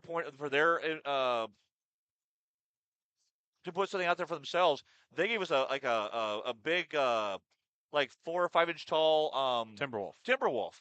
They just made it because they said, "Hey, we want to do something cool for the fan base," and because things got a little shaky last time, they just want to do something nice. So they gave us this really cool Timberwolf that we printed out. We gave I think we gave one with their help. We gave one to everybody for free. I've seen one painted now. Yeah, we have the one painted here And, on the I shelf can't wait floor. to see more of those. So those of you who painted. might be at Adepticon, if you Yeah. come to our glass shelf booth, you'll see on the bottom shelf, you'll see that painted red Timberwolf there. Yeah. So watching people paint those up at that scale, that's going to be fun. I mean, other than that, we prompted some really good fiction. We have some great mercenary fiction that came out by Mike Stackpole, Brian Young, Michael Ciravella. It did prompt other stuff. It just wasn't the focus of the Kickstarter. It just got some things rolling. So yeah, I'm looking forward to all that. I mean, the Randall's. Oh, it's heavy. Randall's Baltech crazy, universe book and box set. Box set. This would not have happened, very unlikely, without the Kickstarter. And so I just want to put that there. See? It exists. It's also extremely heavy. It will kill small animals. This thing is crazy. Yeah, it's heavy. John has a prototype of the cookbook there with him. I have not seen it, so Helfers, where are you at? Bring me a cookbook. If he's listening. Yeah, if you're paying attention. Davian Long pork recipe. I'm not going there. Are they giving food ideas? Oh, yeah. I see it now from Beskar. Have you all considered doing Battletech models like Gundam has? Yes, we have. I actually keep once a year I bug him about it. That's where that answer is staying. Yes, we have. I bug him once a year about it. We may have something going on for that. We're still working on it. Heavy enough to beat the lore into the new fans. That's very true. Yeah, the universe book actually the book you open it and it actually has a sound chip in it, so it does the old reactor online sensors online. It's actually from the old MechWarrior 2 or 3 or something. I think it was 2. It was fun. Randall went crazy. Randall always asked me for a pony, and this one I said, Randall, you can have your pony. Do whatever you want to do, and he did. The only thing, the box isn't metal. He actually wanted a metal box. I finally said, this thing's heavy enough without a metal box. And then we at one point, if I'm remembering right, we were looking at Kevlar on this box too. It right? was a fake Kevlar. We looked at doing real Kevlar. I couldn't stop a bullet. Maybe the next time. So before we go, we're about nearing the not the end, but we got almost 17 minutes. One last thing from you before we just probably go into a nice Q&A with them. So what? Let's see. How do I want to phrase this real quick? Did you ever see a point where BattleTech would be this large again? No, I didn't. I would have been happy to just continue the tradition of BattleTech fiction. That was my initial plan. I just wanted BattleTech fiction to remain out there because it was a fiction universe that meant a lot to me. That's where BattleCore came from. When we got a hold of the BattleTech license, I would have been satisfied to simply get back to roughly where Fast had ended, where things were at least was still being published and was maintaining a game out there for people who love to play, who love the books, who loved whatever. Thinking we would ever get back to the heyday of BattleTech and maybe even eventually surpass FASA, no way. I would not have had that much ego to think I could resurrect or whatever you want to call it. I would have been happy at half the size. The fact that it kept growing and has been a crazy ride makes me so happy. I love this universe. I love BattleTech. I love Shadowrun. But obviously BattleTech has a special place in my heart because I've spent so much time in it. And so would I've imagined this? No. But has it been an amazing journey? Oh yeah. Awesome. I can't wait to see where it goes next. So we have about 15 minutes, so I think that we're going to move fully because we were already answering questions to you guys. I think we'll go into a full Q&A here with Lauren at the very end. So, Lauren is, has his fingers in the pie everywhere. So there's pretty much not a question that he couldn't answer. So If now, I don't know now the would be answer, time. I'll make it up. It'll sound very plausible. And then Rem will shoot both And of then us. Rem will, then Rem could get upset with me on Monday. Let's see here. Vitalize. Hey, Rem, is there anything you don't want me to talk about? Don't want to talk about? Anything she doesn't want me to talk about? She should post that right now. In the chat Will window. we get the Maxim hover transports in either a Lance pack or a company box? Oh, the Maxim is a classic. I would think we will do it eventually. Same with some of the other high-end vehicles that haven't made the cut yet. I mean, there's a lot of great mechs that haven't made the cut yet, but the Maxim, that's a classic. I think I feel safe in saying eventually you'll see the Maxim. I saw this. The question. It's really I saw this come across a couple of forums. Will there be a retaliation pack for Alpha Strike and the Mercenaries box? And because I saw this twice, will Comstar come back in any form? Never say never. Having Comstar, the blackout just was natural. It was just you can't have an independent or interstellar organization based on interstellar communications that doesn't have interstellar communications. Yeah. I mean, it was just a natural that Comstar had to fail. Also, with Comstar and the word of Blake, that schism had just run its course. Now that they're both gone, can something come back? Of course it can. What will it be? I have no idea, because no one has found a cool enough idea yet to say, this is what we want to do. Yeah, you mentioned a lot of times that, everything can make sense as long as it makes sense in the story and it's fun. It has to make a good story. Yeah. Until then, it's going to lay there. I mean, again, we have turned that field. We're letting it lay fallow for a little bit, and we're going to see what grows there. Someone's going to think of something we haven't thought of yet. There was a first part of that question of, will there be retaliation packs for Alpha Strike and Mercenaries boxes? By retaliation packs, I think they mean the quick mech refill packs. I think that's what they're referencing maybe too as well. Yeah, I think that's what those were. We haven't done those in quite a while. We did a set for the Climate Kickstarter, and I believe we do a set of retaliation packs in the Mercenaries Kickstarter that was available for them to buy through that. And if there's any extra, we'll throw them out there on the Catalyst web store. Okay. But those won't they won't be an evergreen product or anything. It's just as soon as they're out, they're out. But I believe we did do some. Awesome. Any players just for Backcourt Destiny support product? I think I can say yes, but I know I've heard. We haven't retired it or anything. It's just when we have the right product to move forward with something else for fun, we will. Destiny did okay enough that we haven't said, well, it's dead now. It's like we just don't have the item that we want to do next. Other than I think we're doing some PDF stuff for it. So everything BattleTech, because I know I missed one of his questions earlier, and if you want me to do the beard off, I don't care. But I assume that at some point we will get the beard off done. Just takes time to get everyone's schedules aligned. You know why the beard off doesn't happen very I can't grow a beard to shave off. You also do a beard on. Like if Lauren Wizzy has to grow a beard for 6 months, oh my God, that would be just terrible. Well, that's why he said to just replace you with me. Yeah, because I can't do it. So I wish I could. Not possible. Yeah, but he had a second question here. That's why I get back to that from earlier because I know that was way early in the stream. He says people connect a lot of Steiner versus Davian Civil War era and MechWarrior 4 mechs like the Mad Cat MK2. Saw the Mad Cat MK2 Thanatos, Argus, Hellspawn, Civil War themed product a possibility. So, I completely lost track of that very long question. Yeah, it looks like he's saying but that... It's like the question I would say is, that is a Randall and Ray question. Well, he's asking if there will be any Civil War themed product to be a possibility in the future. That's really what it comes down to. A Civil War themed force pack. Possible? Sure. Yeah, just because why not? Just because he was mentioning that in MechWarrior 4, they're seeing more like the old Mad Cat MK2 and the Argus and Thanatos. We didn't plan to do a Starlink product. We were supposed to be doing Davian and Karita force packs by now. Instead, the Civil War, or instead the Star League force pack kind of pushed those downstream because I wanted a painted mech in the anniversary year, and it wasn't fair to give it to a current faction. That's how Star League snuck in. Will there be a Civil War faction force pack eventually? I'd be fine with that. So someone asked Lauren, could you put a Catalyst Game Labs t-shirt as a present to all backwards? They look awesome. Just kidding.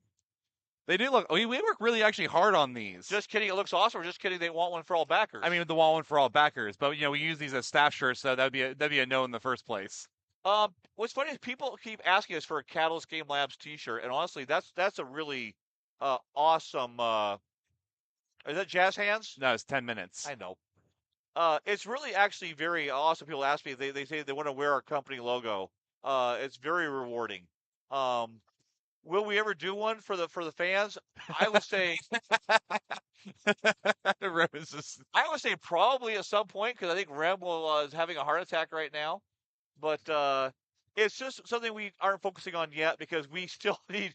There's still a lot of projects to get out there for Battletech and Shatter and Leviathans. And don't forget, we still have Yeah. like 6 to 8 more shirts from the Mercenaries that we have Yeah. yet to release, which are being reviewed and processed right now. So there's still like a whole other 8 more shirts just for Mercenaries alone. Though someone said, sort of asked if this was asked in another Q&A and I missed it. Is there a chance of other Lamb packs? I'm assuming Absolutely, because Ray Arestia is all about the Battletech lambs. So I would say it's very, very likely that Ray will just.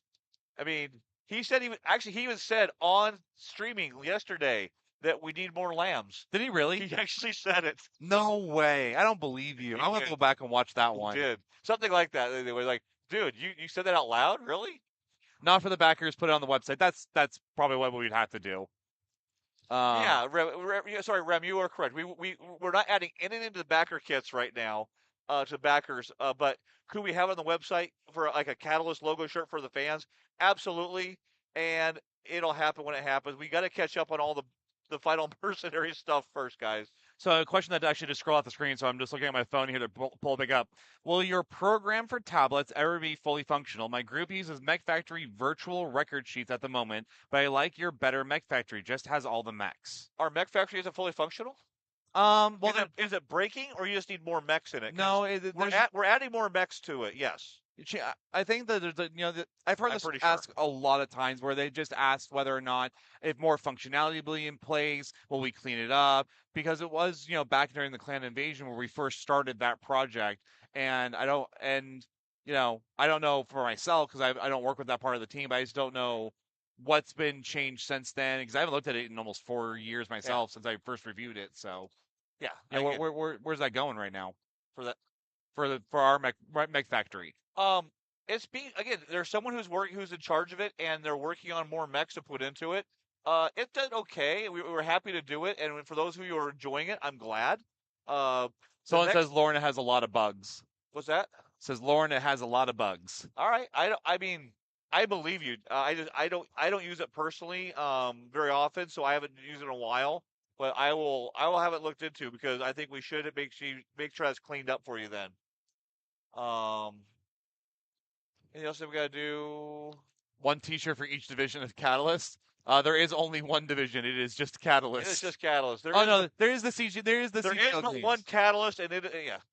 I guess there's the board Taiwan game is side part now. Of Catalyst. Dude, I know. I have said that. Looking forward to seeing CGL land at UK Expo. Yeah, there'll be a CGL crew at UK Games. Randall and Bryn and maybe Mike and maybe Rem. I'm not sure. You're not going to show up? I don't know. I got a lot of things. May is a really crazy month for me right now. Oh, is that in May? Yeah, that is a pretty tight. End That of is May. a pretty tight. But there will be a team there. What was the thought process of giving the Force Advantage only 2 hex bases? They're just tiny. Come on, they're tiny little things. They're like roller skates. It might as well I be. assume the question is why do we put 2 Savannahs on a hex base? Because they're small. And you gotta stack them up anyway. Let's face it, you got Savannah Masters, you got 4, 6, 8 of those things, and they're all still in 1 hex. So you gotta kind of figure it out. You want more? Like break off more and glue them onto more hex spaces, or you want like 1 per hex space? I mean, Rem does confirm that she'll be there. So okay. So Lauren, tell us about the new things coming out you don't want us to know about yet. I think I hear Randall sprinting across the convention floor about ready to nail him with a book. Actually, in fact, his universe book. Well, I mean, I already said yesterday. I got to break news yesterday that we're doing a really cool Field Commander carry case, which is like a combination. Like it'll hold some rules, some record sheets, a company of mechs, some dice. It's a grab and go carry case when you don't want to haul around your big battle foam or your big giant case.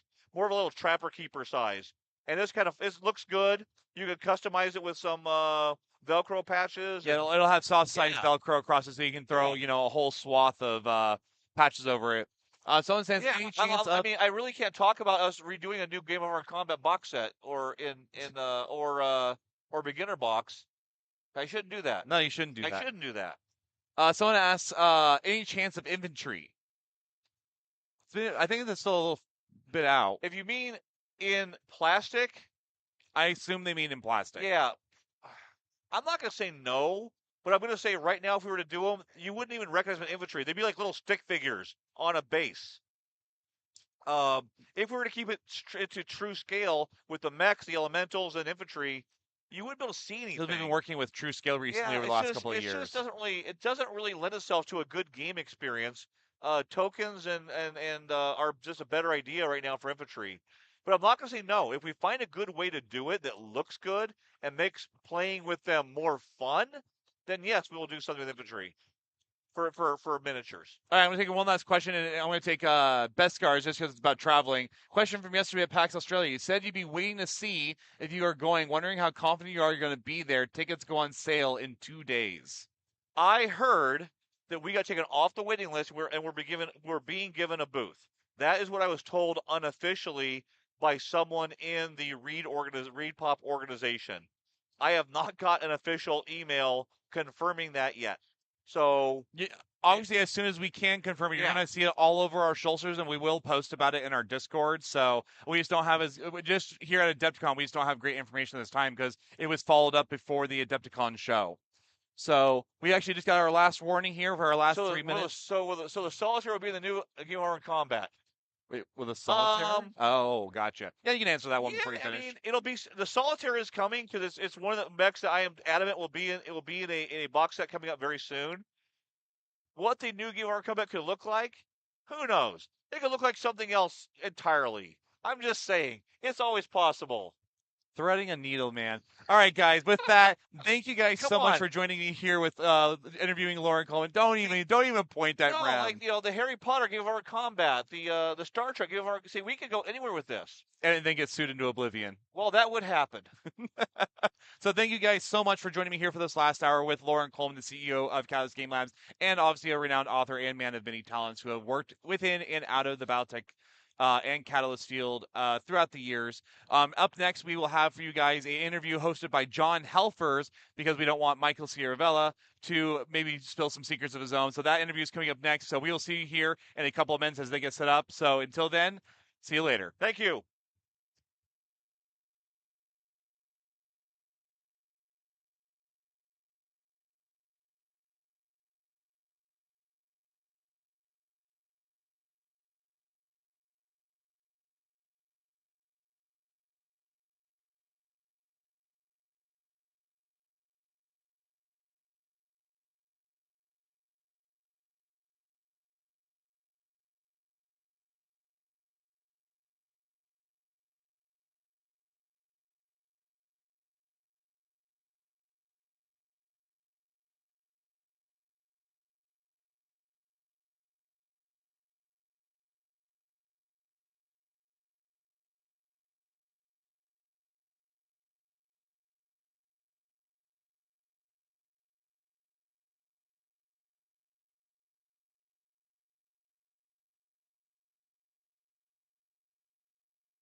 And welcome back to Adepticon 2024 in beautiful Schaumburg, Illinois. My name is John Helvers. I am the executive editor at Catalyst Game Labs. We are here on site celebrating Battletech's 40th anniversary. And this time I am with someone who may need a little bit of introduction. I am pleased to be sitting with Michael Ciravella, who has been a long-time Battletech aficionado, a player, a demo agent, and more recently a writer. So, Michael, welcome. And he's also been doing our scheduling and been doing a terrific job of it. So, Michael, it's good to have you here. Thank you. Thank you so much for everything you've done for the company and for the show. Why don't you tell everyone how you got started in Battletech? Oh, that's a good one. I always love telling the story. Pardon me if my voice is still a little hoarse. It's been day 10 for me now. I went with my father, who was a traveling manager for Caldor, if anyone remembers Caldor, Sears. Oh my God! Oh, Wow. yeah, all those years ago.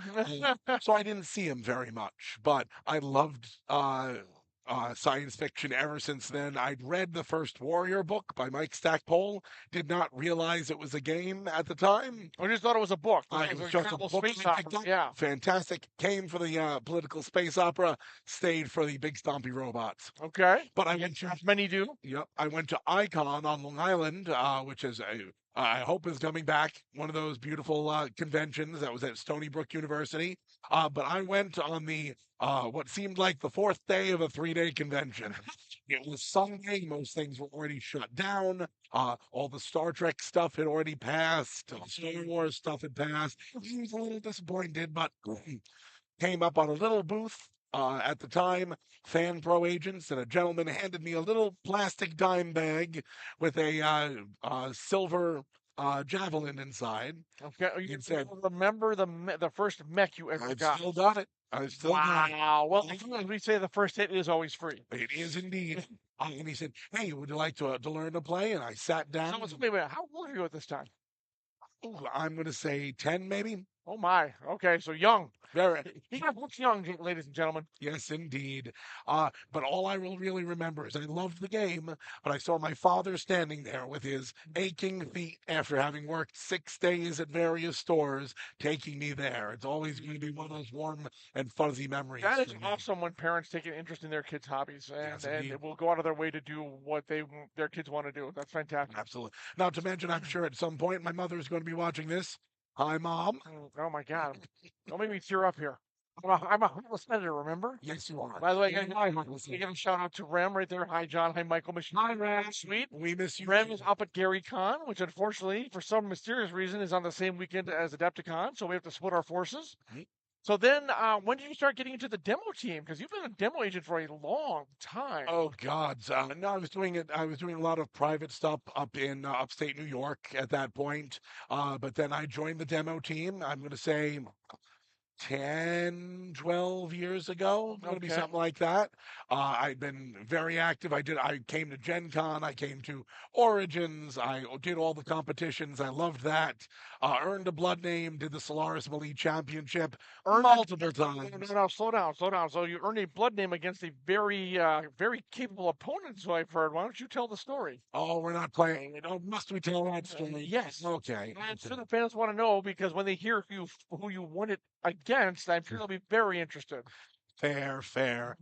Okay, so the background to this story was I would go to the conventions and I love to do all the tournaments. So I won the Solaris Elite tournament many times. I won the BattleTech Open several times. I love that. But every year I wanted to do the Blood Right, the Trial of Blood Right.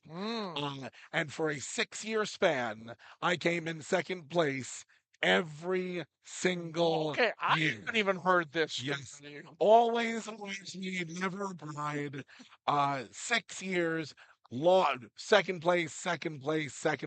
So I'd go home with a bunch of pre-printed professional miniatures, but no trophy. Right, and no blood name. And no blood. Yeah, exactly. So then in an exciting 7th year right there. Okay. 7 years of charm. Yes, indeed. Everything was going wrong. I was the very last pick for mechs. I barely skinned through the first, by the skin of my teeth, that first Really? round. Oh, yeah, it was very unlucky. Did very well in the second round, and then met up with Brent Evans, our art director. And so a massive battle Massive master. Knows the game inside and out. Has been playing it, I think, out of the womb, if I'm not mistaken. Yep. Him and Randall. So, all right, good luck, Rem. The battle She's stepping away, so yeah. we'll miss you. She doesn't need to worry about us. We're in Exactly. trouble. All right, so you're sitting down against one of the greats to ever play the game. Yep. Seriously. Very true. And once again, everything was going bad for me. I didn't get the map was terrible. It was literally a cliff. Oh my God! And I was on the wrong side of it. Oh. We had Brent had got to pick the mech, so I'm in a Cobra with only multiple streak SRM. So just I had nothing that could do more than 2 damage. Little spots right there. And he was in a gorgeous heavy mech. I was toast. Wasn't going to happen. Absolute toast. First turn, I run right up to the cliff and make him spend 3 turns coming up to get me. That was very entertaining. Then he comes over the cliff to take me out. I fire off all my SRMs. Literally, nearly everything hit. Something like 14 criticals when all was said and done. Wow. And I managed to eke out a small victory right there. But okay, no longer second place. You had finally conquered. I had. So, what is your blood name? Pride. As Wendy said, the only one. Wandy said the only one we're fighting for is Pride. There you go. And that is exactly the one. But it still gets better. Brent Evans, who I'd met but didn't really know at that point, comes up to me later and says, "We've got a spot open in Masters and Minions. You are going to you're going to go with 3 others and fight me and Randall Bills. But we're going to tell Randall that you've never played before." That is wonderful. It was a very funny time, and I don't think Randall has ever forgiven me either. I don't think I would. But that's terrific. I've known you for years. I've never heard the entire story. No, I don't think I say it too much. Oh, no. Ever since Brent starts going around calling me Brent Killer, yes, I've had to hide a little bit. Which I think is a great nickname, by the way. So now we have to start calling you Michael Pride. So which I'm not going to lie. I agree. So, demo agent, blood name winner, Brent Killer. But you also have always wanted to write BattleTech fiction. And now, did you start writing at a young age? Was it kind of a thing, or game came first, and then as you grew older, maybe you decided to get into the arts? Oh, I always love to write. I've got half a dozen novels in various stages, as always. You know what it's like when you start writing young. You look back at it and you're like, oh my God, yes, I do. Yes. Writing as a teenager, I would not want to inflict that on my worst enemy. Yeah, you don't read old writings. Hopefully, I will improve them at some point. But I always love the BattleTech universe. I used to get in trouble in my social studies class because I would be reading BattleTech books under the desk when I was supposed to be in class. No, I'm reading your science fiction text. Oh, yes. No, that sounds like someone I may know who may be also sitting at this table. Yeah. Who would read unapproved manuscript or books or even work on role-playing games in class. It didn't go over well. No. Not at all. But so that was what I'd love to do. I actually had the wonderful opportunity to meet you at a Gen Con. I believe I was stalked, if I'm not mistaken. Something like that. Yes. Tracked down. Yes. Like a predator. No. Now he has bodyguards. Trust me, you can't redo what I did. Yeah, that's true. They're very hidden. I think you had a great opening line. Like, I'm Michael Cervella, and I want to take you to dinner. And like, who could refuse a gambit like that? And so yes, we got to know him. And I found out what Michael did just before, and he said I was interested in writing for me and BattleTech. And years later, now you are a full-fledged novelist. I am, and have been doing great work for us. I'm very happy about it. So, what do you like most about writing in the BattleTech universe? the rich political landscape. I love the theory of Game of Thrones in space. Everything Yes, wants to be Game of yes. Thrones in space. That's fair. But I love the depth of the characters. I love the various nations. I love how if you like one aspect, you can focus on this. But 2 minutes later, I want to be. If I want to do the knights in shining armor, let me potentially look at my Davians and look back at their history. Yeah. Sometimes I feel like I want an incredible, in-depth story of Bushido. Let me get to my Draconis Combine. Yeah, you can do it all. And you can, and it's every time it's a little bit different flavor. You want a murder mystery, a spy novel, or all of the above right there. You can find it in the BattleTech universe. And of course, Big Stompy Max. And of course, Big Stompy Mix. So now your first assignment was, I would say, a bit challenging because we were wrapping up, we were preparing for the Ilclan era, and we had to wrap up some loose threads in Dark Age, and one of them was moving what happened on the action at Northwind. Yes. And the Highlanders, one of the most storied, celebrated, and famous units in the game, mercenary units. And we thought you'd be the perfect person to handle that because you are a Northwind Highlanders fan. I am. So we said, yeah, write us this duology and make us this story. What was your reaction when we said this is what we want to assign you? And then how did you approach Grey Watch Protocol and Pain and Blood? Well, when you told me you asked me if I wanted to do the assignment, I was thrilled. I would have written anything. I would have written the list of foodstuffs on the back of the box. If Sun Tzu Lao's laundry list. Absolutely, I would gladly have done that for the opportunity to get into the game. But it was really handy. This very rich assignment upon which a lot of hinges. The story has to be told right and well. Yep. So were you at all nervous? A little bit. Well, more so once the novel was done and the writing process. Okay. I was not expecting what comes next. Of course, no author can unless you've done it many times.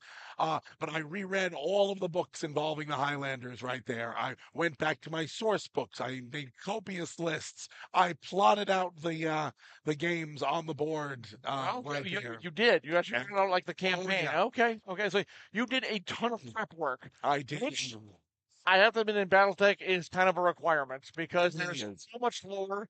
40 years of source books, 40 years of advancing the universe, hundreds and hundreds of years, centuries. Yep.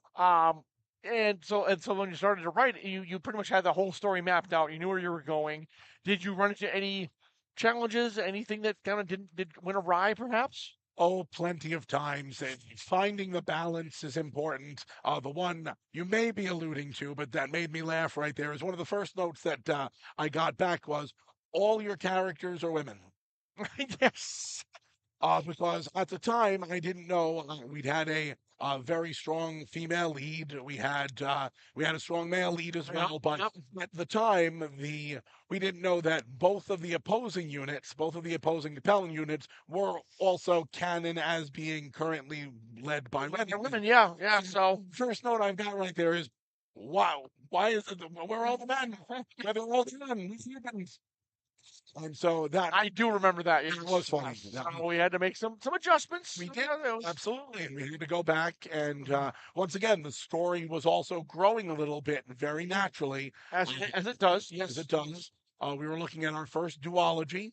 So as soon as we got Grey Watch Protocol settled and a complete story, we were right into Paid in Blood, closing up what we were looking at. Which really is the second half of the story. There's no break. It just keeps going. Yeah, exactly. Yeah. Now I have to correct you. Remember, Lauren did the Capellan a book Capellan duology. Yes, it is not a Capellan solution, but yes, it was the first one in a long time. Correct. Yeah. So actually, I keep teasing you on that. I'm actually going to pull that together in an omnibus, so it's actually one book. So yeah. Also with the little companion piece, Perception of Victory. Yes. That we did for online. It was the Mercenaries T-shirt line. Yes.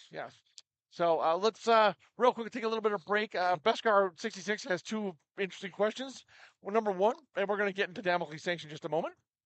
But let's go to what was your favorite moment. Actually, let's talk about Damocles Sanction first. Okay. Which is your first. Now this is your real novel. Yes. You hit it out of the park, and you're ready for a big one. And of course, now one of the things we had to wrap up is Davian or not wrap up, but advance Davian and Karita. Yes. And of course, you are the biggest Davian, one of the biggest Davian fans I know.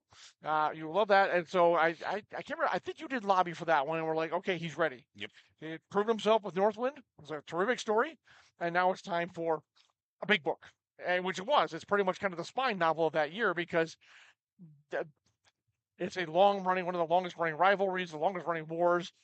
We had kind of left it sitting, and there were a lot of plot threads too. So this was a bigger novel, whereas Northern Highlanders was kind of like a GDL book. This one's going right to, I would say, at least Warrior scope, if not kind of a Kerensky scope, a Blood of Kerensky. So how did you tackle this one? Because you're telling now you got a much bigger stage. You're dealing with heads of state, Julian Davian. You're dealing with the not the Taiso, Yorinaga. Toranaga.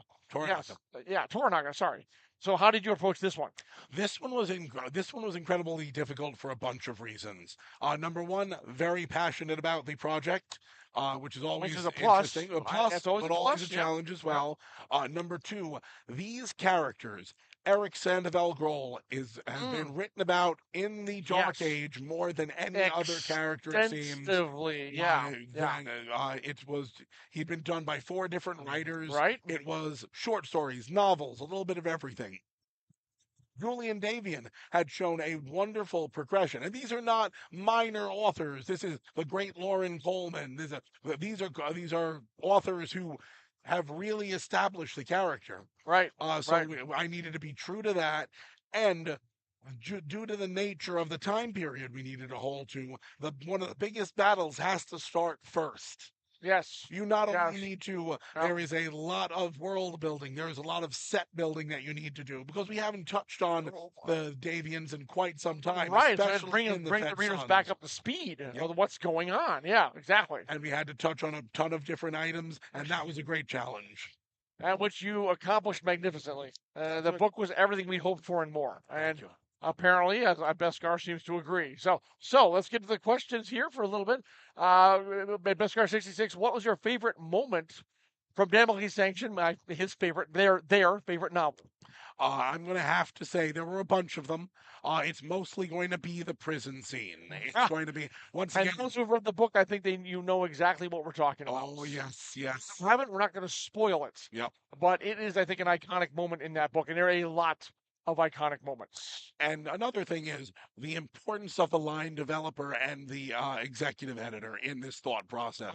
This was we just finished working on another one of my novels last night. We're still going over a few scenes. These are dangerous scenes. These are world-shattering scenes if you do not do them right. Yep. We have to tweak. We need to adjust. And I think John will tell you, I am not a timid writer. When you let me run in this direction, I'll worry about it, but I'm still going to do it.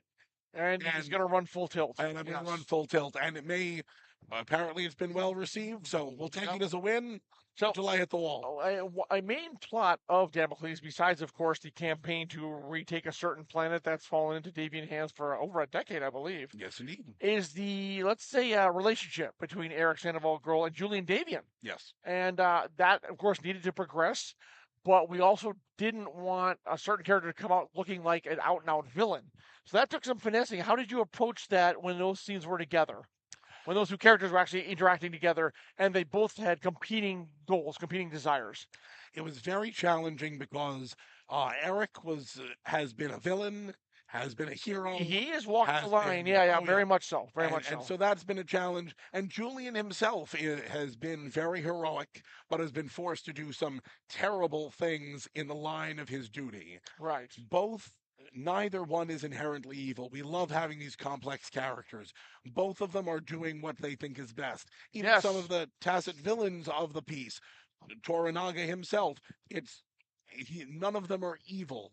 They're just, their goals may be counterproductive to everyone else, and the lengths that they're willing to go with those goals. Right. It took a lot of focus, a lot of delicacy to try to find that middle ground. Yeah. And once again, you never know if it's going to be effective until you see it in the full in print and finally. Yes, and I think you managed to work both of them, because both Eric and Julian, what I liked about it was both characters wanted to do what they felt was best for the Davian state. Yes. But a lot of times, what each wanted to do was very different than the other one, and that's where the conflict came in. Oh, very well.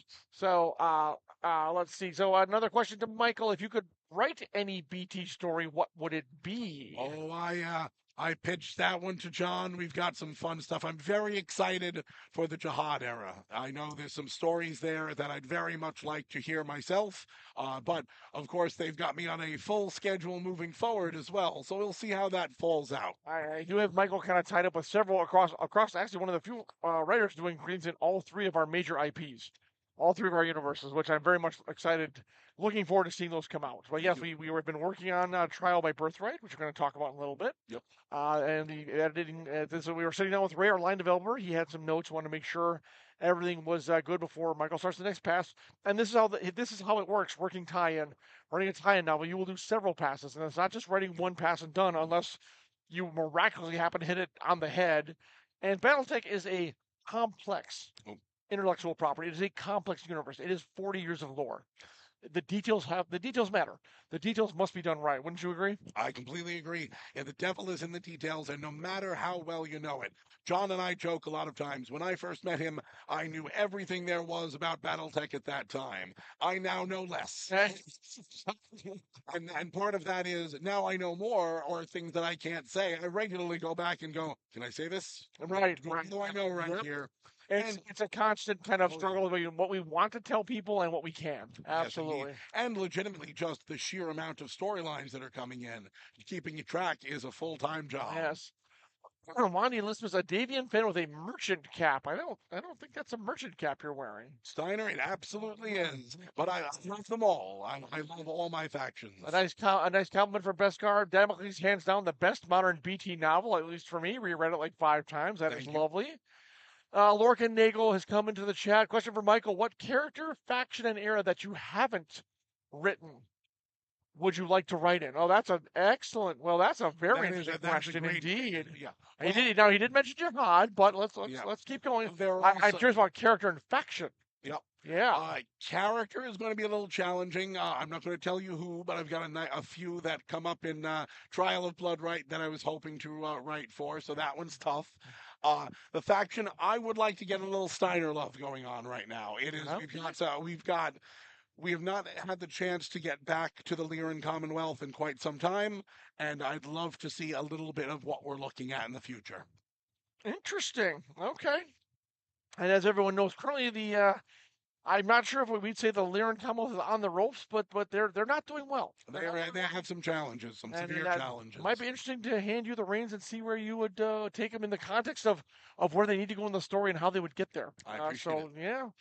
Let's see. This was Elizabeth Steiner's the only house ruled by ancestor lineage currently, so Steiner is Davian.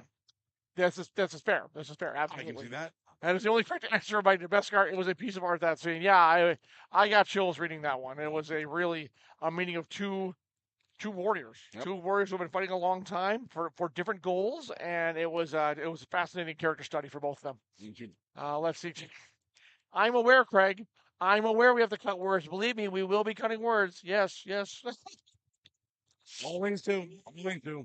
Let's see. Beskar, question to both. What is your opinion of the word of Sandoval Civil War? If you're confused, and I am, ask Big Red. Okay, if I ask him, I'm going to be more confused. That's not going to help. We will ask. I'm not so sure how it's going to work, but we will check. Michael, this is interesting. Do you have a favorite clan? Including splinter factions from a clan. That's plenty. There's a lot to go over there. There are a lot to go through right there. Favorite clan, I've always been intrigued by the Snow Ravens. It's been an area I've been very curious about. There's no clan I don't like. So each of them have had their charms. Each of them are very, very interesting. But I would say Snow Ravens at the moment, which certainly haven't got a lot of love in fiction. Very true. Which is one of the projects you and I are working on correcting. Yes, so indeed. Absolutely, yes. So, and okay, let's see. Confirmed Michael is a Sarna reader. Yes, Absolutely. yeah. How much do you use Sarna when you're researching? Always up. Oh, yeah, Sarna always is on my open. Yes. phone. Sarna Yes. is everywhere. I really appreciate all the work that goes into it with something this large, Oh, even with God. our private databases and everything else. Yep. It is impossible. I love reading the source books. I love going back to them. They give me a warm and fuzzy feeling. But when I need to find some information, Sarna is the option. Or I just message Phil. That works too. Yes, Sarna is invaluable because we can't keep track of all this. No, we There can't. are lineages going back hundreds of years. There are myths going back hundreds of years. True. It's always in flux. It's always changing, and things are always from a certain point of view, which makes it. There may be times we have to actually go directly to Ray and say, "Hey, Ray, can we say this?" Like, no, you're going to leave that vague because that's not exactly what we want to give an impression of. Oh yeah. So, and yeah, it's Nick and the team over at Sarna. Thank you very much for all your hard, dedicated work and putting that out. They stay on touch, on top of what we do, almost better than we do sometimes. To be Completely so. Absolutely. yes, absolutely. Oh, we've had those funny moments. Not to mention, I've had to go back to see what stories I've written. All the time, I joke that sometimes I need to message. I've got a private message with John and Ray yeah. always open. Hey, what's wrong with this? Is this a joke? Yeah, well, What did we do? we have a weekly meeting We do have a weekly meeting. because we have to keep up on everything that's going on. Yes. 30th Century Fox. Any chance of layering the older eras with second-tier heroes akin to what Star Wars did with Clone Wars, Bad Batch series? That's a fascinating idea. Really Come to think of it, when we were talking about Jihad a while ago, when Lauren wanted to do this novella series, he mentioned a character. I think it's a Steiner actually, who was always in the kind of the background and never got any play. Like he was mentioned in passing all the time. I'll have to think if he could think of that name because we might want him to take a major role in the Jihad fiction. I agree. So the possibility there is it's very possible. Absolutely. Well, also that's going to be vital to focus on some of the second line characters. Yes, because yes. so many characters were killed in the Jihad. It's such a high body count. Yes, Yeah, yes. we need to focus on that. Absolutely. Yep. Exile They Ball, raise so some the Raven best love ones that- there. Absolutely, yeah, it's true. Ravens would be a good chance to flesh out warship ops. This is true. They are the Space Navy clan. That's very true. So warships are still a thing. Is that what you were saying, John? Is Ray in the chat? Warships, yes. Pocket warships, not so much. Well, hey, let's talk about what you have coming up. Of course, everyone's been talking, and as we were discussing, the big one is Trial of Birthright. Yes. Again, Michael has suddenly seems to have you seem to have a knack for falling into kind of these big books, and it doesn't come any bigger than this. I love spy novels. I love big, chunky tomes. Short stories are fun. Novellas are fun. And you're adept at both those as well. I appreciate that. I fight with John regularly as to what a novel is. I'm used to reading the old mass market paperbacks that blew out my pockets right there. The Michael Stackpole's X-Wing series, the massive books right there. I love them. But yes, I love doing those bigger novels on a regular basis. Okay. And I'm lucky enough to be able to weave together some of those threads, apparently. Yes, exactly. So we're talking about Trial of Birthright, which goes back to Terra. After 3 years of real time, after Hour of the Wolf, which came out in 2021, we're going back to Terra finally. No one knows what's happened. The wall has been up. It is a mystery. Yep. And so we hand this to you. It falls into your lap and say, "Yep, Michael, I want you to take us to Terra." The first on-screen appearance of Alaric Ward. Yes. The Ilkon. And we find out what's going on. So when you found out that this was happening, what was your reaction, first and foremost? I got into a huge fight with Lauren Colson. That was the very first thing that happened right there. We were talking. We were actually happened. I'd already been assigned the project, but we were at the Writer Summit. Yes. In Seattle, which was wonderful right there. And Lauren comes up to me and we're talking about the story and how it weaves into a bunch of other things right there. And I had some thoughts. He had some brilliant thoughts. We were trying to weave them together, but we originally knew that the story we wanted to tell right here was huge. We're not talking a tome. We are talking about could have been a trilogy right there by itself of to cover everything that we'd not hit so far. Right.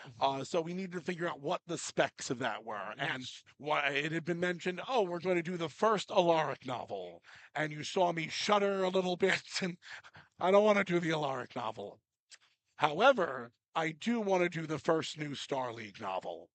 I want to show what has happened to the Republic. I want to show what has happened with the Wolves, what has happened with Terra, and how are we going to make things go from here? That I was excited for. He got me so excited for it, and I just started off and running.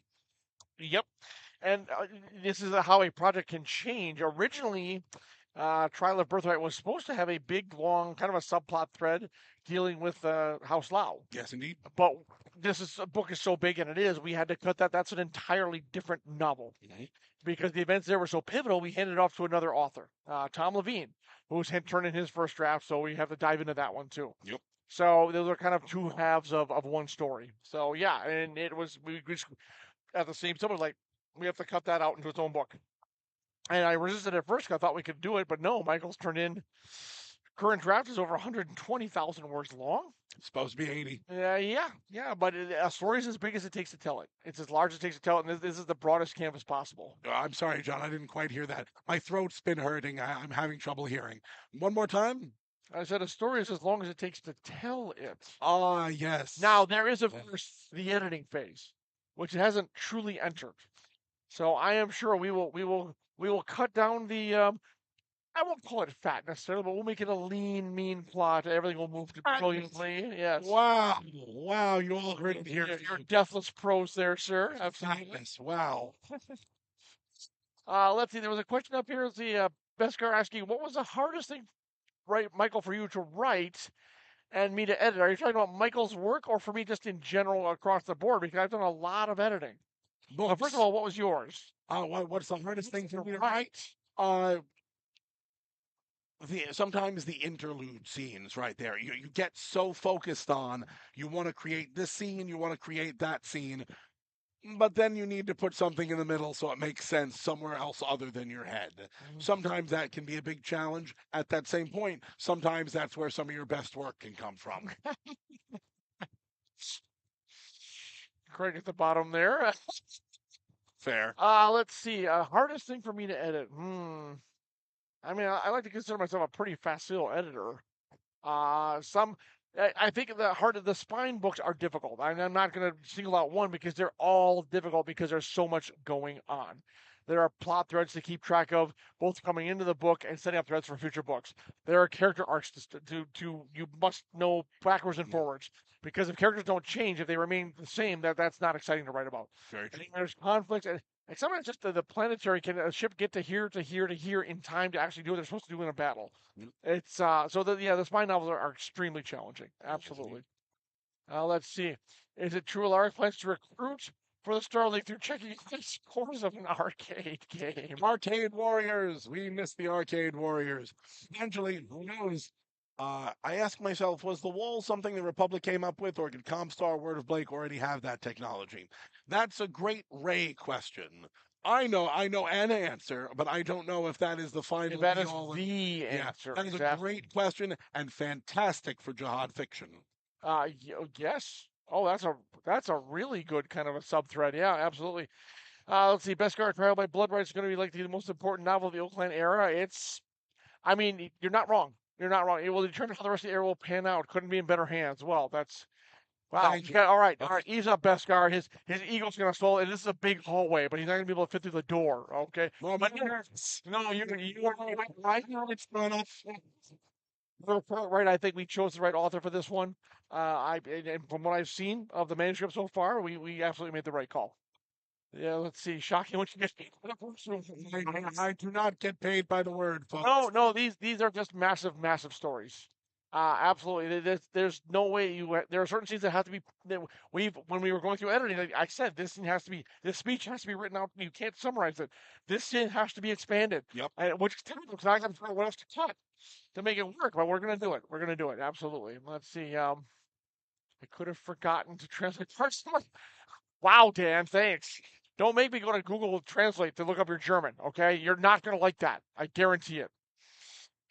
Gentlemen, I know that Frankenmeister is a touchy subject, but has everyone thought about throwing a Yammer chassis on a demolisher frame or any other duct tape. Boy, I've rarely seen Frankenmechs, to be quite honest. Wow. That's a really interesting idea.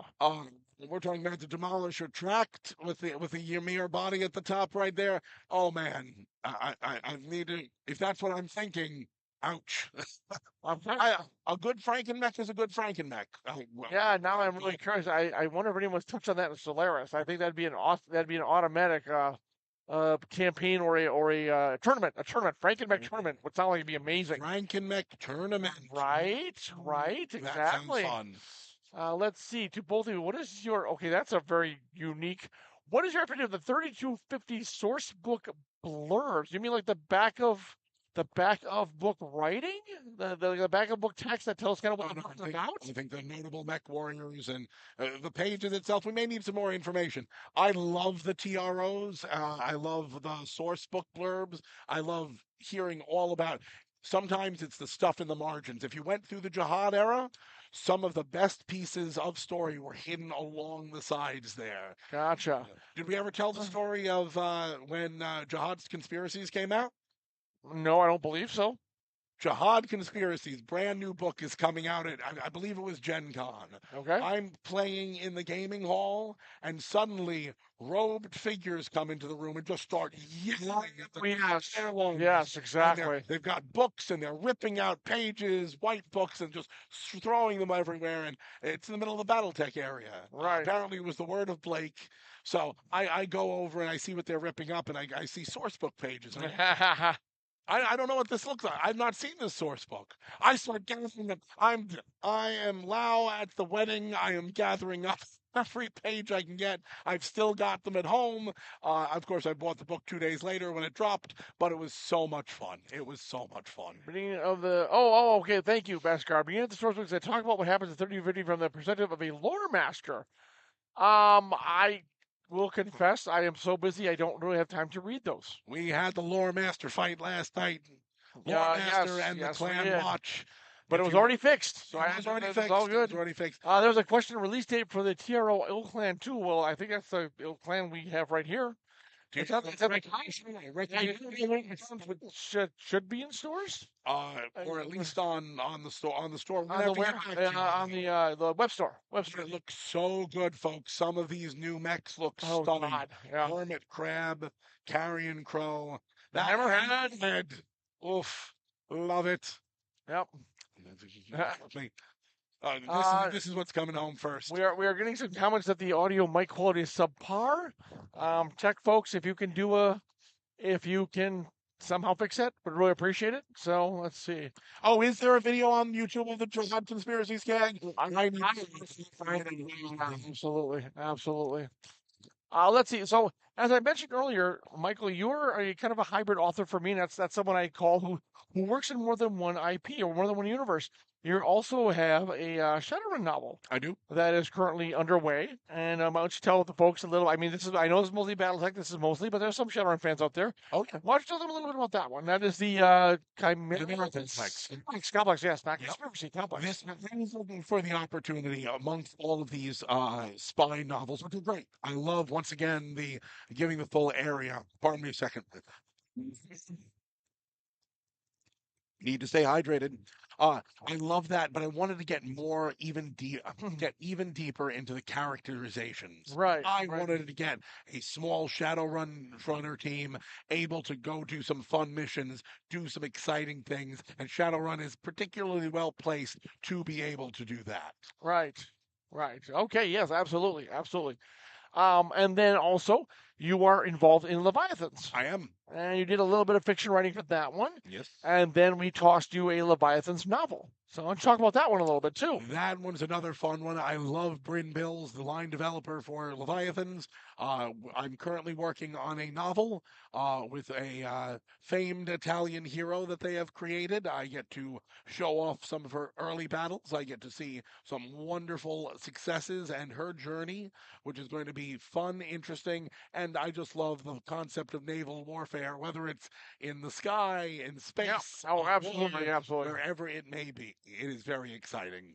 That's fantastic. And yes, we're looking forward to what you're doing in that one too. So Michael makes it seem easy, I think.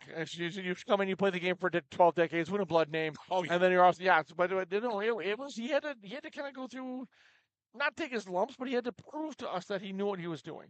It took some time. Yeah, And one of the best things that I need to recommend to any writer is just keep it that up. was my next question. Yeah, Yep. absolutely. Yep. Is if you want to get into writing for BattleTech or Shadowrun or any kind of tie-in writing, how do you suggest authors go about it? Well, now that we have Shrapnel, we didn't have Shrapnel when I had the This is opportunity true. right This there. is true. Now we've got the opportunity to submit smaller stories, get them in front of great editors like yourself, Phil Lee, his slush pile team, all of that, so you can learn exactly what works and what does not. But the most important thing is, as Randall and Lauren love to say, and Mike, you're a writer if you're writing. So write a little bit every day. True. This is true. Even if you scribble a couple of words right there, there are some Yeah. writers that can do 2,000 words a day, some that do 500, some that do 100. You're still going forward, you're still writing, and you're still creating. Right. I know that's very good advice. Quick question from Magnum Morbius. What exclusive merch are we going to see at the cons this year? Do I need to remortgage before doing all my credit cards suffice? I mean, look, the plan is this year to fulfill the Mercenaries Kickstarter, which has been in play at this very con. We launched it last year, and we are still looking at, I believe it's going to be April, May, if I'm not mistaken. The first wave is going to go out, which is incredible for as much stuff as we did, and being a year away from launch and having it fulfill for far and away all backers. It's incredible, especially given the scope change from Incline Invasion to Mercenaries. So, but I'm not in charge of what gets there, but I assume we're going to be awash in Mercenaries merchandise. So if you're a backer, you'll get most of it, but there's going to be new stuff, of course, at every convention, but I don't know what we bring. I do books. There will be new books. I am seriously hoping to get Forces of War out so I can put that into a big fat anthology. That's going to be awesome. So I got my part to play, yes. And of course, new fiction, always new fiction coming. But as for like merchandise for mercenary sigils or T-shirts, that's more of a Randall or a Ray question. Very true. Let's see. James Sutton said Ill Clan Recognition Guide 2 is not on the web store, just checked. So if it's not there, it's going to be coming soon. So let's see. It's still waiting for hopefully the internet or the sound's gotten better. We apologize for the audio difficulties. We apologize for anyone we lose, but keep reaching out to us in the future. We're going to try to do many more of these. You saw last year. We're broadcasting from several conventions, and hopefully you will see a lot of us. Kurt Spearing, if you were going to buy a single issue of Shrapnel, which one would that be? I have an answer. It's sort of a cheat, but it's my honest answer. So, Michael, which one would you buy first? I'm going to do two because I have a short article in there, and I have one of the fun stories. Actually, going to one of the nice questions right there. The Black Marauder series is wonderful, but I've got another ghostly mech story in there. In Devil. Take the hindmost. Take the hindmost. Yes, You're indeed. welcome. Yeah. Thank you. Mine would be issue 15 that just came out because our boss made us do it. It is a double-length issue, and it's all mercenaries, our mercenary theme issue, which was amazing to put together, but sometimes it almost broke us. We have a new story from Michael Stackpole. We have Brian Young in there, Rusty Zimmerman. It's all mercs all the time, 24/7. It's just amazing. It is a double-sized issue, so well worth your time and money. Mm-hmm. Let's see. Beskar, there's one specific story I'd love Michael to write. It's for the Black Marauder. I know Lance Scarini has given his permission for others to write about it. What's your thoughts on that? Well, Michael, since you did do kind of a haunted mech tale, what are your thoughts about maybe continuing the Black Marauder mystique series? I would love to do so, but at that same point, Lance is so good. There's so much charm there. There's so much, just a fun, enjoyable writer. If he would write it, I would be honored. I'd love to read it. But at that same point, I'm happy to step in and work with any of these great authors. I chat with Brian Young weekly. Michael Stackpole, I have the honor of knowing him well. Lauren, Randall, Phil Lee, all of the great team. Jason Hansen's here with us. We have Rusty Zimmerman here. We have our fun little playful competition ever since the Shadowrun fight last year, playing the new Shadowrun takedown, and him seeing I was not enough of a bullet shield for him. But no, we love these sorts of things and love these people. Yep. Yes, very silent mouse. Welcome into the chat. Year one does have all of them, but year one is issues 1 through 4, and the fourth part of Michael Stackpole's "If Old Acquaintance Be Forgot" because we couldn't quite fit it into 4, so I put it in there as an add-on. But year one's also only available in ebook. It is not available as a print on demand because it's too large. So yeah, that year one's a great way to get started, but you will never have it in print form. So yep. Look, honestly, I would stop for buying any issue. You can't go wrong buying any issue of Shrapnel. There's no bad issue of Shrapnel. Although, and Lorca's leaving a little ahead by saying 17 or 18, so okay. You go King. I assume you have some things in there. Let's see. Occasional popping. Coinciding with the video going on scrambled briefly. Yikes. Yikes. Let's see. Audio.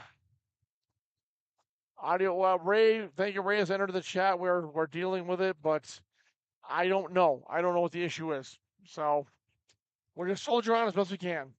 But yeah, it'd be nice if that would be kind of fixed before the next panel, which is another one. Indeed. Let's see if the Phantom of the Coliseum lives. We've got about 15 minutes left, so jump in your questions while you can here. Right. So you know what, Michael? Why don't you tell us a little bit about your kind of daily writing process? Are you a daily writer? I am. So every day without fail, you try to put something down. I absolutely do. But I cheat. Legitimately, I've got a fun writing program. Some of you may have seen it called For the Words. It's a gamified system. So with every word you write, you kill monsters, and it's fun and enjoyable. Sometimes I'm writing just to get to that next level. I love games in all forms, but it helps get me going every day.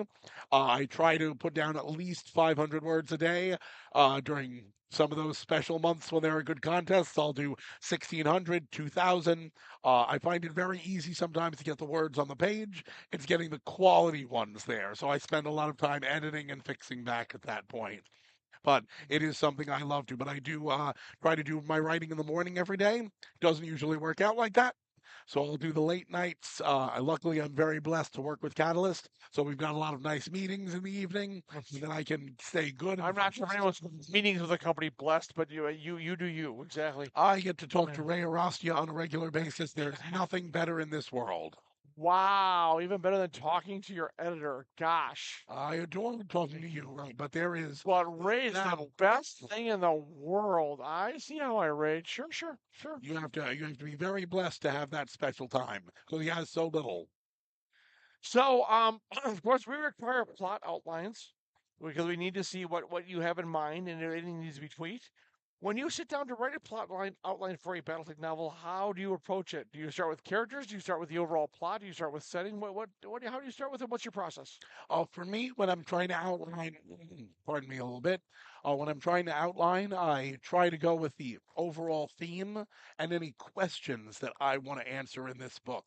It helps to keep me on track right there. Characterization, making fun and interesting characters is great, but I want to look at the book and go, what do I want to know at the beginning of this? And what do I want to know at the end? I love a good mystery, and I want to add that into literally everything I write. What are the questions? What is going to inspire people to move on with the book? One of the jokes that we make all the time is for Trial of Birthright. What if you have a Star League and nobody came? Yep.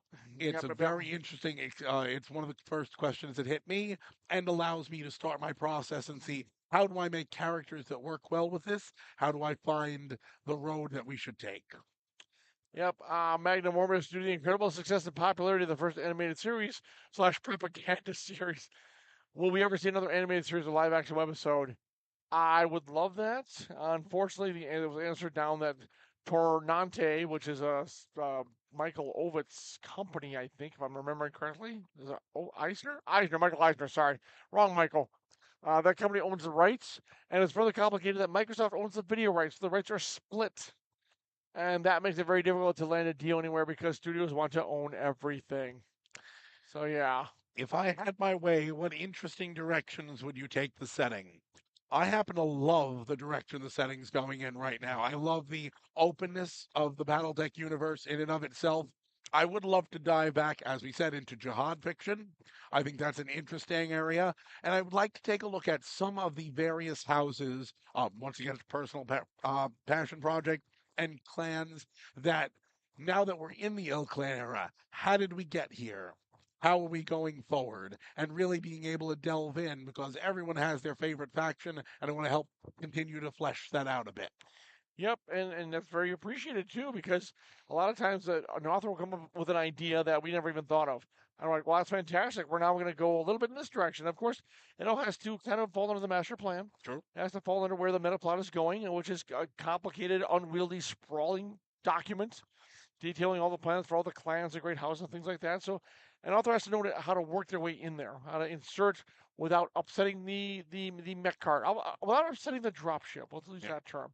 So, have you ever had any difficulty where something you wanted to do has run into editorial, and they said, "Well, look, we're sorry that this can't happen." Oh, no, once again, we do this in a group setting because it's so successful. But I've got Ray sitting on the other end of the table right now. I've got John here with me. Once again, we had some very good, very productive conversations, but we're all also very focused and very passionate about things. Once again, I'm not going to win all these battles, but at that same point, I believe it's going to be a wonderful book or a wonderful project, and it is going to go in the direction that the line team intends, which is the most important thing. Having the honor of playing in the sandbox is huge, and I'm thrilled for just the opportunity to be able to do what we can. Well, we have time for one more. Oh, will we see more of Zeta Battalion from Shameless Warrior? I certainly hope so. I certainly hope so. I think it might be time to revisit them. The Dragoons, of course, are still out there. They're still doing business, and yeah, I don't see why we wouldn't. So I think we're coming up to time, if I'm not mistaken. Yeah, we're about there. Yeah, Michael, any last thoughts? It's been a pleasure to sit here and interview you for an hour and learn about your process and that true first story. Any final thoughts about Adepticon, BattleTech, the 40th anniversary, writing, any of the above? I do indeed, and once again, I'm going to use my platform as I can right there. I've got to say that I've loved the BattleTech universe since I entered it. I continue to love it. It is the fact that so many people under so many umbrellas can fit here. I met my beloved wife through BattleTech stuff. I appreciate that. My Amy is magnificent, and I adore everything that she does. I have my family has been so supportive, but the beautiful thing is I get to work with such great people and in a area that we all love so dearly. I hope that BattleTech continues to stay incredibly successful moving forward, and I also hope that it can be a place where anyone who wants to sit down and play can. I want to play with those who want to play, and that is an important thing for me. And this is the final comment for us is I've given plenty of messages about our fans. I know how terrific you are, but I'm actually going to address Black Pants' how to make bacon. It's the microwave. Absolutely. Pop it in there. It'll spray oil all over it. It'll be great. Nice and crispy. All right, folks, that is it for us on this interview. Michael, once again, thank you very much for sitting down for this. This has been very informative and a pleasure. We are, again, more coming from Adepticon 2024. I'm John Helfers from Catalyst Game Lab saying we will see you shortly. Have a great day.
Good evening, ladies and gentlemen. Welcome back to Catalyst Game Labs at Adepticon. Once again, I'm Michael Ciravella, one of the Battletech authors.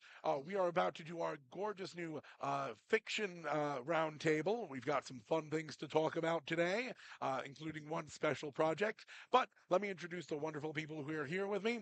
To my left, famed author of stage and screen and all major things, we have Michael Stackpole, one of my favorite authors of all time. Thank you, Michael, for being here. The check is in the mail. Excellent, wonderful. Then we have our executive editor for Catalyst Game Labs, John Helfers, also one of my favorite people. Very exciting, very wonderful. Across from us, we have Brian Young, the esteemed author of A Question of Survival and several other fantastic novels and projects such as Fox Patrol, one of the best-selling books that we currently have going out. And then what panel would be complete without the man, the myth, the legend, Ray Arostia. That's how they were his favorite people, but we weren't. Well, you're on that side of the table. He has to like us. Absolutely. No, but all of these people are some of my favorites, and I hope they'll be your favorites too. But now on for the fiction panel. Okay, who wants to let it out? It was not in the update. I will. No, I will jump in on this one because this is very exciting. So we've done fiction panels before, but this one's actually more of a specialized one because it's taking BattleTech fiction into a new medium. Of course, everyone who started with us in the Mercenaries Kickstarter knows that we have a 4-issue graphic novel story. And of course, there was a lot of interest about it, but then I don't say it fell by the wayside. There's been a lot of activity behind the scenes, but we haven't talked about it. So we're here actually to announce that is, of course, moving forward. And the team that we have hired to do so is Michael Stackpole, who has done many comic series, and Brian Young, who has also worked in the comics field. So, gentlemen, this is your first official kind of announcement that this is live and happening. Why don't you give us a little précis of your work in the comic field, Michael, if you wouldn't mind starting out? Well, sure. I was real lucky that I got my start with a premier product, which was Star Wars. Yeah. I've heard of that one. Yeah, exactly. Yeah, basically, boutique IP. Yeah. when I was doing the Rogue Squadron novels, Dark Horse Comics contacted me, and they wanted to do an X-wing comic, and so I got to coordinate that. I did the story arcs for the first 5 4-issue story arcs, 4-issue sets. I did the story background, and there were other people who scripted them, especially Jan Stranad. Jan was great in getting me scripts and showing me how this actually works. And then from issue 21 through the end of the run, I scripted all of those issues, including the introduction of Baron Fell to the universe. And then I did, with Tim Zahn, I did half of the Mara Jade miniseries, 6-issue miniseries, and then I wrote the 4-issue series, Union, which was the marriage of Luke Skywalker and Mara Jade. Wow! So you did some huge events there. I have, and I love writing graphic novels. There's so many cool things you can do with it. Right. So when I saw this, project, and it's like, yes, please, John. By the way, you know somebody who might be able to work on this. I would be, I might be interested. Yeah. And Brian, I know you were just as excited to hear about the project, and possibly, I mean, you were pitching, I think, even before Michael was, if I remember correctly. Yeah, and even before there was a Kickstarter for it. Yes, we had talked about comic books previously. Just it is a medium I've always wanted to go into, but of course, they are not cheap to produce. So, but go ahead, tell us a little bit about your work in the comics field. Yeah, I mean it's hard to go after Mike to follow that, right? But for my steps into the world of comics, I actually started as an owner of a comic book store and a hobby shop. I didn't know that. Yeah. So I was the guy for 3 or 4 years that was reading everything and recommending everything, but also I made half my money on HeroClix and MechWarrior Dark Age. So that was a lot of really great stuff. But I actually I was one of the writers on a 10-issue series for slave labor graphics called Pirate Club. Mm-hmm. And after that, we did some shorts in Image's Pop Gun anthologies for Okay. Image Comics. And it's just a medium that's really close to my heart, especially since I really love working in film. That was my day job for a long time, working in film. And Yeah. being a writer and combining those in graphic formats always been something I really love. Okay, that's awesome. And Yeah. yeah, I didn't get to work on Star Wars comics, but I've done, you know, a fair bit and really enjoy it. Actually, this leads into a question for Ray because I'm not even sure I know this. Ray, are you a comics fan? I grew up a huge comic book fan, and actually, my love of comic books is what got me into gaming. With Oh, wow. DC's, Okay. with Mayfair's DC role playing game, was Yeah, my yeah. entry into broader Yep. gaming. Okay. So, And in I did fact, the Batman source book for that. yeah, that's right. Yep. That's yep. right. so They good. bring it, So, but so this is a natural outgrowth. I hope that, I mean, obviously we have to go through you to get things approved, but I hope you're just as excited about this as we are. very much so. Yeah. Oh, fantastic. Okay. Yeah. So, I think one of the things, and Brian's alluded to it, uh, writing for screen and writing for a graphic medium like comics, a huge new skill set is required. It's so much Right. different than Yeah. their narrative fiction. And me personally, I just found it incredibly exciting. So let's actually expand on that if you don't mind. How do you both find the process of writing comic scripts, which is a script, almost like a television show or movie, different from pure fiction? I think one of the big things is the idea that you have to remember that you're working on the blueprint for the final product, Yeah. Oh, that's a good not way of putting it. necessarily the final product itself. So the demands are different, the audience is different, and the requirements of what need to go into that are different, right? Yeah. If I were writing a novel, it would be very direct to the audience, but this it's notes and layout to an artist who's going to be collaborative in that process Right. to tell a story through the juxtaposition of images and how they move across the page and how we do those things. So really the big difference is that the reader isn't our final audience with a comic script. Okay, Michael, anything to add on that? Oh yeah. I mean, it's so cool because you are working with an artist, and so much of what you'll communicate to the artist allows you to hone your piece of it. For example, if the artist does a close up of a character and that's what you call for, and that character is angry, you can have a single balloon where that character is saying no, or you may need no word balloon whatsoever because the anger in that character's face communicates everything that's been asked for with that panel. So really, you're trying to do this where you get to accentuate the art and use the art.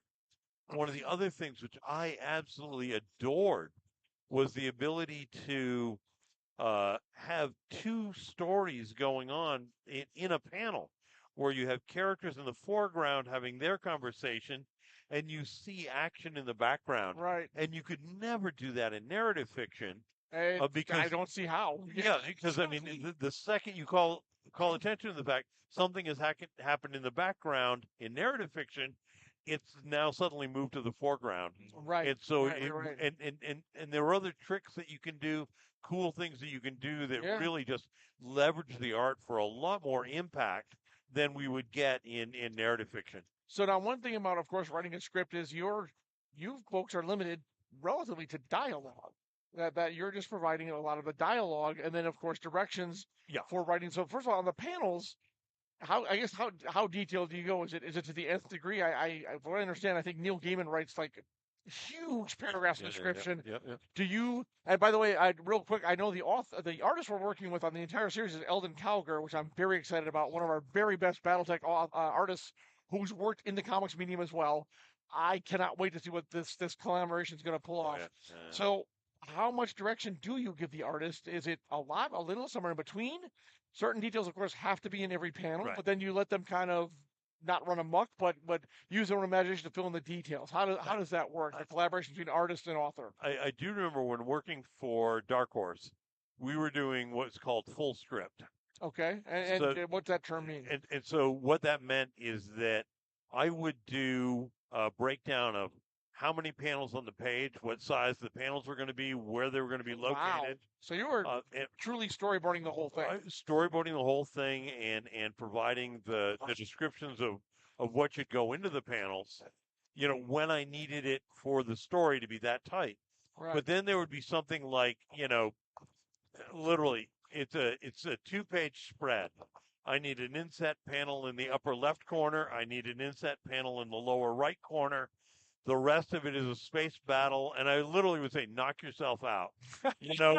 Do what, the only things I need are this and this, and maybe that blowing up there. Yeah.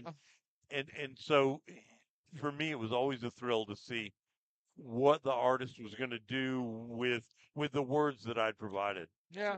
So Brian, what about your experience with working with artists? There's definitely an element where you have to understand how the comic is going to flow, how the panels are going to get dragged through there, and how you're going to take your eye across the page and how many images you're putting on there, because that really decides how much and what dialogue you need to be in there. But you're also managing the pace as the page turns. Right. So you're managing all of those things. So the writer really has to be involved in giving that direction and what's going on. And I found, you'll write out your idea of what the best panel layout would be to get across, point A to point C on the page, so that when we turn it, we're on point D. And sometimes the artist will go like, yeah, that's absolutely right. And sometimes the artist will go, you know what? I can get from A to C in a way that's going to work better. And there's that conversation. Right. And I'm really excited. I'm really excited to dive into that with something like BattleTech, because it really is a much more visual way of storytelling. And I think BattleTech is perfect for that sort of thing. Yeah. And I think it's going to make, I already have an amount of fun playing with mechs in battles, right? But being able to work with an artist as talented as Eldon to actually bring some to life in a visual format is going to be so fun. Yeah. So Ray, of course, you work with illustration in the source books all the time. Yeah. But that's not a graphic novel. No. So what do you think you're going to bring to the table on this? Of course, because you and I are kind of overseeing the project. I'll be editing, working on the script and stuff like that. And of course, we're going to run everything by you, not only for continuity in the universe, but also I think story-wise. So, how are you going to approach this working with the three of us? Well, other than whatever you need to come to me for continuity and oversight, what I hope to bring to the table with you guys is making sure that the story has a place in our current lineup of stories. Absolutely. So it's just another source to go to for our current era of BattleTech, and it fits the tone. Make sure that we hit the right tone. Yeah. I think we've chosen the very good authors. However, you guys are not the only authors doing the stories. When we first got together and talked about this for Volume 1, we're going to introduce some new voices in BattleTech. We're not going to reveal who those are just yet, but rest assured there's going to be there are some giants in the comics field that we have that I really want to talk about, but there's no contract done yet for these other people. We need to get that set first. We will make a very pretty splashy announcement once we have it all locked up. Let's just say Brian and I have been lucky enough and are able to leverage some of our friendships with very talented writers to say, hey, look, we know you haven't done BattleTech before. Here's a project where the front loading is going to be relatively limited, but we want you to be able to tell a story. So we're going to be able to work with these folks and bring them in so we get some new perspectives. I'm again, very excited about that. Yeah, and when talking about it, again, unfortunately cannot mention any names yet, but I am extremely excited about who we're talking about to bring to the table. Beskar, we did mention that Eldon Cowger, now this is interesting, Eldon's going to do the entire run. We felt from the outset we wanted the same artist, even though we're having different authors do the scripts, to keep the same visual tone throughout. Normally we might experiment with different ones, but we felt that the story, as we set it up, Volume 1 is going to contain it's kind of a mix, and we should talk a little bit about the plot. It's definitely a mercenary themed. The whole arc is mercenaries because, of course, it's part of the mercenaries Kickstarter. Right. And Volume 1 is going to be a series of small set pieces, but then 2 through 4 is going to be afterwards a more developed story that's going to cross all 3 volumes. Should we? Talk about the page counts. So I mean, like I think Yes, sometimes yeah, I think that's a good idea. when people think about like, oh, it's going to be 4 issues, we're talking about 4 88-page. Right. This is graphic not a novels. series. It's a 4-volume. Yeah. series. These are going to be real books. It's a multi-year project. Right, It's and- not going to, and Eldon, poor Eldon. I hope he's really up for the challenge because that's going to be a lot of panels. I mean, for perspective, again, when I was doing the X-Wing books, every 4-issue story arc, the stories were 22-page stories. So you're packing a solid short story / novella into each issue. Right. The amount of stuff you're doing and covering. Yeah. So yeah, it's just very exciting. I cannot wait. Let's see. So let's move to the chat if you don't mind. Let's see. Best we did talk about the artist. There's only one artist. Right. Yeah, we're moving to questions, Mr. Stackpole. I hear you're somewhat responsible for a character called the Revenant. Yes. With some other property. Is that correct? No, that is 100% correct. Aaron Williams with his PS 238 comic about children of superheroes and gifted children. I've known Aaron for years. He gave me some issues to read, and I liked him very, very much. I had done some narrative comic stories with characters, and I handed those off to Aaron, and I said, if you ever need a character that this character might fill the bill, and you just wanted to have somebody cameo, and he said, "Yep, I got something perfect," and so my character Revenant just started showing up in his book, and it was great fun. It was a great thrill for me, to be able to see that. Okay. Dana Robinson comments or asks, one thing that is a bit counterintuitive with comics is that more text on the page leads to a slower pace for the reader. Yes. How have you learned to balance that coming from word-based or completely narrative-based fiction? That's a great question. It is a great question. Again, I had a really good editor through Dark Horse, Pete Janes, and one of the things he said, look, simple rule, no more than 12 words in a balloon. Okay, and when you start thinking of that, it's like, okay, it really has to be tight. But what you learn then is that if my word from the character is going to be real tight, you have to trust the artist that the artist is going to get everything else across. Right. So I only need 2 words. I don't need 12. Yeah. And once you get used to that, at least I thought, it becomes very liberating, especially when you've got characters that can, crosstalk against each other and have lines going back and forth, because then it does become very, very snappy and a lot of fun. Brian, any thoughts on that? Yeah, no, for me, I come from the world of film. I actually teach screenwriting at the University of Utah in their continuing education department. And one of the things I tell my students there is I teach them about Alfred Hitchcock's method of creating stories. And Alfred Hitchcock always would develop the stories with his writers, and they would develop all the visual story beats and the set locations and what was going to happen. And then in his words, he would go send the writer to do the unimportant parts, which was the dialogue, right? Because you're telling the story visually, you're telling the story with those things. And one of the big things for me, especially in dialogue, in comics or on screen, or even I feel like, and people can be the judge of it, I feel like I'm pretty good at dialogue even in fiction. Yeah. And part of that is I really try to make sure that the characters are speaking to each other and not the audience. Right. And that helps cut down the amount of words that you need to explain or get things across. Yeah, that's interesting. That I often thought the Hitchcockian movies, the dialogue was a little banal, and now I know why. Yeah, because he didn't really care about it. No, But it was everybody was a prop for the filmmaking he wanted to do. It's also really, really important. A lot of times in narrative fiction, you might have a character say, "Did you see that car go speeding around the corner?" Well, when you're doing a graphic story where we have the panel where the car is speeding around the corner, the line of dialogue is, "Did you see that?" Yeah. Because we've seen it. It's right you there. know, and, Yeah, and exactly. so that's and the cool thing is when you listen to people and their dialogue when they're in conversation. I mean, I tell students this all the time. Go to Starbucks and just listen to the halves of conversation that you can hear, Right. or in an airport. I mean, we're all away from home here, so we've been spending time in an airport, listening to half of a cell phone call out of an airport. Mm-hmm. People, someone will in a cell phone call will say "where at." Yes. In proper English, that is "where are you?"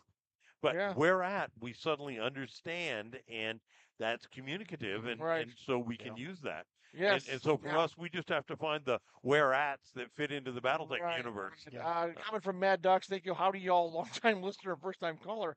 I just want to say I've been encouraging people to read the novels for years. Thank you so much. I love the fiction and creating things for this setting. That's awesome. Thank you. Kara Mind, I guess I have read the entire Sandman series, and yes, I'm not sure exactly sometimes how they made those stories, but boy, did they. Let's see. Mad Ducks teaches screenwriting. Okay. Let's see. Stephen Toporov. Oh, hi, Stephen. Glad to have you in the chat. What are some non-BT, non-Star Trek sci-fi comics, or even non-Star Wars comics that you would also have a similar vibe to how you want the BT graphic novel to have? Well, that's a really good question. I'm going to go first because I want to hear what everyone else says. I don't really have. It's going to be BattleTech style. Yeah. Which is our own style. I don't want, we're not going to ape or emulate, I don't think, anything really. So, but actually, I want to toss that question to Ray in case he has any kind of influences he wants to draw on. But for me, I think we're trying to create something that is truly and only solely BattleTech. I'd have to go through some of the stuff I've read in the past couple of years, which has not been a lot. But I very much like your answer that we'll have our own style. It needs to feel like BattleTech. Yeah, absolutely.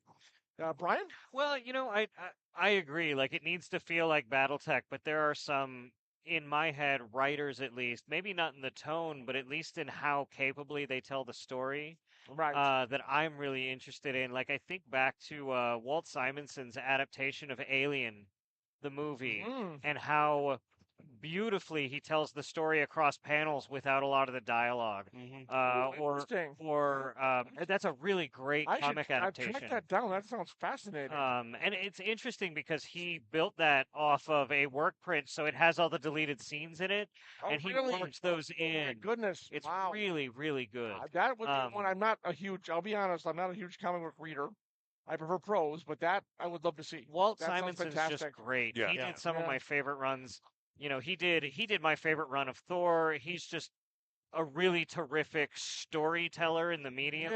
Yeah. And so looking to those writers who do those things, another one would be Jeff Smith in the Bone series. The way he can create story across panels and manage your experience as you turn each page is just really unparalleled, and it's just really terrific. So it's less the tone, because I think BattleTech has its own tone, and it's more the techniques of the greats I keep looking for. Yeah. Michael? Well, I think the other thing is that we have to remember that BattleTech is a game. Yeah. And that as we present this, it has to be recognizable that way. I mean, we can have an additional challenge there. Yeah. I mean, we can have a battle scene that can flow over several pages and stuff. We're just going to have to make sure that it feels like a BattleTech thing. Right. It's not going to be, robots, drop kicking each other, or, a lot of this stuff. And you're going to see damage accumulate as opposed to necessarily every other mech getting capped. Right. This is going to be and figuring out how to tell that story and how to reflect the relevant parts after a battle and the relevant cultural parts. Yeah. I think it'll be interesting too. BattleTech has two very distinct play modes. A lot of people, their experience is the video games, and that is where they see a lot of the visuals of how mechs fight and perform, and it feels very different than the tabletop game. And the tabletop game has a whole bunch of different visuals to it, and to bring people into the setting from wherever they might be used to that and blend that in the comic is going to be really fascinating, because I think between us and the other writers and Eldon have to really create a language for how that's going to work best, so that it's a great introduction to BattleTech fans however they get to it. Right. There was a comment I wanted to go through earlier. Is someone asked why can't we get a series based on the Warrior trilogy? And if this goes well and the audience wants it, one of the things I'm looking at doing, this is a big experiment for us. It's a huge. We've never worked in this medium. There have been BattleTech comics, but CGL has never worked in comics before. If this does work, I am very open to serializing those famous series, Greatest Legion, Warrior, Right. Blood of Kerensky. So yeah, that's very possible. Well, another thing that question had asked is they were referring to a movie series and said, why would screenwriters, feel they needed to rewrite the original books and stuff like that? Yeah. Graphic storytelling is a different mode of storytelling than narrative fiction is. For example, the easiest way to point this out, in a narrative, we get to be inside a character's skull and see how they feel and explore those sensations through being, behind their eyes.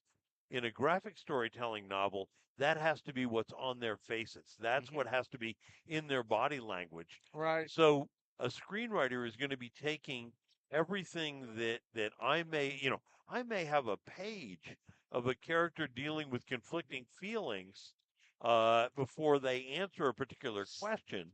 Right. A screenwriter is going to have that in 3 panels, and right. and again, some material is not going to be germane to the thrust of the story. Right. And so, we're going to have to work around that. I think one of the things to look at too is that there's more material in your average novel than can fit into a movie or even an 88-page graphic novel. Right. The scale of storytelling is so much bigger, and so you have to make choices as a screenwriter or as a graphic novel writer if you're doing an adaptation of what goes in and what gets cut because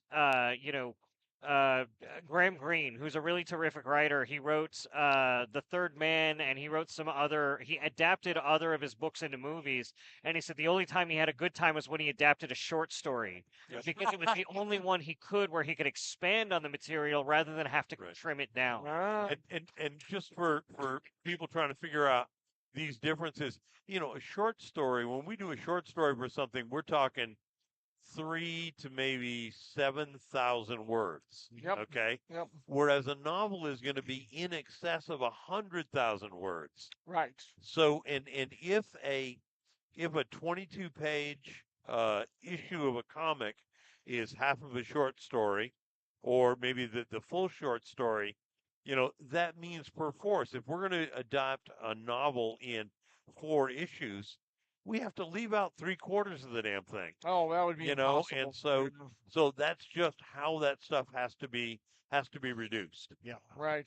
On the other hand, the whole idea of someone, putting on their coolant vest, climbing into a mech, getting to the cockpit, the neuro helmet, all that can be accomplished in a simple series of like 2 or 3 panels. Absolutely. Where on a page, it might take a page and a half if someone gets really detailed about it. Oh, yeah, So, yeah. So And the shortcuts for visuals, yeah, I'm really looking forward to seeing how that's going to work out. I think it's going to be amazing, especially since we have so much terrific mech artwork. Yeah. And the worlds that we've had fleshed out too.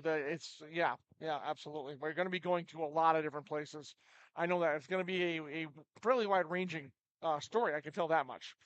Let's see here. Will Mech Warriors be in full clone suits or half naked like in the books? I would guess there's going to be there's going to be choices made. Yes. There's going to be different individual pilots. Styles will be represented by what they wear in the cockpit, how they present themselves. And again, those are going to be visual cues to who those characters are. Right.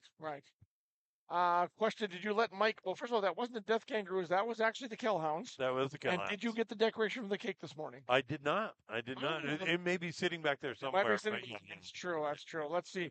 Lorcan Nagel, I'd love to see a Battletech comic with a similar vibe to Masamune Shiro's slick SF action thrillers, but less his more recent work. I don't know if anyone's a fan of Masamune. I really like a lot of, like, if you go back and look, I'm a huge fan of, like, some of those 80s sort of anime and manga properties where you've got stuff like Appleseed and Dominion Tank Police and those sorts of properties. I really like those both in print and in is visuals. So I could see that very influential. That's going to be interesting. Like BattleTech, of course, the original game, used models that were from Yeah. another game, straight out of, I think it was manga and anime, right? Or It was Robotech. Robotech. Yeah, exactly. Thank you. Thank you. Cross. But Well, obviously, yeah. they've evolved and grown past They're all the that. same designs. And I'm curious if you guys, if you think the audience is going to come into us expecting a more anime manga style, which we're not. Again, we're not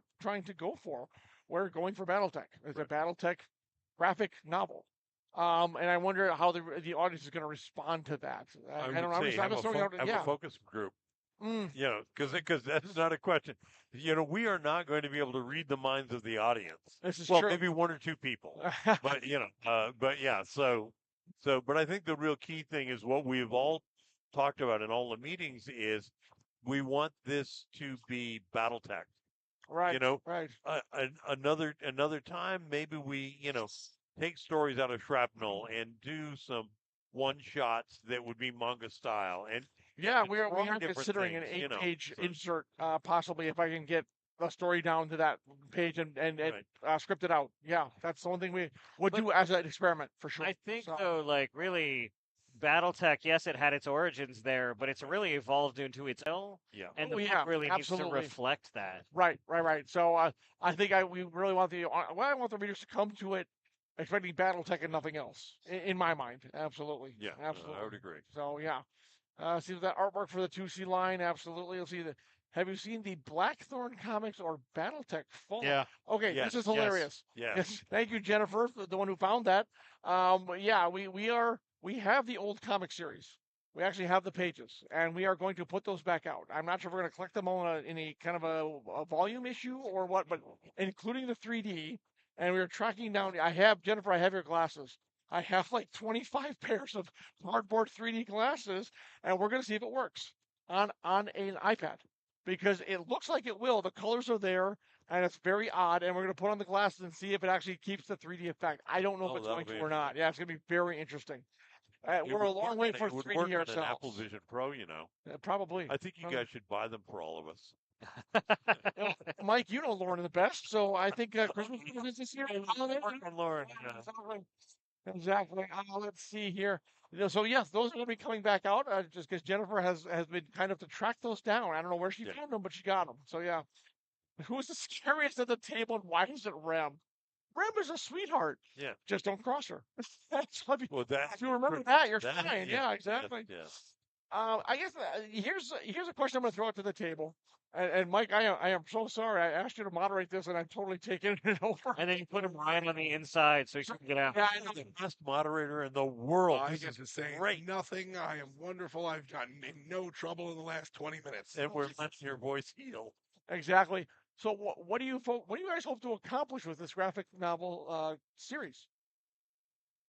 For me, I really want it. There's a lot of folks who read graphic novels but don't read novels. There's a lot of folks Yes. who play the game who don't read novels. It's another avenue for people to enter into the world. Right. And if we can create a really great on ramp to show people how BattleTech works and why the characters are so compelling in a graphic novel format, we're going to create new BattleTech fans, and we're going to give stories to BattleTech fans of old that they've been wanting to see in these visual formats for a long time. So I just see it as we're going to bring more people in. Yeah, Ray, how about you? Well, yeah, it's basically those two things. One is it's another way that BattleTech fans can enjoy BattleTech. It's another medium, and since it's another medium, it's a way to expand and bring in new people, introduce people into the BattleTech world. Okay, Mike? Well, it's funny. Earlier when we were doing the signing, a guy walked up to me and he said many years ago, I had been reading a bunch of stuff and I was sick and tired of reading and I was just exhausted and I just wanted to read a crap novel. Mm-hmm. And he says, I picked up Warrior on Guard and I started reading it. And I was so disappointed because this was a good novel. This was, so he had gone and looked at, here's this game derivative stuff. This is gonna be a piece of And garbage. it's gonna be a piece of garbage.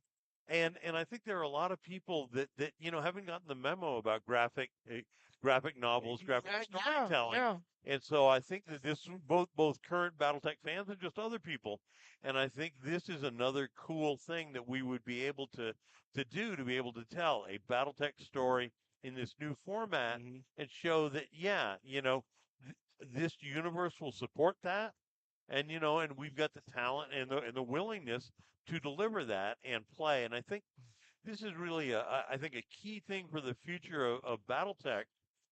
We're here at a convention where tons of people are playing, and they are all having fun.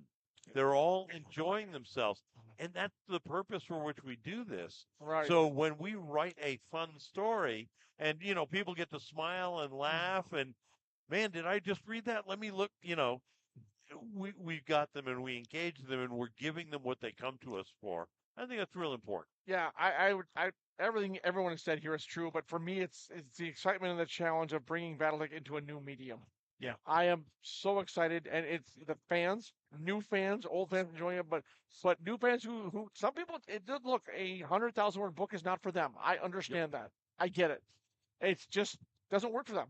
So the visual medium and the dialogue and the script and the story we can tell, I just can't wait. Yeah, that's my biggest one, is to bring it to hopefully a brand new audience that wanted to, but hasn't had the way to engage it until now. There was a question about Lorcan Nagel. Will the comics be ebook POD, or will they get a full retail release? That's going to be a very interesting question. Obviously, of course, BattleTech Mercenaries Kickstarter backers are going to be the first ones to get them, and that's going to be ebook, I know. I want to publish these. I want to put them out into stores. I have to see how we're going to do that. I'm not quite sure yet, but I would love to do it as a full retail release. Let's see, I am Jade Falcon. There are so many good standalones. Wolves on the Border, Heir to the Dragon. There's a ton of them. I think that would be fantastic standalones. I am Jade Falcon would be a good one too, but I really think we have to have Jade Phoenix first. That one also would be a great transformative series. The Legend of Aiden Pride. Yeah. Let's see. Question: I own a mech Oplex in the periphery, and we made our own. Okay, with hot air balloon. Do we have to buy? All right, Mad Ducks, we're gonna let that go. Can you describe the art style of the comic? That's the best. That's a really good question. I only know Eldon's work from the great covers he does for us. I have not really actually read his comic book work. I'll have to go do that at some point, but I am confident, I'm 100% confident we are in very good hands with Eldon doing the comic book work. I can't wait. I wish he was here so we could talk about it. Maybe we'll do another panel at Gen Con, which he usually attends, and maybe we'll have him talk. Maybe by that time, hopefully, we'll have more to talk about. In terms of We've seen a lot more of the breadth of his work in the Brush Wars series, which hasn't been published yet. And I'm sorry, I didn't quite catch that. The Brush Wars BattleTech series. It just Yeah. hasn't been published yet. Oh, yeah, okay. But yes. he's done all sorts of artwork exactly, for that. Exactly. And Barnes & Noble does have an expansive graphic novel section. Exactly. It'd be great to put those in there. Let's see. Will there be variant covers for the graphic novel? Well, you guys are asking some great questions. Maybe. It is very possible we might do variant covers. I know it's a big thing in comics now. That would be really cool if we can make that happen. I think that'd be awesome. Yeah.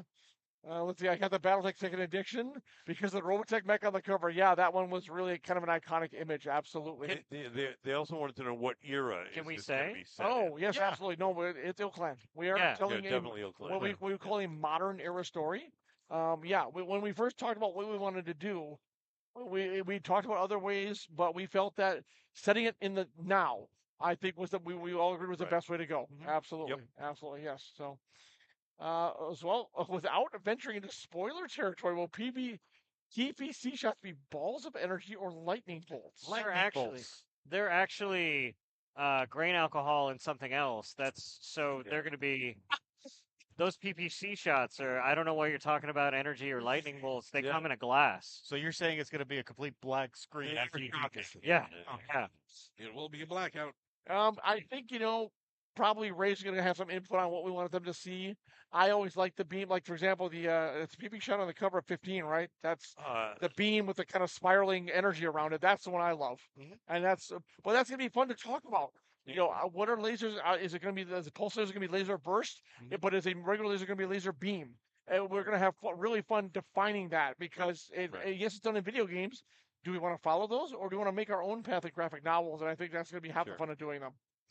So let's see here. Even worse, a footnote in Falcon history. Has there been ever thought of going to go manga arts, doing a manga style story or series? If this is successful, maybe. I mean, one thing I've been really looking at is it's Star Wars. Is it Visions? Yeah. The animated series, which I Yeah. really, really have to watch. Where they They're just good. gave a whole bunch of Japanese, I think it was writers and animators, like kind of the freedom to tell their own story in Star Wars. Yeah. And I love that idea. And it's very possible you might look. I'm open to different artists and different styles. That would be really cool. It's just a matter of let's get this one off the ground first, and hopefully the fans will like it enough that we can do more. Right. Otherwise, it's going to be a quite pricey experiment that's not going to work.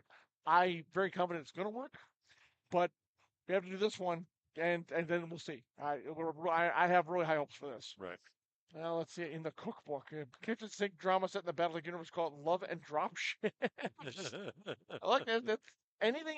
But somebody wants BattleTech romance? That's what a dangerous idea. I know, right? Who would That- possibly do that? Although Well, romance comics are a big thing.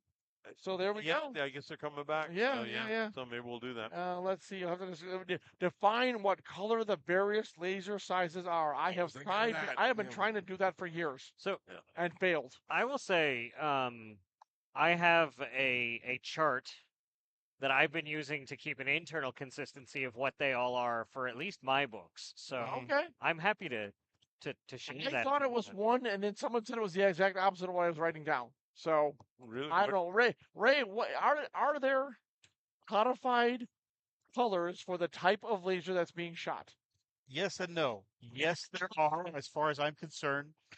The last time it came up at a group meeting, it was shot down to codify them, to accept them. So if it comes up again, yeah, we have the. And I'm pretty sure it's the same one you use. I'm happy to follow your lead on red this. red for mediums, green for large. I'd have to No, look. red, and green, it's a, blue. I Green know for that. medium. Green for medium. And Because isn't I've it- always used red for medium. Yeah. Yeah. it's sort of on a sliding scale, and the clans are a little bit further up the visual spectrum, so their Right. larges. I think the larges are more blue. Oh, you have a separate list for clan and Yeah, because they're just a little bit up the ultraviolet scale. Yeah. Okay. Because they're a little more powerful, so I imagine they're But higher on the frequencies. You know, obviously the variability, different manufacturers, different that's stuff fair. like that. That's you know. fair. Yeah. without getting into the fact that they should be invisible. Oh yeah. Side. Yeah. Well, yeah, CR said, "Hey, we had Victor and Ami. Romance is there for the taking." This is very That is true. true. That Very is true. true. Wandy, question to Mike: when you create characters like Victor or Corin Horn, do you improvise or do you make blueprints as to how you want them? That's another excellent question. Usually, one of two things will happen. Sometimes the characters just kind of come to you. But in the case of both Victor and Corin, there were certain things I knew I wanted and needed, and that allowed me to build them. So for Victor, I knew that Victor's dad is very famous, and I knew Victor being the child of a famous father would have a lot of pressure on him. Also, to sort of emphasize that, I made him smaller physically, so he would be pushing a lot harder. And this need to push, this need to succeed, really helped construct him and how he would approach things. And this was to differentiate him from his father, but also to set him up for the struggle that literally, defined his life. Right. And with Corin, I knew I would need a Corellian aside from Wedge. Wedge was a Corellian. He was also a smuggler. Han Solo's a Corellian. He's also a smuggler. Didn't want every Corellian to be a smuggler. So what's the antithesis of a smuggler? But basically the Coast Guard. So Corsac is born. So now we have some Corellians who are not really pleased with smugglers. And those dynamics help shape the story. This is why literally Corin never ran into Han Solo until I Jedi, because I did not want my character reacting badly to the character everybody loves. Right. And in I Jedi, when they finally meet, they were in a sympathetic situation, so we were good. Daniel Ismer, I wrote a Crimson PPC bullet a couple days ago. I don't think that's going to make it past fact check, buddy. Just telling you. Here's a great question. Which BattleTech eras do the authors enjoy writing about? I love Ilclan. Like I've written in some others. I wrote like a Battle of Two Cades story. Yep. I wrote some other stuff across some different eras, but Ilclan is really like I'm having the most fun there because you kind of have a little bit of everything, whether that's mechs, whether that's factions, and yeah, it's the new stuff that's maybe it's just shiny key syndrome, but I'm just really enjoying it. I'm gonna actually toss it over to Michael here, who's been very quiet during the whole conversation. What era do you like writing about? I've had the opportunity to really work in the Ill Clan era quite a bit. I'm very excited for the Jihad era, going back as we were just talking about it a little bit. But I love all the eras of BattleTech. You can't go wrong. Yeah, Michael. I'm with Michael. I love all the eras. I've really enjoyed being able to go all the way back to 3000 with characters that have fed up through the early stuff. But now in the Ill Clan era, being able to see where the Kellhounds are, being able to feed stuff into them, and then as we've been talking about before, being able to do a new group of characters in the Death Kangaroos. Yep. You just get that different feel, and for me, it's really energizing to be able to play with all of these things in this universe. I've just loved for, God, 40 years. Exactly. So. I said earlier, mine is the Succession Wars, but I actually want to ask Ray, which era do you like producing new source books or new material for, or do you have a favorite? I love all the eras. I am biased to the current era because it's wide open and we get all of us as creatives get to play with it moving forward. Whereas anything else you do, you kind of have your guardrails. Yeah, there's limitations on them. Yeah, that's true. No, the Ill Clan era is great. Absolutely. Second to that would be Succession Wars era, or I would love to see more fiction in the Star League era. Follow the Star League. Oh yeah, that's that one. Yep. Jihad first. I'm not pushing. No, but I'm pushing. No. I'm with you. Yeah, I'm with you. I want to. That's another one that's relatively untouched, as I recall. So Jihad first as a jumping off point. Well, look, I want to do Star League. I want to do Age of War. There's so many stories we haven't touched on. So many stories we haven't told. But I'm very happy to hear that because the Fall of Star League is also some monumentous events. That might be a trilogy. We might need a big spine now. Okay, all right. I'm getting ahead of myself. We're coming up to the end of this stream. So I think we'll do maybe some final thoughts. Thoughts on the eight. I can't say how thrilled I am to assemble this team to do graphic novels. With Eldon, it's going to be wonderful. But I'll throw it up to the panel for final thoughts on Adepticon or BattleTech. Thoughts on the 40th anniversary or us taking it into a bold new medium. Anything anyone has to say? I'm really excited to get to work more closely with Mike on some of this stuff, and really take it into a new medium because I think people are going to respond really well to it. And, being able to actually finally talk about it is great, especially celebrating BattleTech's 40th anniversary at a place like Adepticon. Like the energy and the feeling for BattleTech here is just really infectious. And I've had so many people come up and talk to me about stories I've written and the Fox Patrol and everything. And it's just like, it reminds me that I'm not just typing alone at my desk. Right. There's a big, broader community, and places like this are like the best place to remind yourself of that. Absolutely. Yeah. Michael, any final thoughts? Yeah, again, being able to take these characters that we all know and love and get to deliver it in that different medium so that we get to have the visual impact. I mean, when we're writing narrative stuff, we hope that people are seeing the same movie that we've got going on in our heads. Yes. Yeah. And now we're one step closer to that. And I'm just real excited. I think that's and for me, writing comics was so much fun. I being able to go back there and relive doing that too. I can't wait. It's gonna be fantastic. So that's going to be it. We're going to wrap up this fiction panel focused on the BattleTech graphic novel series.